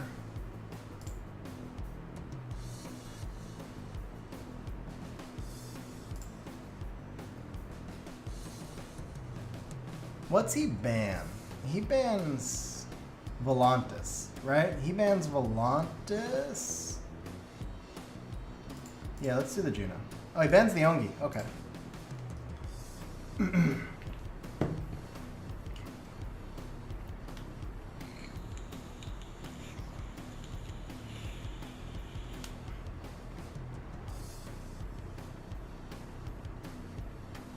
Oh, that works out really well. See, I would have gone S1 if I were him, because he knows the Hay Gang's enough to cut, even if the Volantis doesn't revenge, right?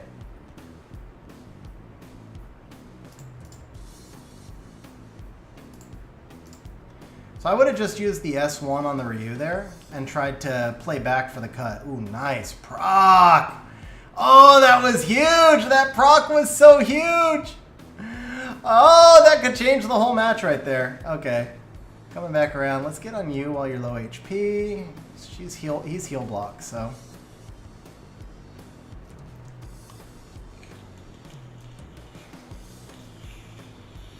Should I have reset the Shizuka? No, Shizuka was stunned. Praha's the correct reset there, because Praha could sleep my team.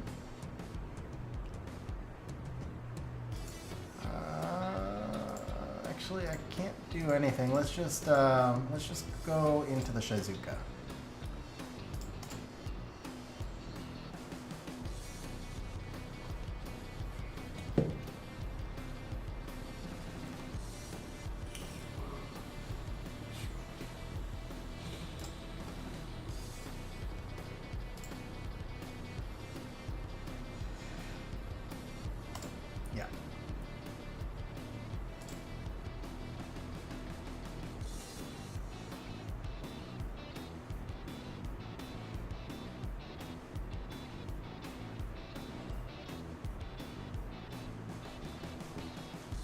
Hey, nice, bro.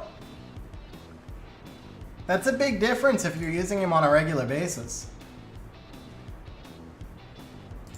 Like I said, I mean, that was not like, that's not what his final, and my despair runes suck also. So he might not get that much more out of it because my despair runes aren't very good.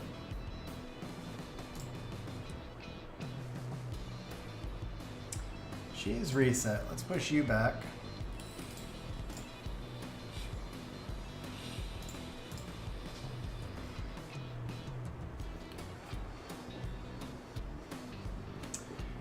So OG Buzzy, normally I'm 2 to 3 weeks behind. I am going on vacation. I'm going to be out of the country for 2 weeks in the middle of... Ooh, nice proc. I'm going to be out of the country for about 2 weeks in the middle of October.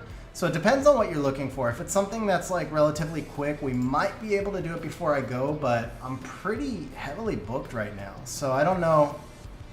I don't know if I'm going to be able to do much more before November.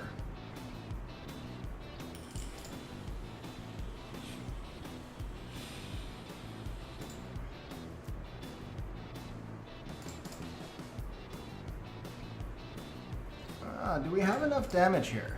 Do we have enough damage to kill the human form Masha with glancing? 50-50, I'd say. Oh, now it just went up, yeah.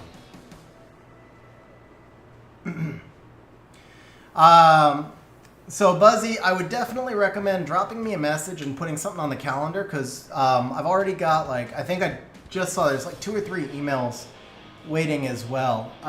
So the thing is, I can only do a limited amount because this is not my full-time job. And so I can only do, you know, so many. So I would definitely recommend just dropping me, if you're interested. Like, I'm not trying to upsell. But if you're interested, I would recommend sending me a message so we can put something on the calendar.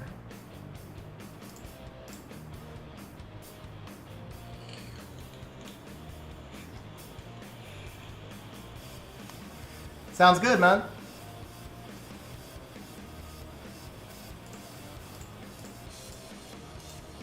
This is a crap Ryu build, by the way. It's a total crap Moore build. Bad stats, he's on Swift, nothing special in there. Nice! We got Asillian action, guys. We got Asillian. So we know how to counter Asillian. We do the Juno. He's got to ban that. Yep. Love it. Love the Asillian action. How is it that we're doing... Is this somebody on stream, guys? Did somebody on stream get the match? If you're on stream, let us know, man. If you're on stream, let us know.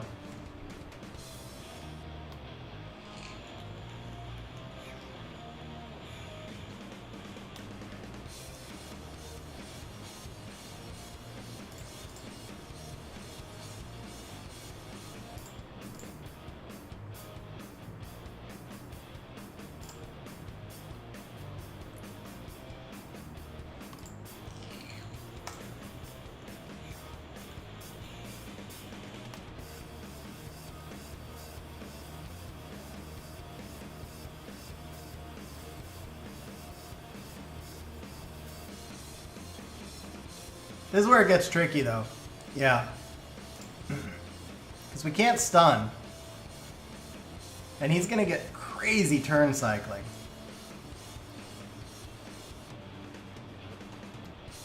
I think he actually still wins this, honestly. I think he wins this. Oh, nice counter.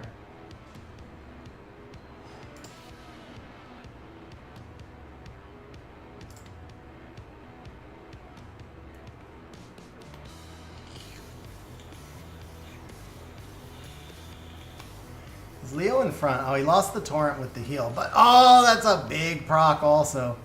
That's a big proc. Now, we have S2. Does he proc? No, he doesn't proc. Verd gets him in front of the Dominic. Yeah, Verd gets him in front of the Dominic. Dominic's gone. Yeah, he wins this. Right? I think he wins this. Unless we get stuns here or something. Oh, yeah, that was a big stun.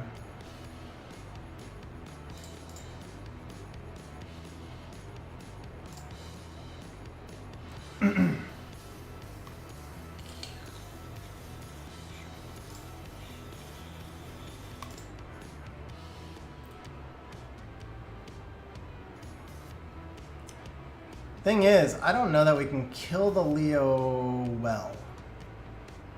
Am I in range? I might be in range. Let me see. Okay.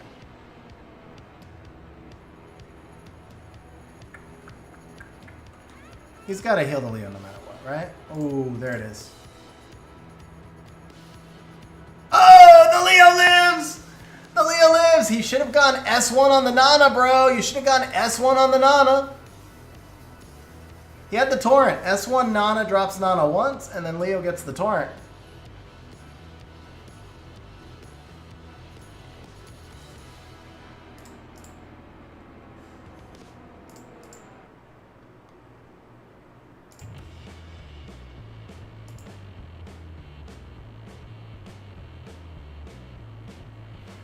Rocky or John? You'll use John more. Rocky is more unique. You'll use John more, but I would probably go with Rocky just because John is just a bomber, man. He's the best of the bombers, but you can replace him with any other bomber. There's 4 stars that do the job just as well.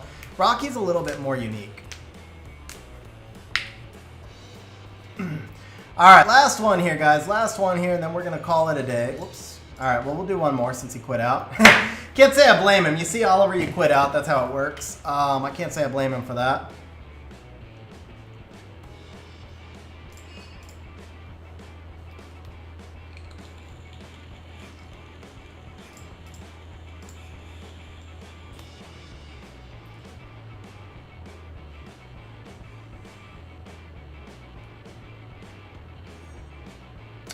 That changes my thoughts a little bit. We're still going Leo no matter what. I still feel like Leo's a force ban.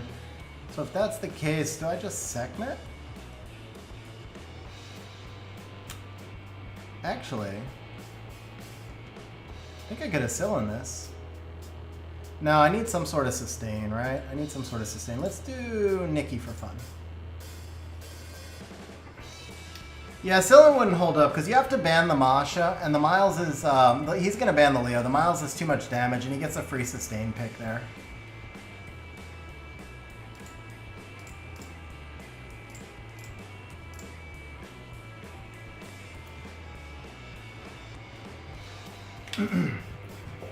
I wonder where I'm at. I think I'm like rank 12 on global. If I had a Zerath, I'm pretty sure I could make rank 1. Because the rank 12 team I have wasn't actually a serious team either.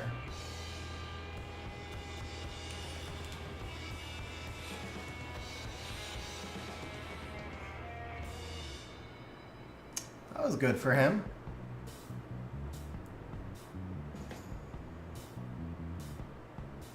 No, let me rephrase. The rank 12 team was a serious team. That sounds wrong. The rank 12 team, I didn't rune it seriously because I was just testing stuff. But it was a serious team.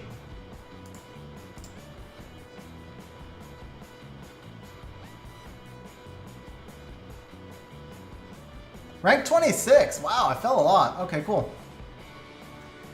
I think I might need to actually go try at some point. Like, just make a run for it. What up, Toby? How's it going, man? That was a bad proc. That must be like a resistance freaking Escher though. You know, actually, Nana will handle the sustain. Let's do this. Doing good, man.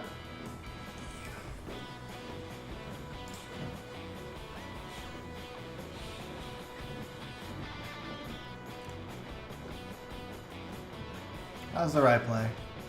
That was the right proc too. Oh, that was close.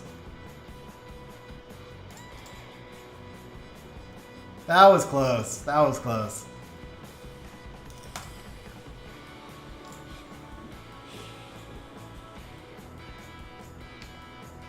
The aura's on Phoenix yet? No, I don't think I did. I don't remember where I put them. I just put them somewhere random. Oh, no, I put him on the Desert Queens. That's right, I put him on the Desert Queens because it works really nice with the Guardian skin for the Desert Queens. Looks awesome on the Bastet. Testing out the Carlos. Love it, love it. Okay. Alright, so let's do this. Testing out the Carlos and the Gyu. Okay.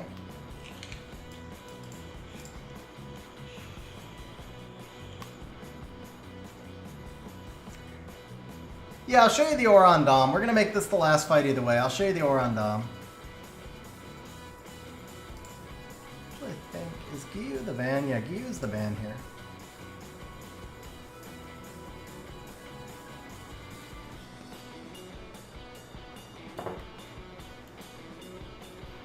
See, that's the thing, guys. She's already a force ban in my eyes, and she's only about to get buffed.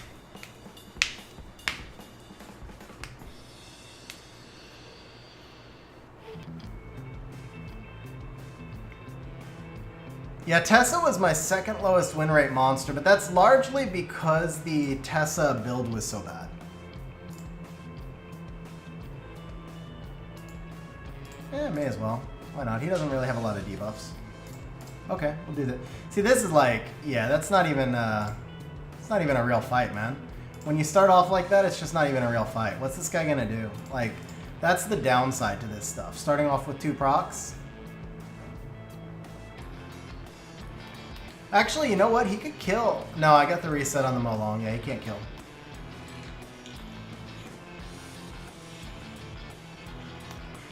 I mean, I believe I win this pretty easily either way, but...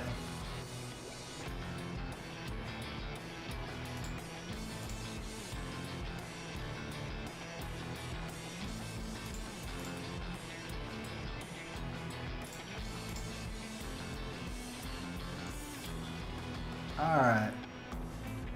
Can't remember. I don't think I reset the Carlos, so we have to hold off for a moment on that. Yeah, I just stunned the Carlos. I didn't reset him. Revenge Carlos. Interesting. Uh-oh, he's back to cooldown. Alright, now we can do this. Oh, resistance. We have to stick with this.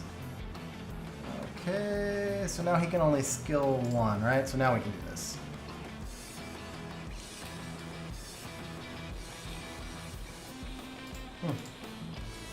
Even better. Let's do this. So he's going to come back with his passive. Or not with his passive. He's going to come back with his skill 2 up because of the proc, but I don't see it mattering.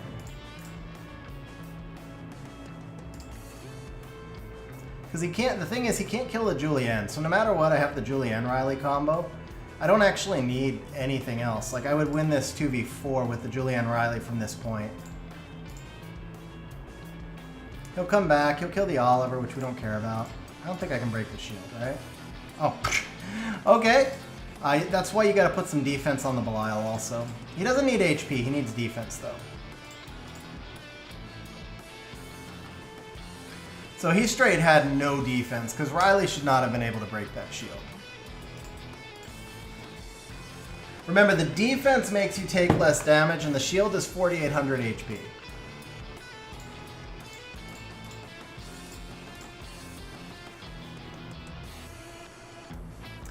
Yeah, I mean, Shazam was already strong. Shazam got a big win. I think Kumar may be the biggest winner of the Beast Monks. But the Chandra is going to be interesting. His kit does not make a lot of sense with a speed lead, but he is the only speed lead attack bar booster in the game that's not an LD5. So I think the Chandra is definitely going to get some testing out of a lot of people, including myself. I don't know quite yet if or where he'll fit, but I think he's very interesting. Kumar, though, definitely the winner of the Beast Monks for me. Maybe the number 3 winner in the patch. Actually, no, the Robos are ahead of Kumar. Where'd I move the transbot thing to? It's up here, right? Yeah, here it is. No, so winners of the patch, it's Gyu number 1. So Gyu's number 1. Laika maybe is number 2. Dark Robo number 3. Fire Robo number 4. And then Kumar maybe number 5. So here's the Juno... the Juno skin. I maybe should have done Praha. I didn't honestly look at the animations before I chose the skins, and Juno's skin is kind of limited. I think we do need some sound for this. So I didn't look at the animations. I just took Juno because I thought she was, you know, obviously Lima's mandatory, right? We've got the Lima. We've got to take the Lima. And then, yeah, I just didn't look at the animation, so people were like, you should have taken Praha.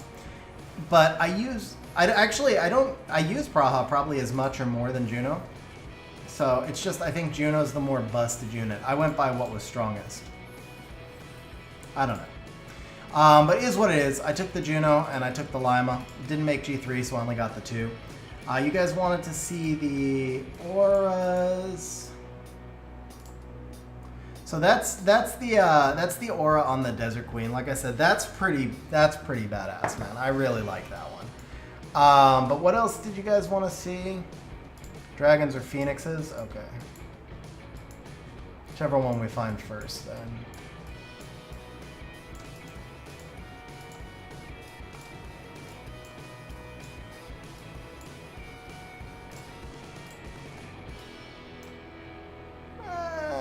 Not a huge fan of that, to be honest. I feel like there's too much overlap. Not a huge fan there.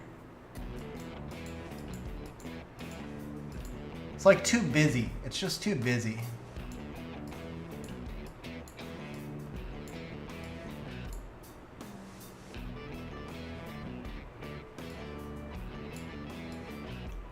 So we're looking for Dominic or Lightning Emperor. Okay. I actually did look at the Lightning Emperors. See, I don't know if I really love this transmog on him, but he doesn't really have another option. I don't think it fits well with the transmog. I don't know. Kind of weird. I still like the Desert Queen more. Let's see, Dominic. There is some logic in putting the Sword transmog on Sword Masters. I will say that. That kind of fits like poetically.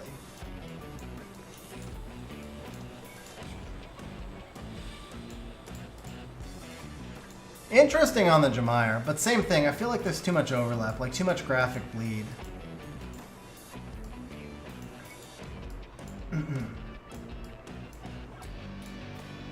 So hard to find the units. Here's the Dominic. I still like Desert Queen. I still like Desert Queen more. I still like the Desert Queen more. Slayer, I should probably be able to find Carnell. He's got a pretty distinctive photo, right? I think somebody said Beast Monk. Beast Monk. I actually looked at the Beast Monks because they're getting buffed. I didn't really love them. Beast Rider. That one's not bad. That's not bad, but definitely is pretty massive.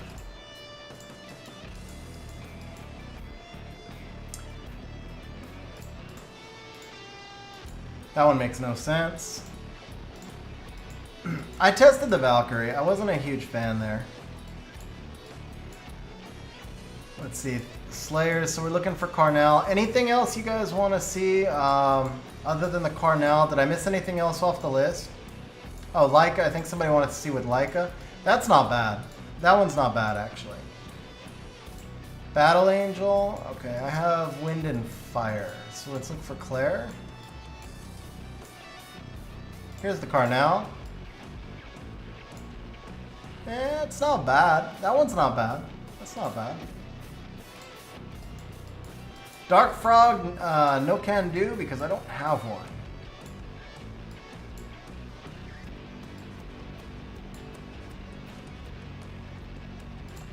No, we already did him. Battle Angel, here we go. That's not bad. I kind of like that. That's not bad at all. Kind of like that. I still like the Desert Queens more, but that's not bad. I like these on the Fangs. These fit really well on the Fangs. These are not bad on the Kinkies.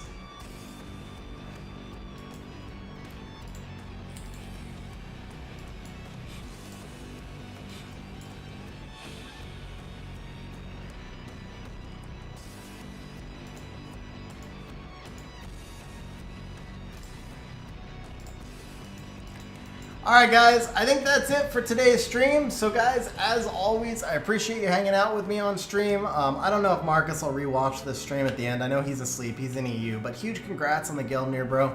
Alex, congrats on a couple of 23 speed runes. Overall, some bumps in rune quality. Thank you for asking me to do your re-ups. I appreciate it. Guys, have a good one. Cytex, congrats on the 8 extra HP on your Asillian. I'll catch you guys on the next